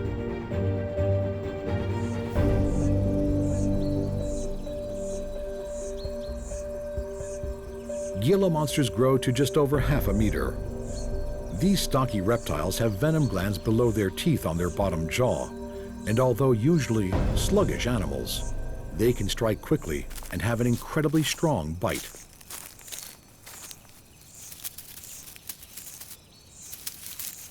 Usually solitary animals, Gila monsters spend over 95% of their time underground in their burrows. Most of the time they do spend above ground is during spring, when they come together to mate and for male-to-male combat.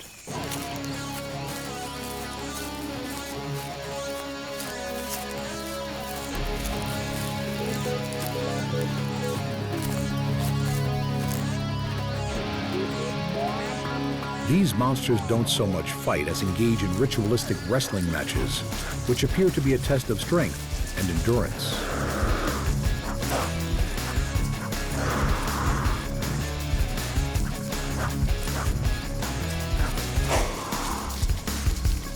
Each male vies for top position.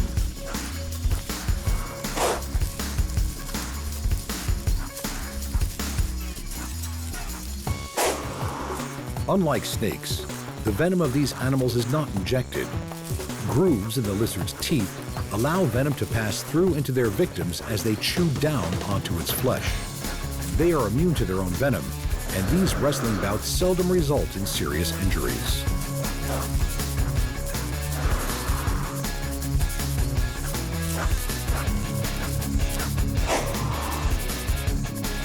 The skin of these animals is tough.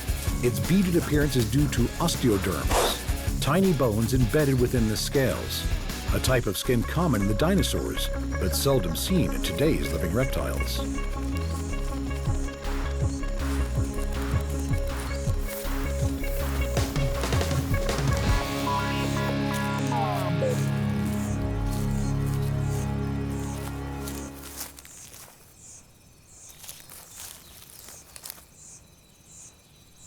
With a preference for the rocky foothills of the deserts and the semi-arid scrublands it resides in, it is likely that the main use for the Gila monster's venom is defensive and serves mainly to protect it from coyotes and any tenacious birds of prey that may attempt to hunt it.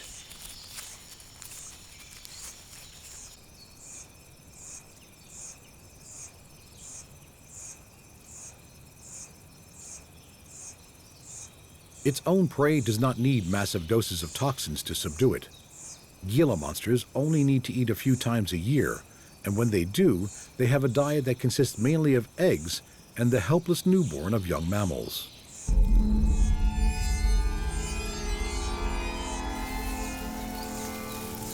These are sought out in their underground hiding places.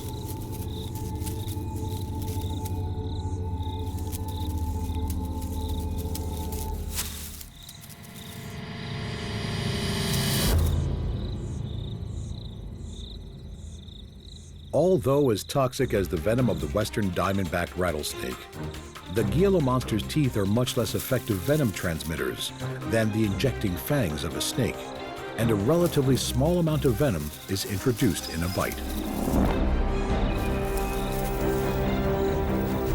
Although in this case, it wouldn't take much.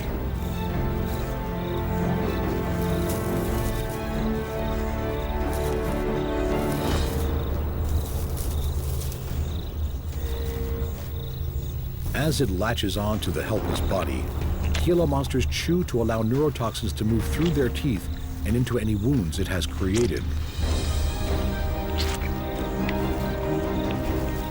Able to eat a third of its own body weight in one sitting, these naked pack rats could keep the monster going for months.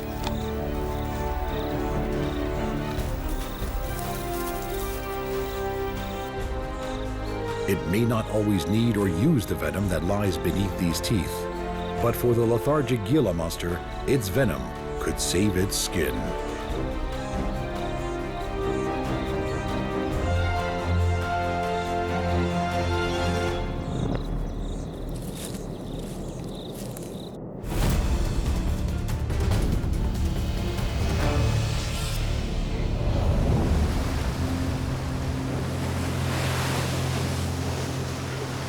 In the shallow waters of the Pacific Ocean is an animal the size of a golf ball that carries with it not one, but two types of venom.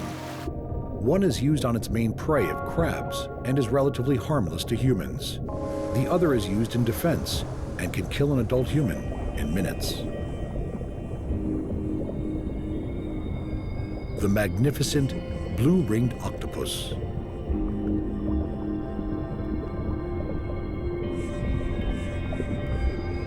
Usually a pale brown in color, the iridescent blue rings that give these famous octopus their names are only shown when the animal is hunting or agitated.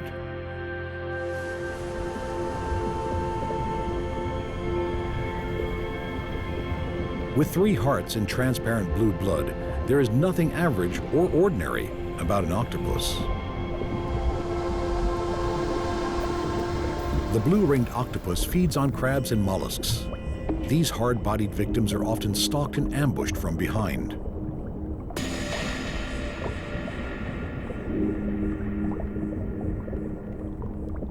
The powerful toxins that blue rings carry are produced by dense colonies of symbiotic bacteria that are harbored in their salivary glands.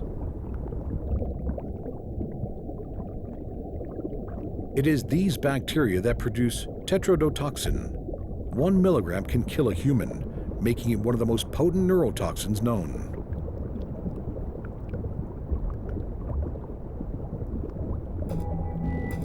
Saving this venom for its own defense, the crab will be infused with the octopus's milder toxins, paralyzing it as it is enveloped in an 8-armed death embrace.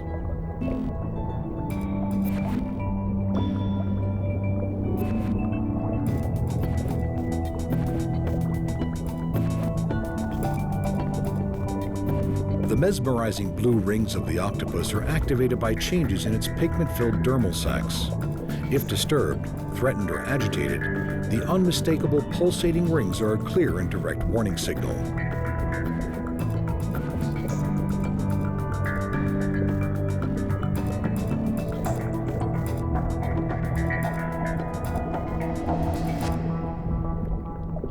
For the husked remains of this crab, there was no warning.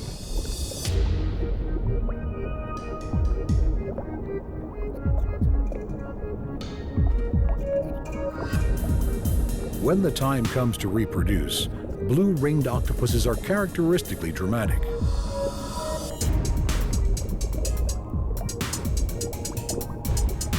Laying around 50 eggs, The female carries them with her tucked under the secure haven of her suckered arms. For the few months it takes for them to develop, she will not eat.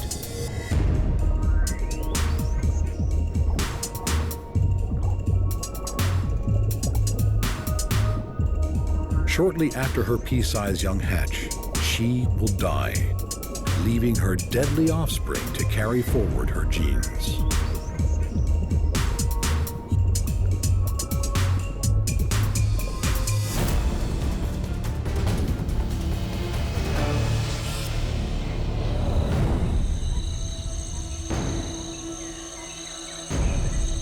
In the secluded outhouses, under fences and letterboxes, under barbecues and amongst garden litter, are the messy webs that hold the killing fields and the hundreds of offspring of a very deadly female.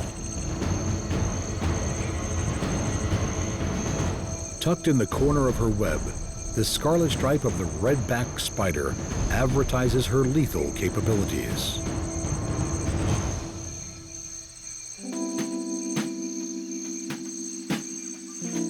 Found throughout Australia, the redback has a striking resemblance to its close relatives, the infamous black widow of North America and the katipo of New Zealand.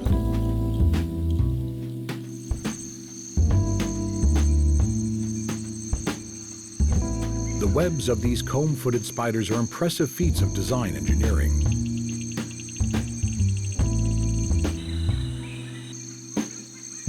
The silk that is strewn from spinnerets on the underside of her abdomen is used not only to construct their so-called gum-footed tangle webs, but also for wrapping food and constructing woolly egg cases from which hundreds of her young will emerge.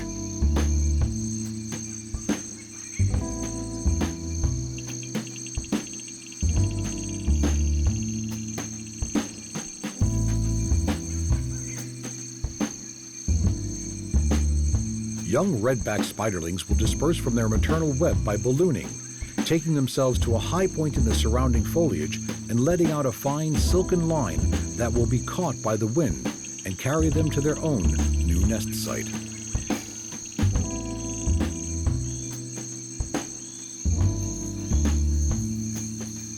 In order to reproduce, the cannibalizing female will most likely have eaten the male whose sperm she used and continues to store for up to 2 years future reproductive use.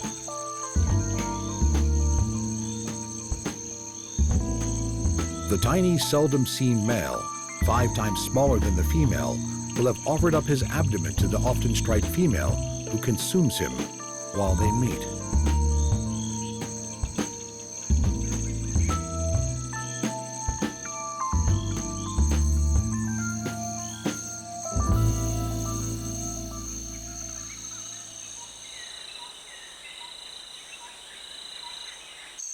The venom of these industrious females is one of the most potent of all Australian spiders and is stored in venom glands just above the fangs.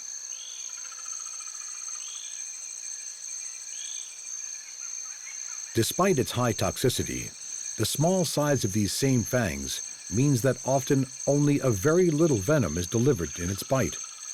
While this may be more than enough to subdue their prey, only 1 in 5 bites causes significant envenomation in humans. When it does, pain at the bite site is extreme.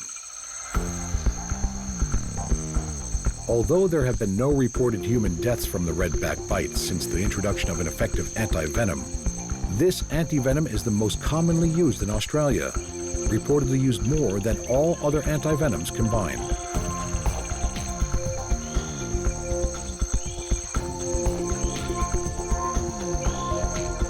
For these young spiders, the fight for life has already begun, and the spiderlings emerge as cannibals, eating any unhatched eggs as well as their siblings.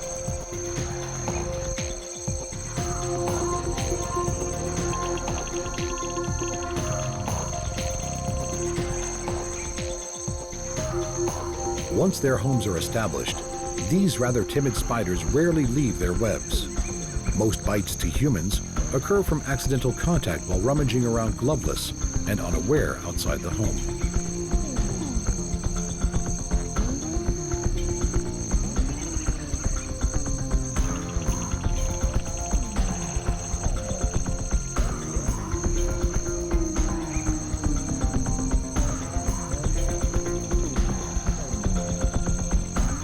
Her incredible spinnerets contain microscopic spigots that each produce a single filament of silk.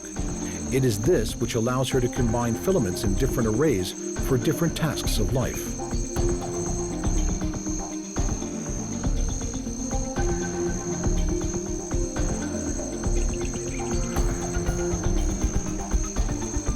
And so she goes on, spinning and weaving and breeding, bringing in up to 5,000 potential new venomous lives during her own lifetime.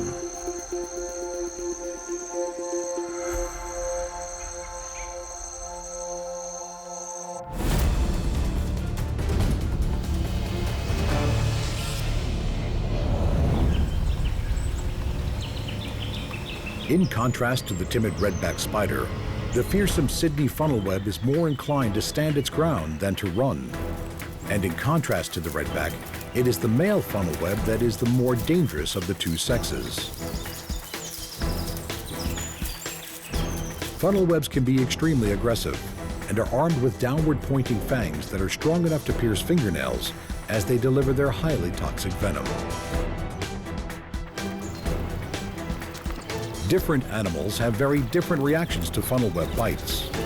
While deadly to its main prey of insects, small lizards, and frogs, many mammals are relatively unaffected. However, to humans, the venom of the Sydney funnelweb is one of the most toxic of any spider.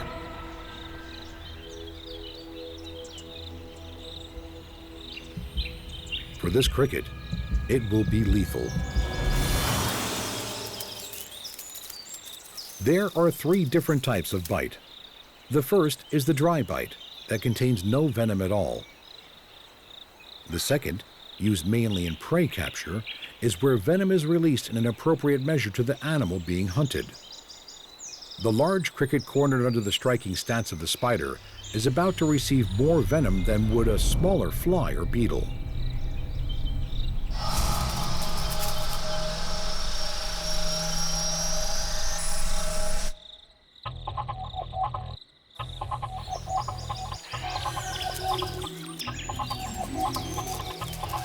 The multi-compound venom also serves to keep prey in good condition for later consumption.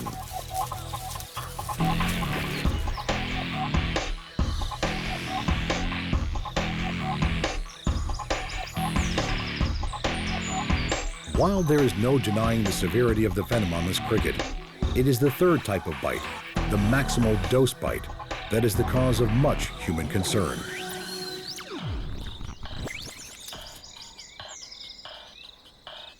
The effects of receiving the maximum dose of this spider's venom are fast and severe. Without anti-venom, human death can occur within hours.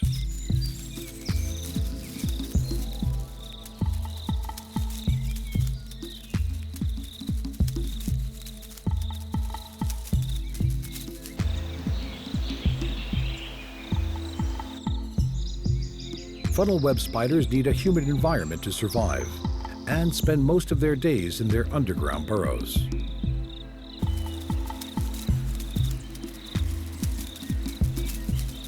In the rains of summer and autumn, males are often lured out nightly in their search for females.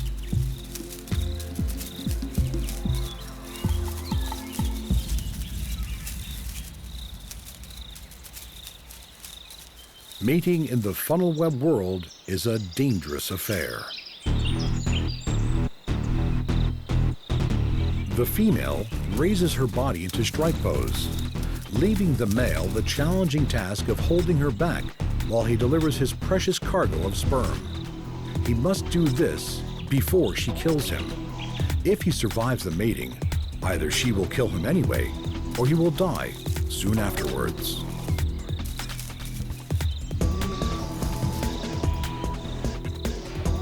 It is no surprise that many believe this burly-looking creature is the world's most venomous spider. But how do we judge which is the most venomous of all? Is it the highly toxic but reclusive inland taipan? The rare venomous lizard? The deadly blue-ringed octopus? The cannibalistic redback spider? or the fatally toxic Sydney funnel web. The world is full of mighty movers, from Africa's most famous drifters to turtles that make epic journeys to reproduce, seabirds that don't come to land for years, water birds that follow ephemeral rivers, and whales and whale sharks that roam the great oceans.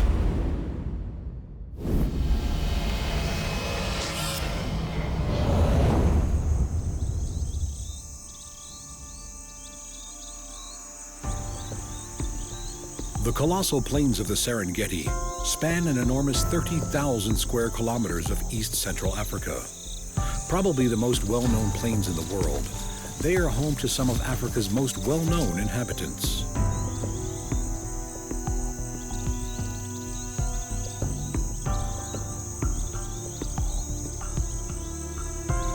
Hundreds of thousands of zebra live together in the Serengeti. Their distinctive eye-catching stripes are as unique as fingerprints, and even within the largest of gatherings, no two zebra will be found with exactly the same stripes.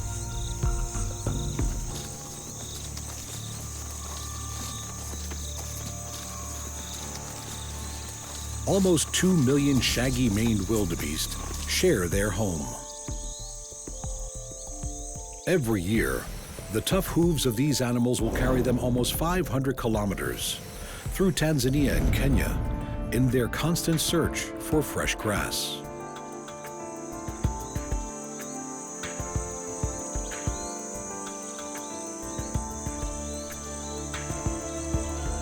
It is a journey that will cost many their lives.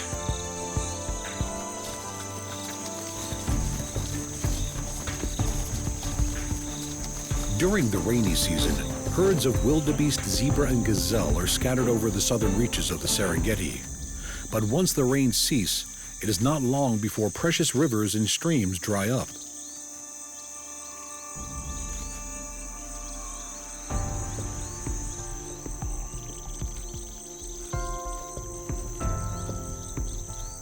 As the grazing animals focus on the remaining areas of greenery, ever bigger herds are formed as they move north and west, following the prized fresh grass.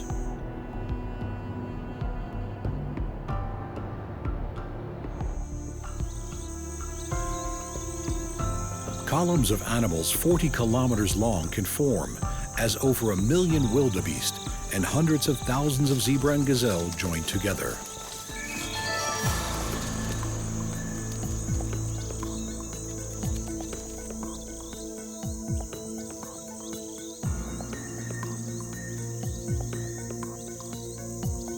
As some pause along the way, relationships are made and reinforced, and endurance is tested, but the crowd keeps moving.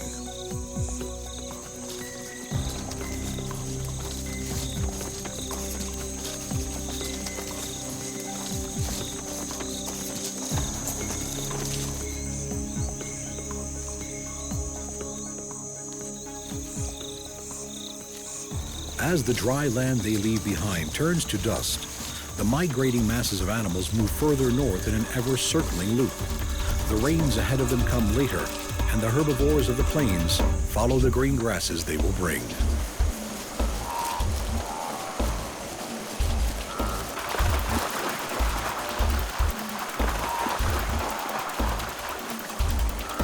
The land of the Masai Mara in neighboring Kenya is the northernmost part of the Serengeti Plains. While for the grazing animals the border between the countries may not present a problem, the rivers that run across the plains most certainly do.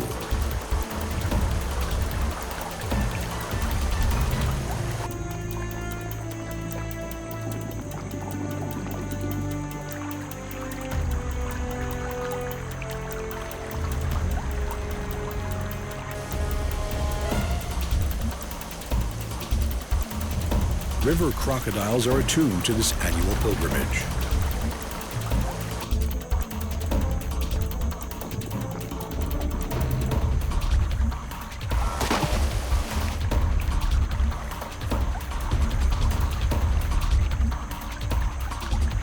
As they play Russian roulette with their lives, this is the most hazardous part of their journey, and one that cannot be avoided if they are to complete their exodus north.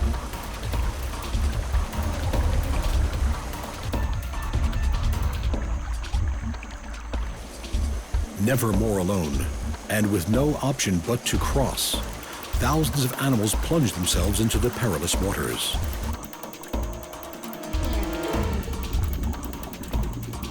Many other animals are already there.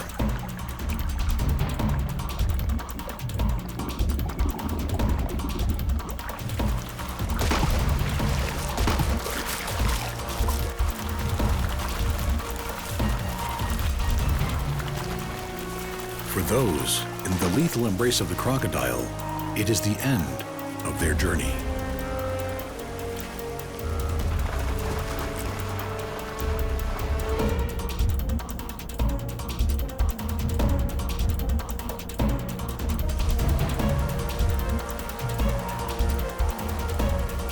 Despite the dangers, the voyagers continue in what is the largest mass movement of mammals anywhere in the world.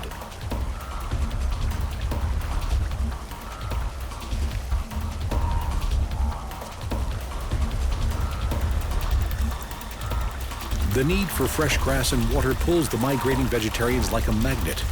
Young and old alike will attempt the journey as they travel across the reaches of the Serengeti and all the challenges it throws at them, hauling themselves to new pastures.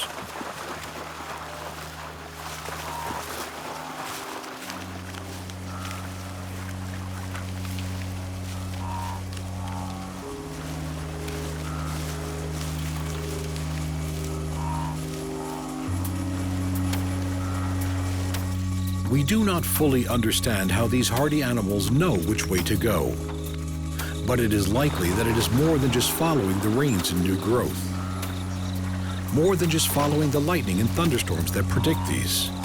It is likely that the instinct etched into the DNA of those that have survived this journey for generations must surely play a part.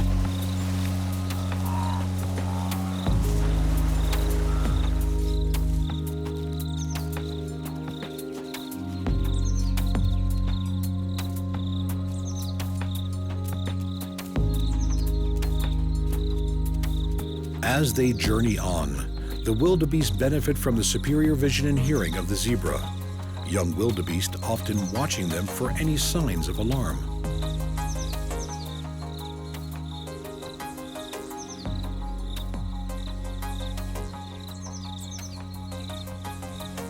While both zebra and wildebeest eat similar grasses, they have preferences for different parts of the plant, and coexistence is peaceful.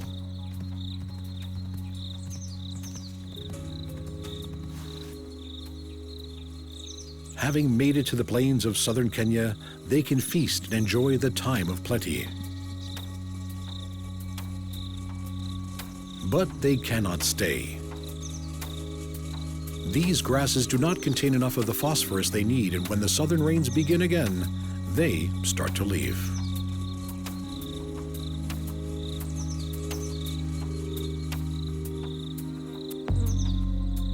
The freshly sprouted grass of the southern Serengeti contains this valuable phosphorus, and it beckons them back as these great wanderers continue the migrations of their life.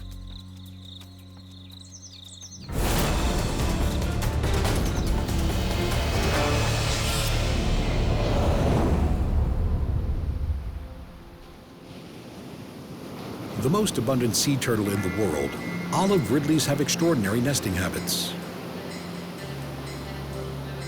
These small turtles migrate massive distances between their oceanic feeding grounds and the shores that draw them back to mate and then to nest.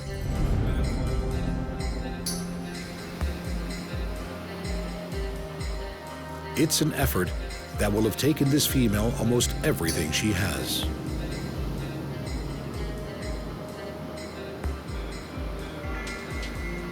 In huge congregations, known as arribadas, meaning arrival by sea, vast numbers of these usually solitary females come ashore to lay their eggs. They will do this once or twice every season, and for a few days every year, their tropical nesting beaches will be crammed with thousands of turtles.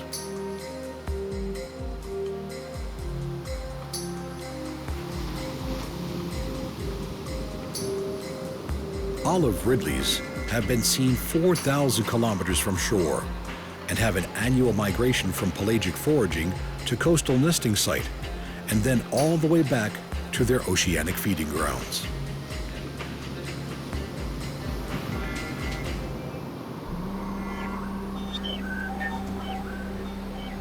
It is a massive effort for each of these small turtles, and for some, it will be their last.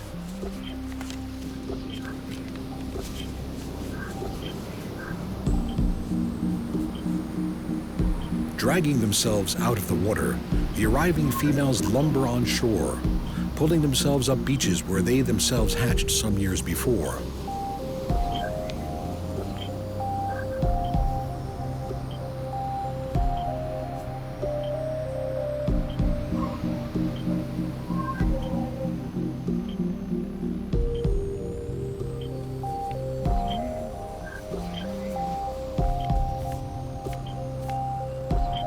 Clearing away sand with her front flippers and digging with her rear ones, she prepares her egg chamber.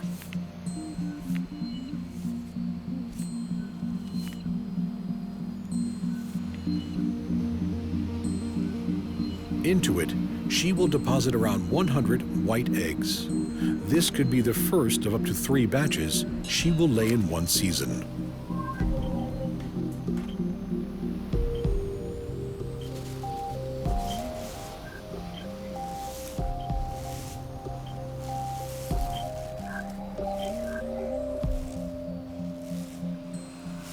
Once her eggs are covered, she will use her 45-kilogram body to help pack down the sand before she leaves the nest forever.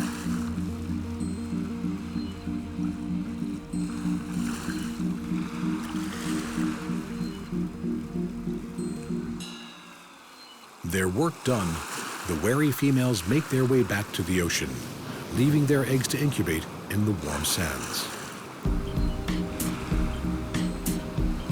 They will never see their offspring as these oceanic wanderers disappear back into the welcoming swell of the ocean.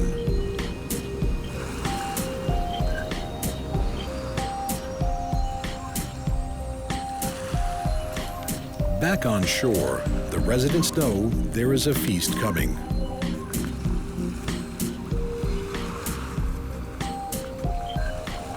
Just under 2 months after being laid, the tiny turtle hatchlings will emerge from their eggs into an unwelcoming world.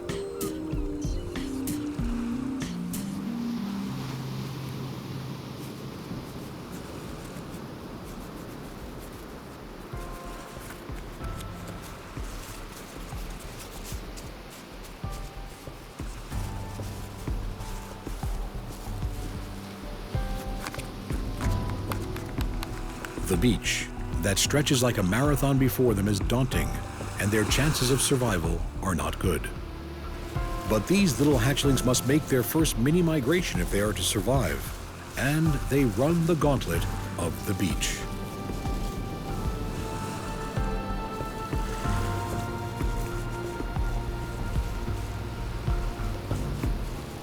Black vultures are usually carrion eaters, but for them and other wading birds, the bite-sized and bountiful turtle hatchlings are a snack too tempting to pass up.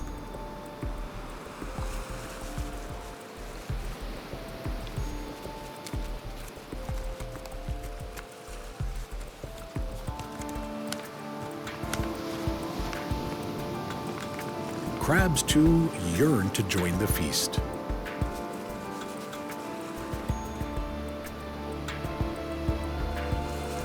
Endearing little ghost crabs, with their fast and jerky movements and powerful pincer claws, are one of the main causes of mortality for turtle hatchlings.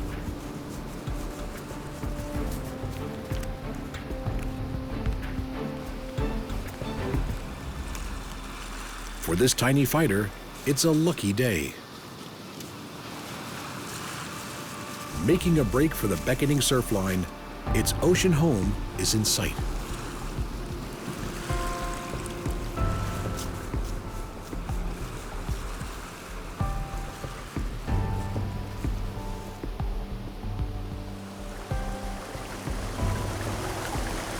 For the next few years, the hatchlings are lost to the ocean currents, until they too are old enough to journey all the way back to this very spot.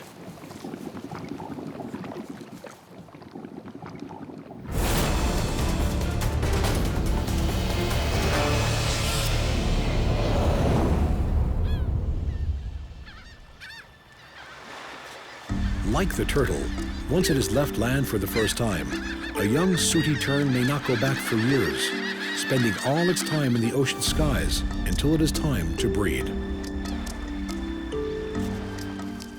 Soaring on outstretched wings, these elegant seabirds feed almost entirely on fish driven to the surface by the hunters below.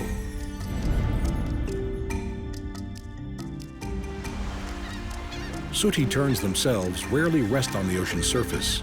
Their feathers are not water repellent and would get waterlogged, hampering their graceful flight. For this bird, life is in the sky.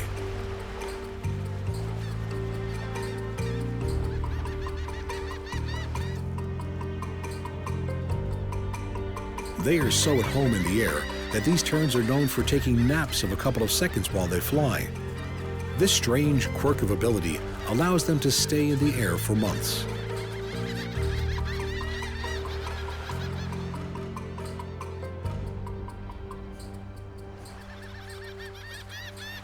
After many weeks at sea, the breeding season beckons, and the terns answer the call, heading inland to the tropical islands of their nesting sites.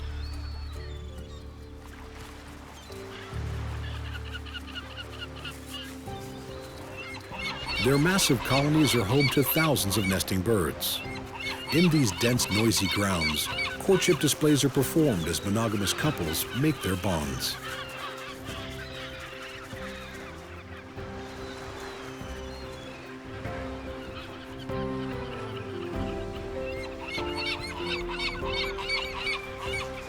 Both parents will incubate a single egg.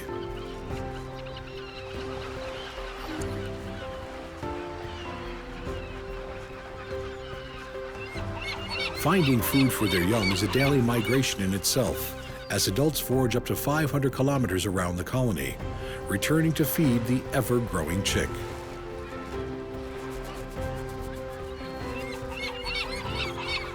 Once the breeding season is over, sooty terns go back to their pelagic lifestyle and spend the next few months back at sea, wintering through the tropical oceans until the need to breed draws them back into land once more.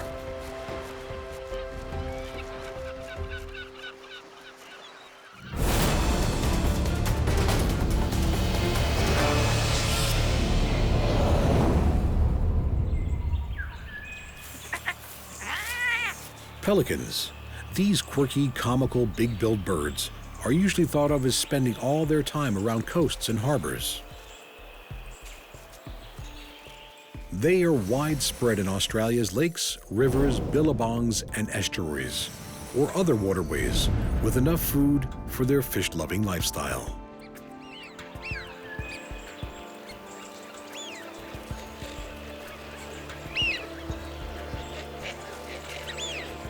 With the longest beak of any bird in the world and a wingspan that can reach 2.5 meters, these are very unusual looking birds, and some of them have a very unusual habit.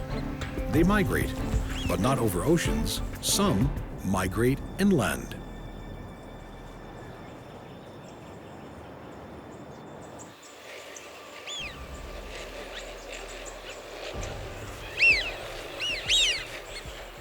In the arid center of Australia lies Lake Eyre, a dry salt pan that is the lowest point in the country's vast landmass. When rare rains bring water to the parched outback rivers, they begin to flow and bring water and life into Lake Eyre, and the pelicans follow them. Stopping at creeks and billabongs along the way to their ephemeral paradise, many of the birds that make this inland journey are heading back to the place of their birth.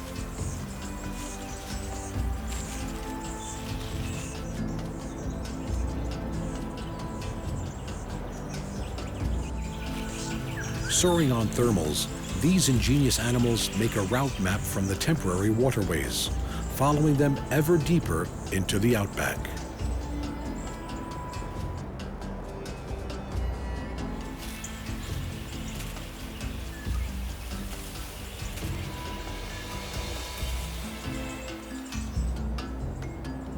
Finally, their destination is in sight.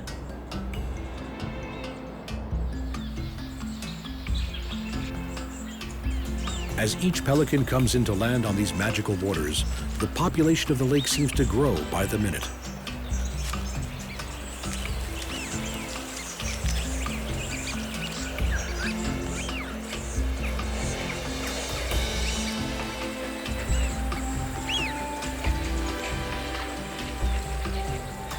Many of these birds will have flown hundreds of kilometers to get here. It is a journey worth making. The lake only has a covering of water once every 8 years, and it is filled only 3 times in the past 150. It is a place worthy of migration.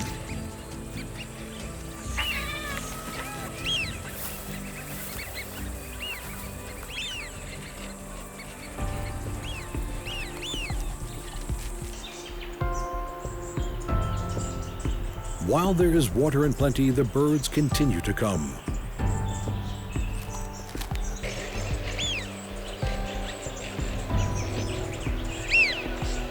Soon, thoughts turn to breeding.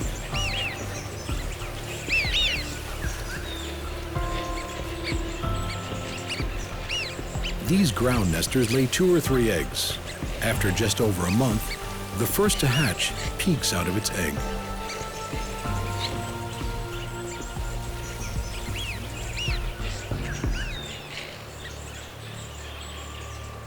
For the first few weeks of its life, the young chick will be reliant on the bounty its parents bring from the lake.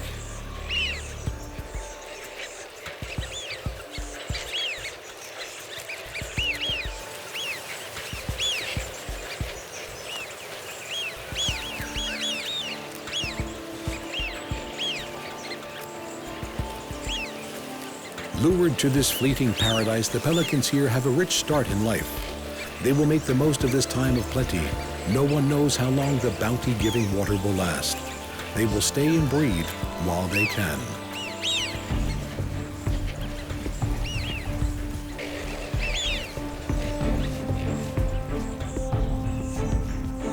Once the waters start to recede, it's time to leave.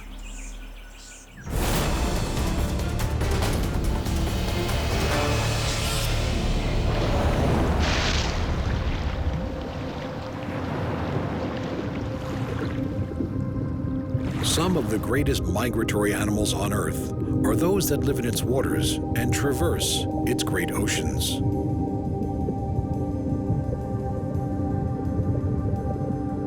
From baleen whales that travel from the nutrient-rich polar waters to warm tropical seas, to the whale shark, whose migrations we barely understand.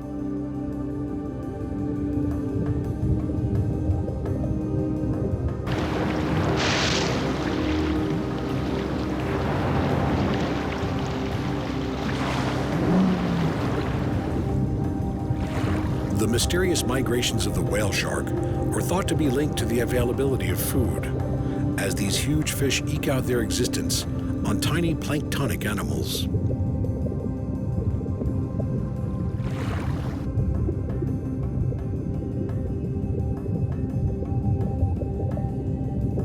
These enormous fish migrate massive distances during their lifetime, with individuals traveling thousands of kilometers, journeys that may take them years.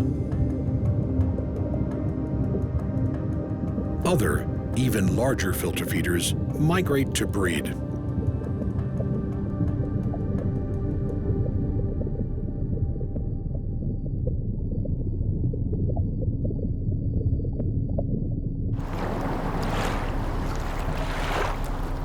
Journeying the length of the oceans to give birth in the warmer waters of the tropics can bring the phenomenal blue whale surprisingly close to its shores as it graces coastlines with its presence.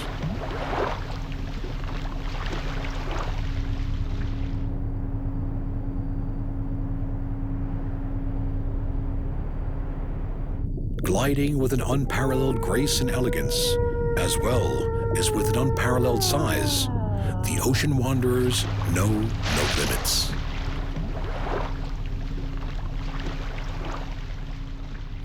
We are in awe of them all, the Great Plains wanderers. the massive journey to land of the nesting turtles, as well as the breeding sooty tern, the inland migrations of the pelican, and the huge voyages of the ocean giants. The targeting archerfish, the ambushing portia, the harpooning coneshell and weapon-swinging bolus spiders, slave-making ants, trap-laying antlions, or parasitic pompelid wasps. Which is the top of the micro-predators?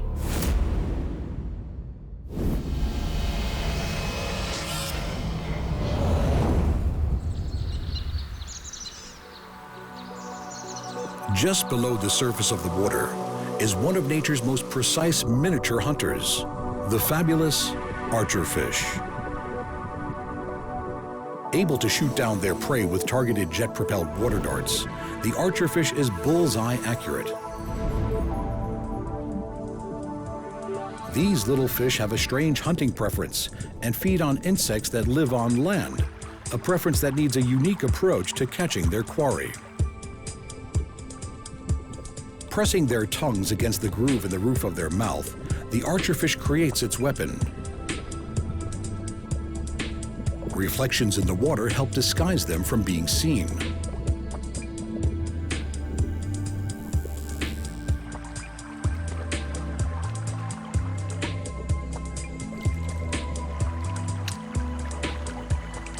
The water droplet hits its target, traveling at about 60 meters per second. By the time the insect hits the water, the archer has repositioned itself and is in the right spot to grab its meal.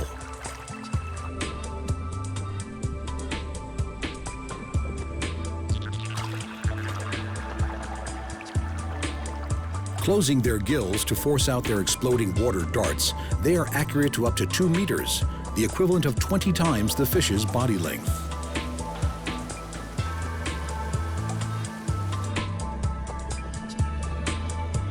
These little sharpshooters even have smart vision. Light bends at the juncture of air and water, yet archerfish eyes seemingly have adapted to this, and they adjust their aim to compensate for the shift in light. This aquatic marksman is not one to be underestimated.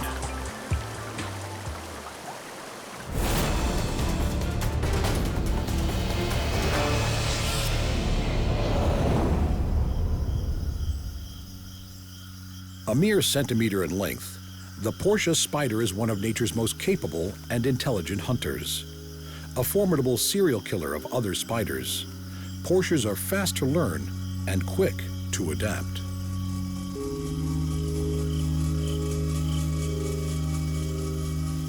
Aided and abetted by their exquisitely camouflaging fringes of hair and eyesight that is 10 times more acute than other jumping spiders, portias literally eat other spiders for breakfast.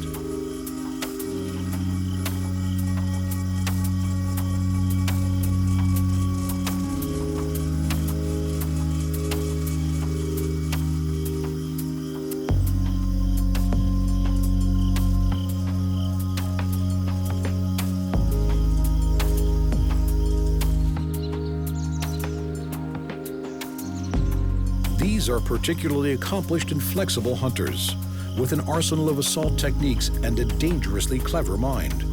Portias are masterful web invaders.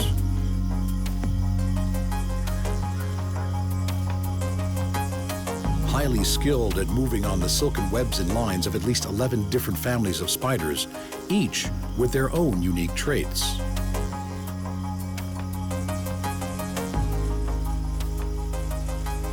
Portias often use a stealth approach to get close to their intended victim, the exact details of attack fine-tuned through their ability to learn from past experience.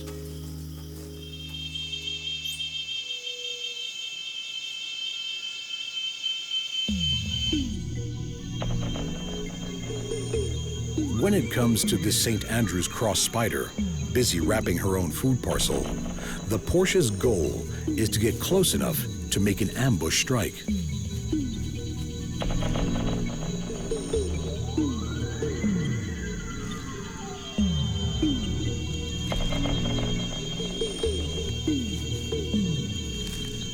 These covert predators maneuver themselves to within millimeters of their unsuspecting victims. When they make contact, they bear down with a venom-infused bite, strong enough to kill a spider much larger than itself in a mere couple of minutes.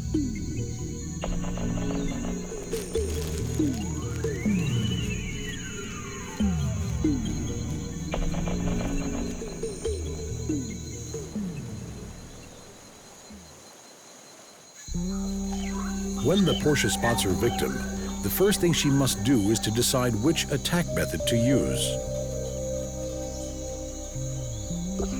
In many cases, her brilliant cryptic mimicry is all it takes as she blends with the other small pieces of leaf debris.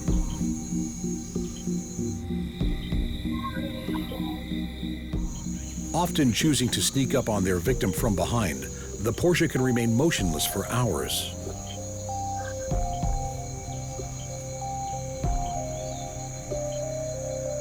These mighty, clever hunters have been known to time their movements with the breeze, using the wind to mask any movement they make.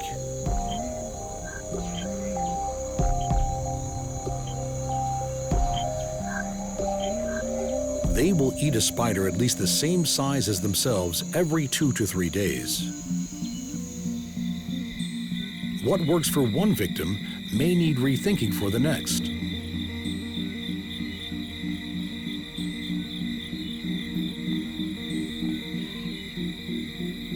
Sometimes, taking a detour and sneaking around the back of a nest proves to be the most effective method.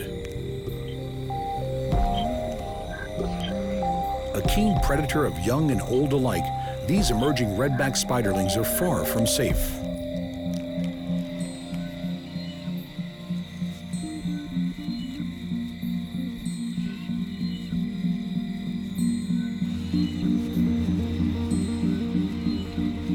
Waiting Portia could be hiding anywhere. Adaptable hunters, Portias will vary their technique until the victim finally responds.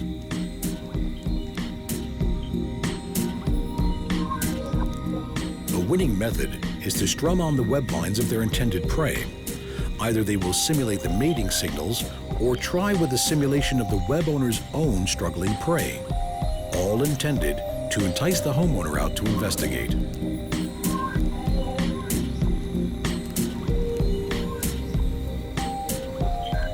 With their extreme stealth, superb eyesight, adaptive learning skills, and a patience that has seen them wait up to 3 days for a victim to emerge, these little predators are one of the best there is.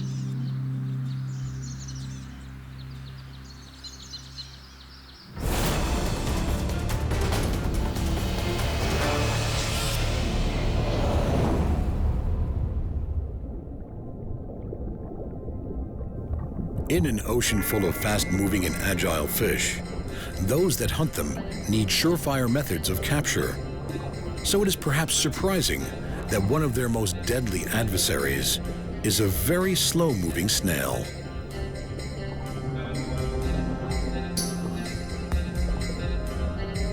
The geographer's cone shell is a predatory and highly venomous marine snail, seeking out victims with its elongated probing siphon.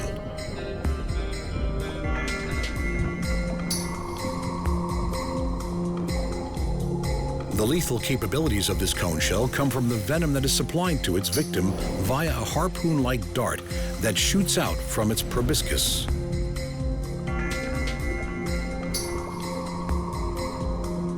Cone snails are carnivorous and live on a diet of worms, fish, and other marine gastropods. Their flexible chemosensory siphon allows them to follow chemical trails that can lead them to their prey.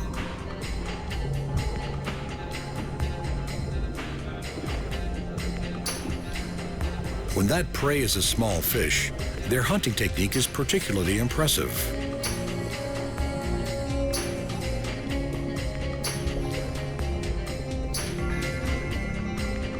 The slow-moving snail needs to be within striking distance of its victim. Once it is, it's a very dangerous place for any unknowing small fish to be.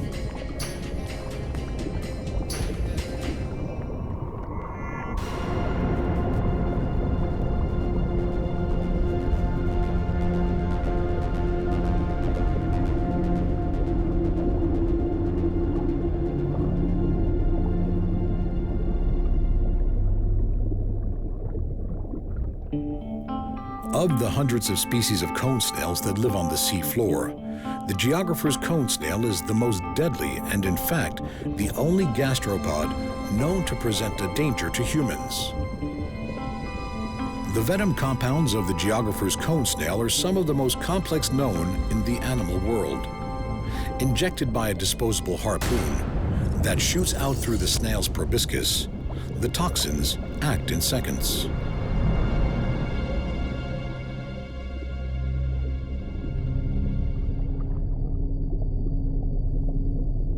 Up to 100 different toxins combine together to form the snail's lethal concoction of nerve poisons. These conotoxins are stored separately in its body and are merged together just before they are injected into its victim.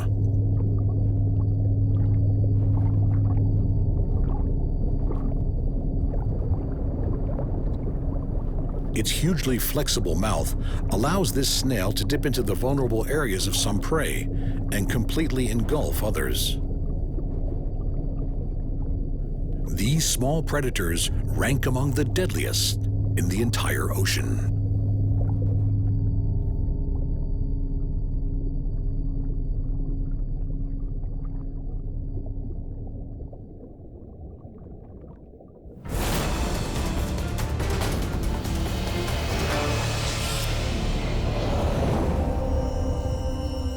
As the day comes to an end and darkness sets in, one of the world's most deceptive hunters begins her nightly rituals.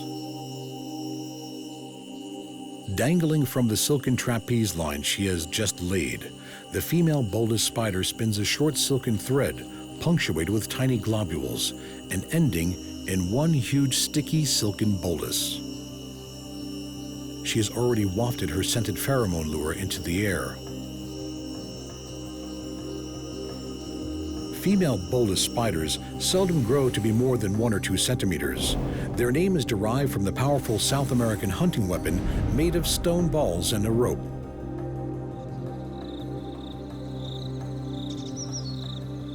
The hunting technique of the female bolus spider is nothing short of incredible. Coming out of her daytime retreat, she gives off airborne pheromones, which mimic the scent of the female Noctuidae moth.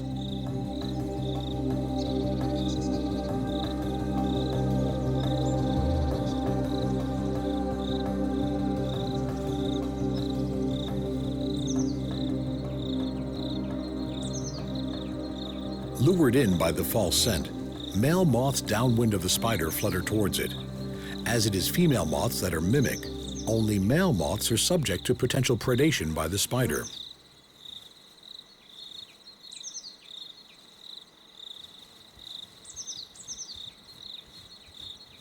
The deadly sticky bolus is made and released.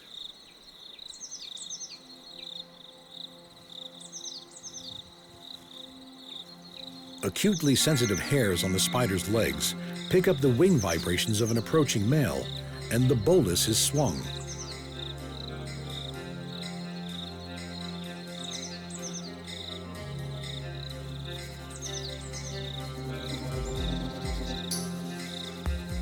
Caught in tethered flight by the sticky globule, the fluttering moth stands little chance of escape.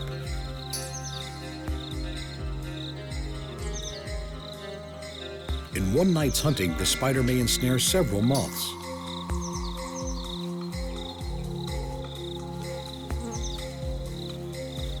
The sticky globule of the spider's bolus penetrates through the moth's scales to the underlying cuticle as this tiny huntress hauls in the hapless moth.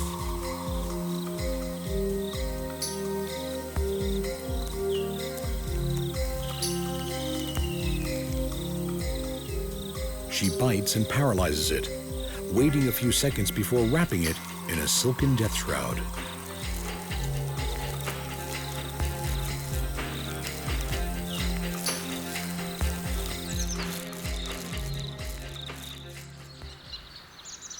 Bolus spiders spend their days in retreats in trees and tall shrubs that are rarely less than 2 meters above the ground. When the time is right, she will construct a series of 5-centimeter egg sacs. Each will be filled with several hundred eggs. The bolus spider is truly a magnificent creature.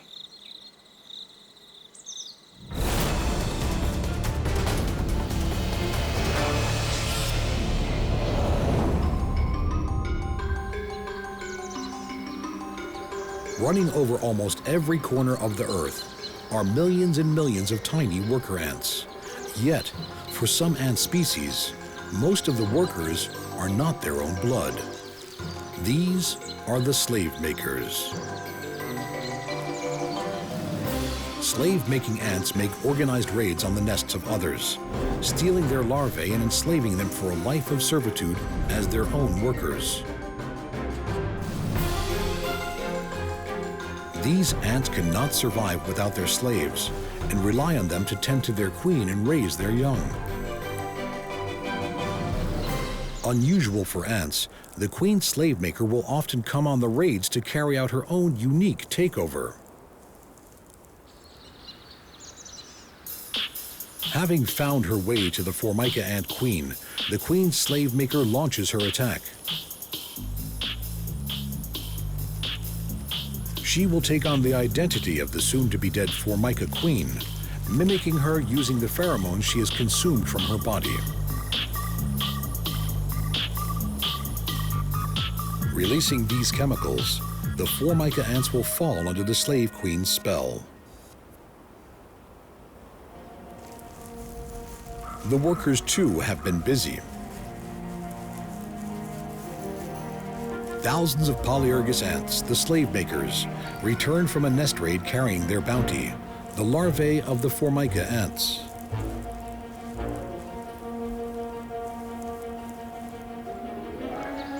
Bringing the precious cargo back to their own nest, there are two possible futures for the stolen larvae. Either they will be eaten, or the raiding slave makers will rear them as new recruits to do their bidding.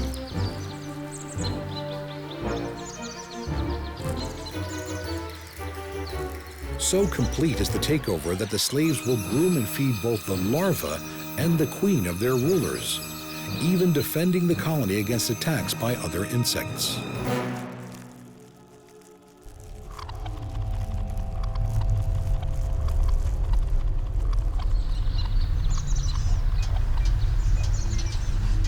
In a typical colony of 3,000 slave makers, there may be more than 6,000 slaves.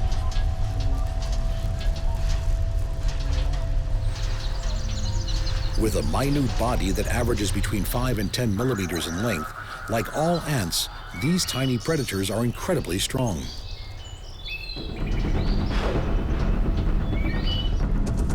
The darker-bodied Formica slaves tend to the lifeless fly, where inside the nest the two ant species seem to coexist. Formicas appearing to be more like helpers than slaves to the powerful Polyergus.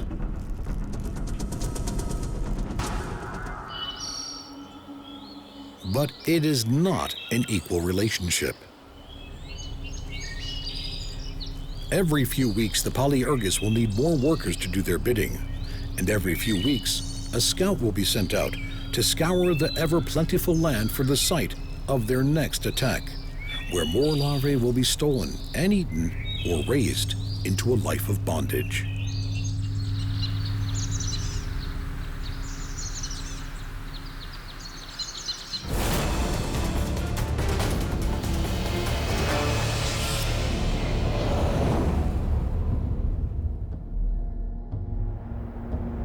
Throughout the sandy soils that blanket the earth, there are hundreds of species of ants, making a living on the land they find themselves.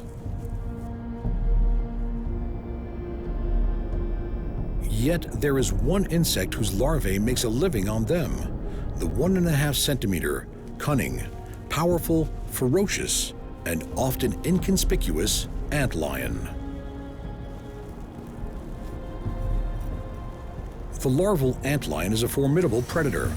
With an oversized head, spiny jaws, and preying on ants at least its own size, this little larva is a lion amongst the world's ants.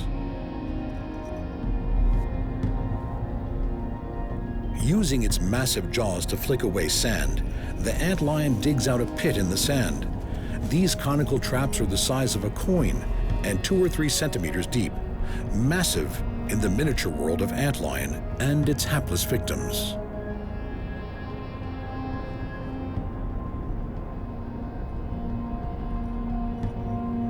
The fearless predator resides at the base of the pit and waits for its ingenious architecture to work its magic. Many ants may well be the same size or even bigger than the antlion, but that affords them no real protection.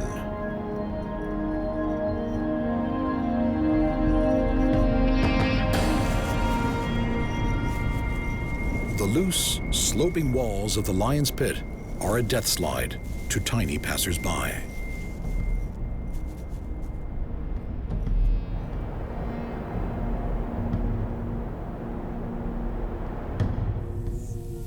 Similar to its feline namesake, the tenacious antlion is not put off by prey that is considerably larger than itself. The sloping sides of the pits, with their loose gravel sand walls, are almost impossible to climb out of or escape from before falling back down and into the waiting jaws of death.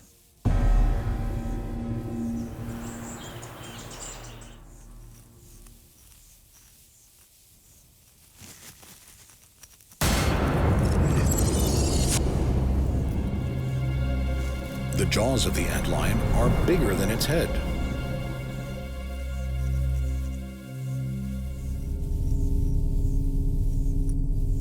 Once it has its victims in its pincer grasp, the tiny needle-like teeth of the antlion inject their prey with venom. The sucking tubes of its mouth parts will feast on the meal.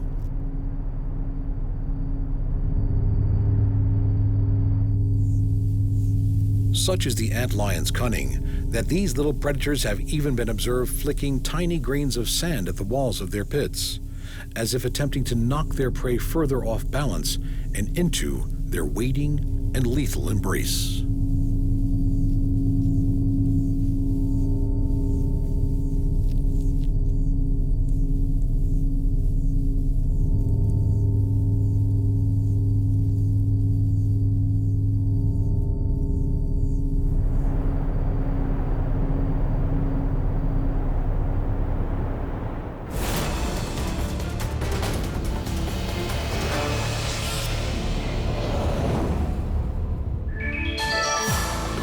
In the dunes of the Namib Desert is a little wasp that seeks out a very certain type of prey.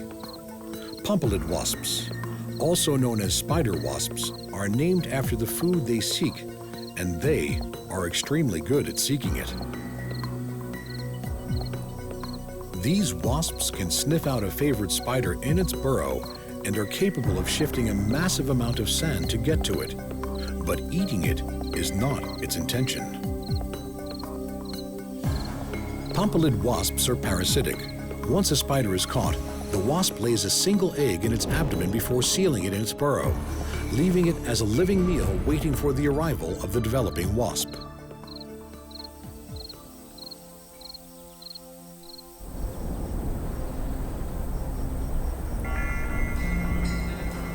The undulating dunes of the desert can work against the searching wasp as spiders turn to its stylish method of escape. Flipping on its side, it can roll up to 44 turns a second. The pompilid wasp needs to make sure that the spider it parasitizes for each of its larvae is big enough to last as a food source for the duration of the larva's development. Because of the large size of these intended victims, pompilid wasps often use the doomed spider's burrow as its nest site, attacking and sealing them up in their own homes.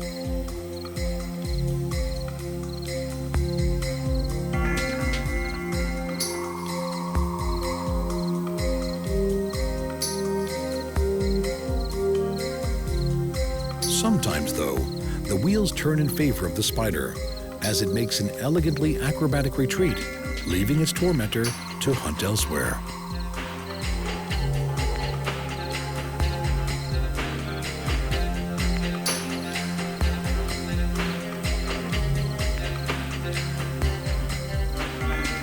Micro-predators prove their ferocity is to be feared. Archerfish that spit their lethal water darts. Portias ambush other spiders. Cone shells harpoon fish. Bolus spiders bludgeon moths. Ants enslave other ants. Ant lions ensnare their prey, and wasps parasitize spiders. We live in a world full of the most magnificent of animals. There are approximately 8.7 million different species on Earth. With this vast array of natural wonders, how do we choose a favorite amongst all these spectacular creatures? There is the ethereal grace of the ocean's whales, the mighty imposing hippo, the unequaled speed of the cheetah, the mesmerizing lure of the snake, the power of the elephant, the strength of the ant, the stealth of the scorpion, the extraordinary talents of the octopus, the force of the crocodile, the sheer elegance of the wedge-tailed eagle, or the regal commanding presence of the lion.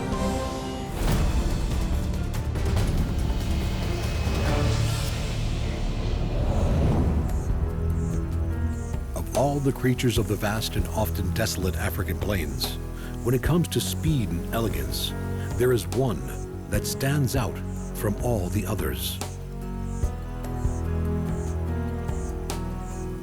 The graceful cheetah sits poised. Her eyesight is so advanced, she can pick out her prey from 5 kilometers away. Her long limbs and superb hearing work in harmony with her ultra-flexible body. At full sprint, the cheetah's phenomenally flexible spine curves and dips, giving it a stride that can cover 8 meters. It takes 3 of these every second.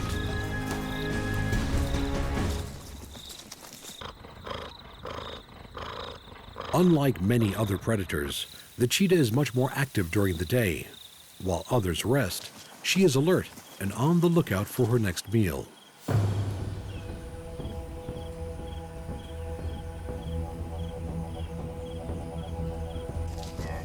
The cheetah's prowess is unquestionable. Her stealth, camouflaging spots, and low stalking body allow her to get within striking distance.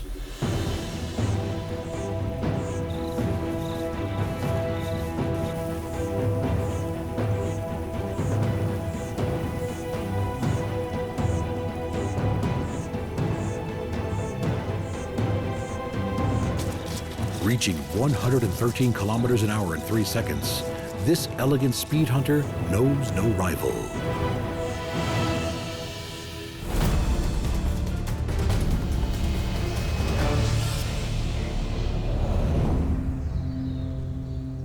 Through forest floors, leaves and branches meander the beautifully scaled bodies of the creatures of myth and legend.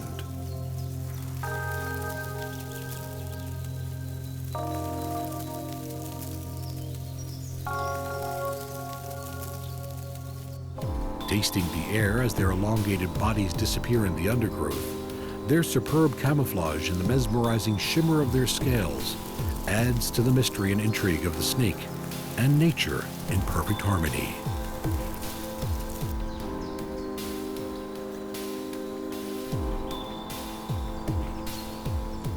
Whether it's the marbled iridescence of the constricting pythons or the mottled banded body of the death adder, snakes are adapted for a stealth approach.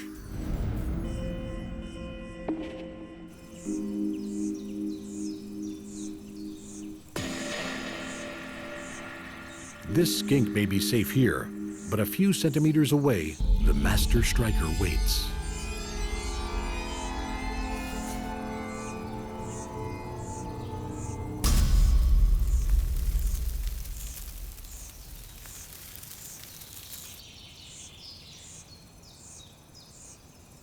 While death adders tend to stay on the ground, others prefer a higher lookout.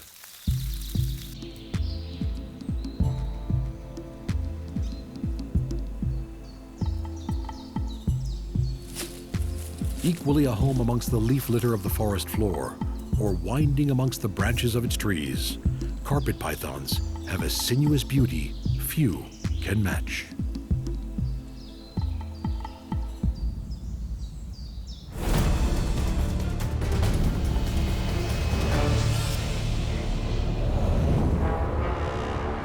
Through the forests of Asia, carried on gigantic soundless feet, walks the most resplendent of animals.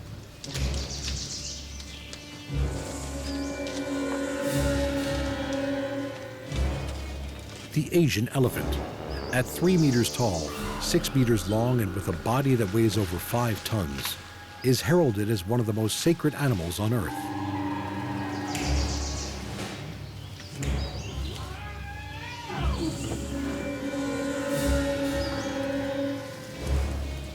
Ganesh, the Hindu god of good fortune, is also the remover of obstacles, and like the animal, the wondrous elephant-headed deity is a powerful and supreme being.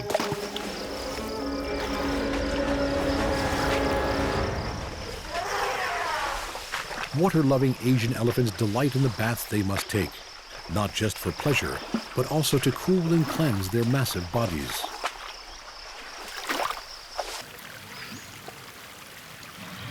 When two of these forest kings collide, the force between them is colossal. Muscular, flexible trunks and 2-meter tusks interlink as the combined force of 10 tons of animal pushes against each other.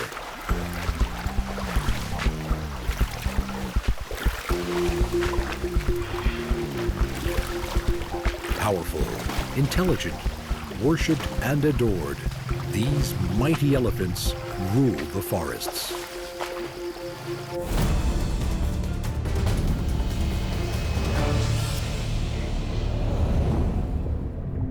The ocean teems with captivating inhabitants. Of these, the enthralling octopus and its impressive cuttlefish cousin are surely the most mesmerizing.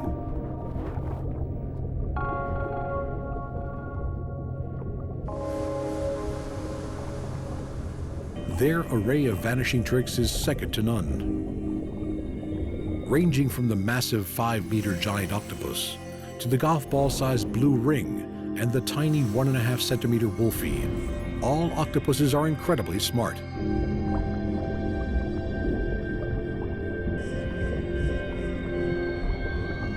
With bodies bereft of any hard structures, they are able to make the most of almost any potential shelter.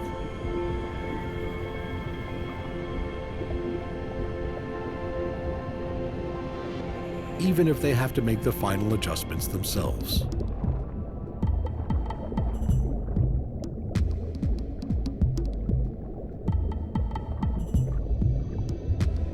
Even the cuttlefish seems impressed.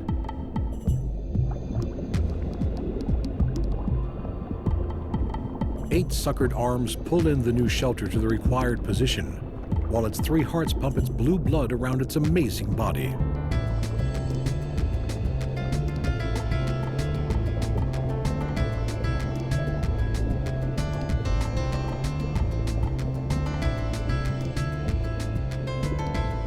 Extremely accurate hunters, they have the most advanced eyesight in the invertebrate world. And, for reasons unknown to us, every week or two, the intriguing octopus likes to look for a new home.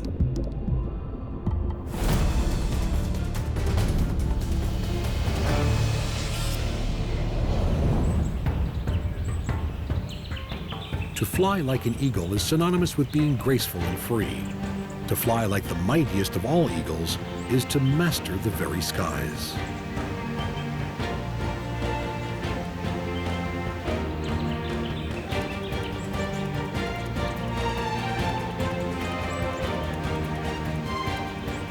From prominent perches, they scan the countryside with acute binocular vision.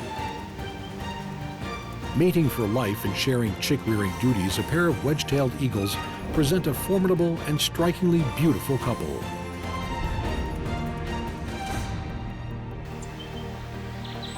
With massively powerful talons, pinpoint eyesight, and a sharp-hooked beak, the rabbits and hares that litter the landscape are easy pickings.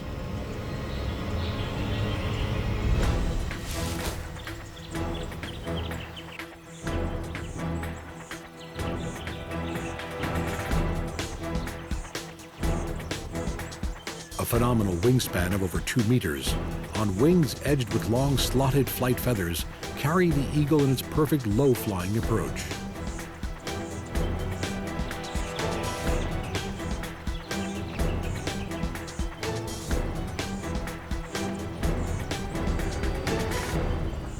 Its mastery of flight is so supreme that it can outmaneuver a ground-living mammal while still airborne.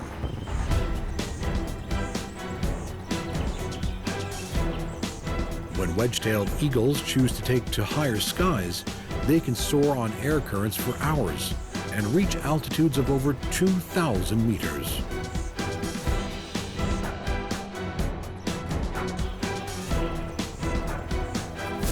This majestic eagle is master of both land and air.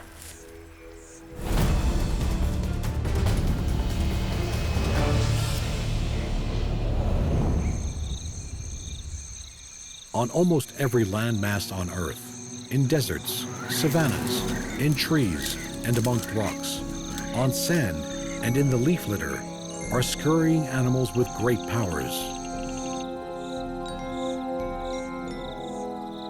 Scorpions. With their characteristic stinging tail and ominously powerful pincers, these arachnids are ones we all recognize. From the huge emperor scorpions of Africa to the highly venomous Arizona bark scorpion, there are over 1,000 species of scorpions throughout the world.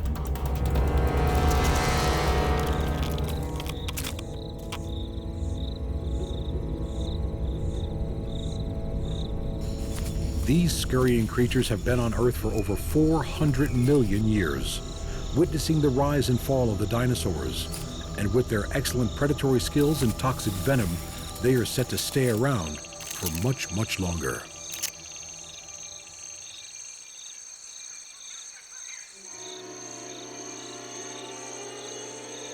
The imposing figure of a scorpion is most often seen at night, as these nocturnal hunters avoid the harsh sunlight of the day.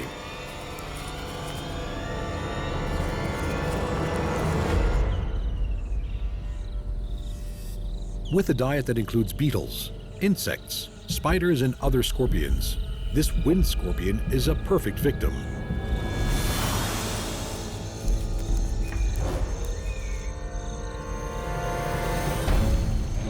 The sting in the tail of a scorpion can vary massively in the venom it carries, but one thing is for sure, it will be delivered with surgical precision, and the dining scorpion will feast.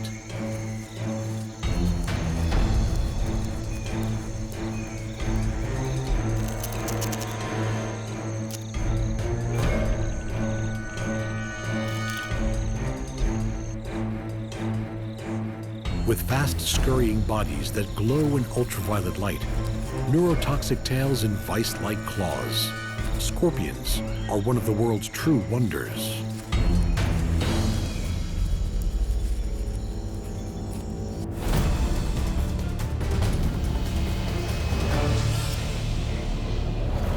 Some animals we instantly respect.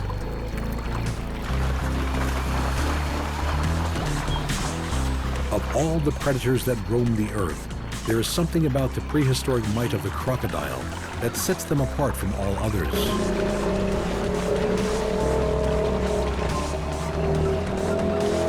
Saltwater and Nile crocodiles are two of the largest species that exist. With powerful bodies adapted for stealth, these superb predators seem to know no fear.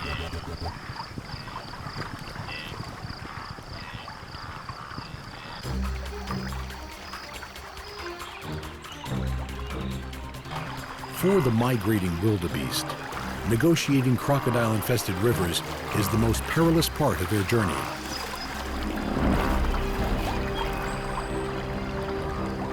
Like elite aquatic snipers, they enter the water with barely a sound as the oncoming feast makes its way towards them.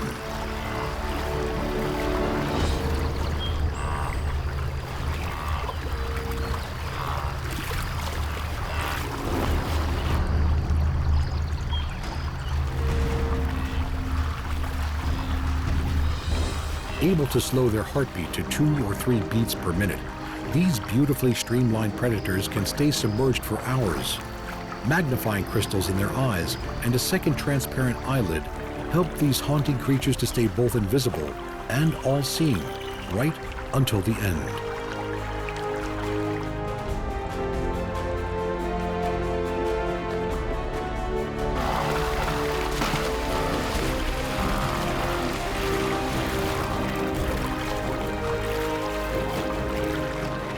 Their jaws are so perfect for grasping and holding and generate such enormous power that victims are helpless.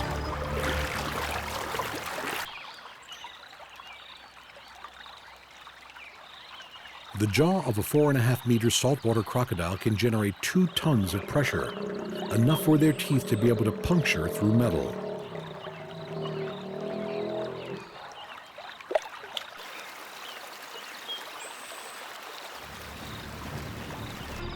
Crocodiles have an extremely economical rate of food conversion and turn most of what they eat into energy. This inbuilt efficiency helps them to be able to go for months without eating.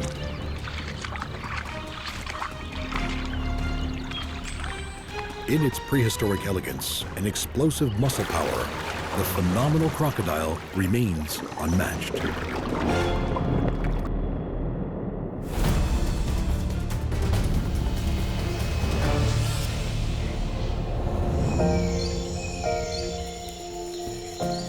Green weaver ants are miraculous for a great many reasons. Relative to their size, ants are one of the strongest creatures in the world, and most have many hidden talents.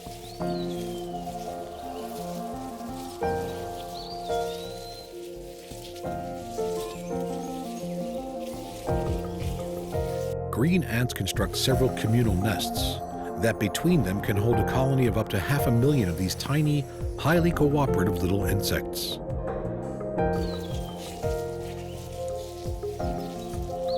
Pulling leaves together with mandibles of Herculean strength, these adept workers use ingenious means to get the job done. Using silk from their own larvae, they squeeze out the fine threads and use them as binding glue lines.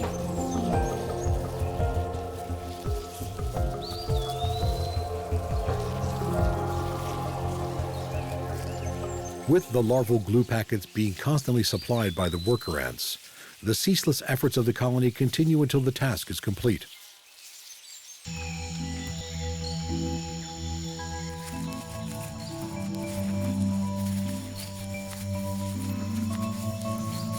As they defend against attackers and hunt for their invertebrate prey, these tenacious little ants do so without a sting. Instead, they can follow up their hefty bite with a squirt of formic acid from their rear end.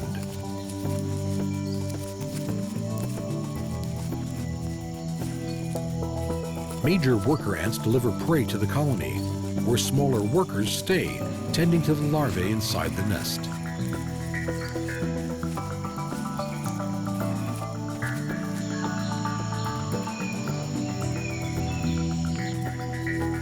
Such is the success of the ant world that in total the weight of the world's ants is similar to the weight of its humans.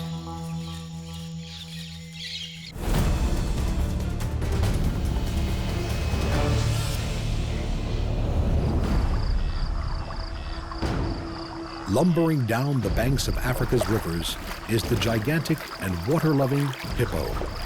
These wide-mouthed river kings spend 18 hours a day submerged in shallow, muddy waters.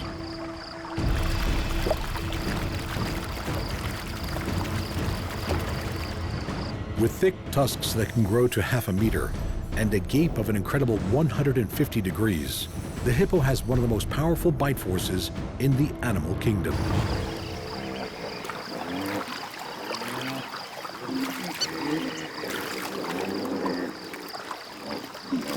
Massive dominant males are at the head of each herd and control their stretch of river,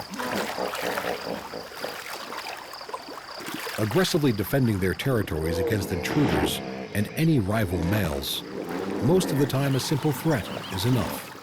But if it is not, the slashing and biting that ensues from these powerhouses is enough to cause serious damage.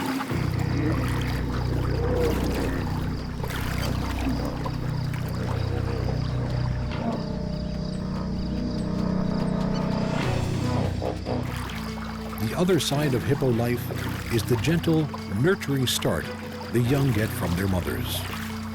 Although the young calf will be weaned by the time it is 18 months old, many stay by the protective sides of their mother until they are 7 or 8, often accompanied by older brothers or sisters.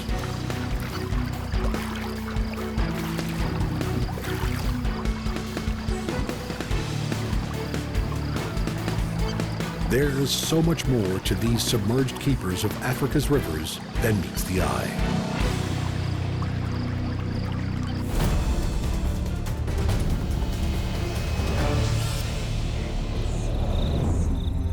The sheer size of some of the world's largest herbivores is enough to deter many predators, but not all.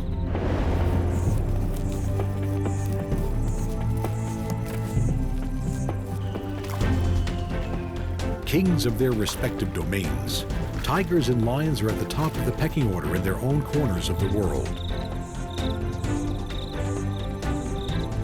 But the unrivaled majesty and formidable presence and power of the lions, combined with their collective living and hunting lifestyle, makes them impressively unique amongst the top predators.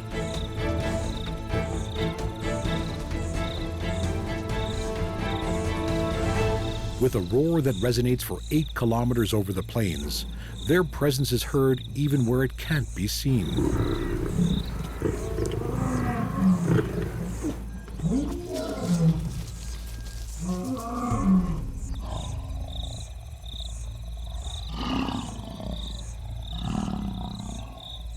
When these sleeping beauties wake and need to hunt, there are few that are safe. Opportunistic in their approach, lions don't tend to show firm favorites when it comes to selecting their victims.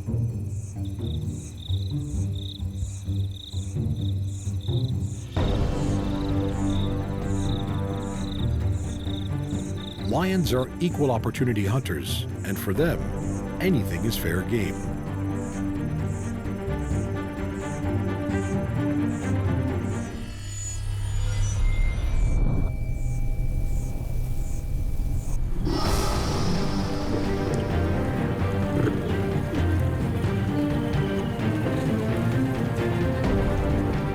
This giraffe is 5 times taller and more than 5 times heavier than the lions. One of its massive hooves, each the size of a dinner plate, can kick out with enough force to kill. Not even that can deter these most magnificent, utterly irrepressible hunters.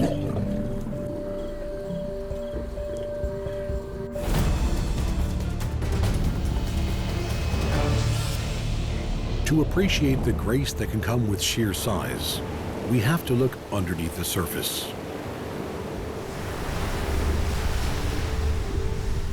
The humpback whales that fill the oceans with their haunting song are but some of its giants.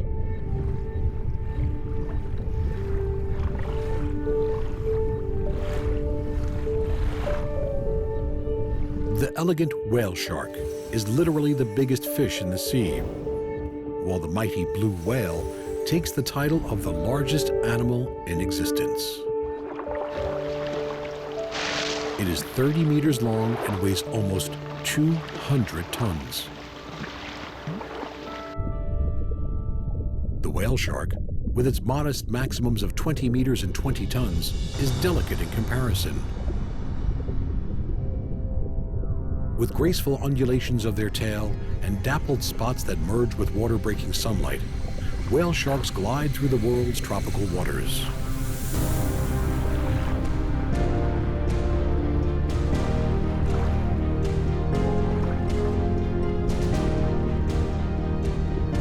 These magical animals often migrate huge distances. Thousands of kilometers of ocean are passed through, their incredible bodies sustained on nothing more than the small fish and plankton they filter from the water.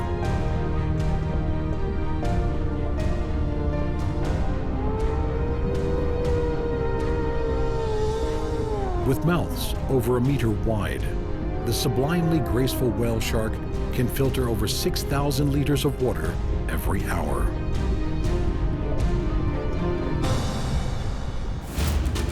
With all the creatures in all the oceans, all the animals of forests and jungle, all the wanderers of arid land, and masters of limitless skies, each of them is surely a king in their own right.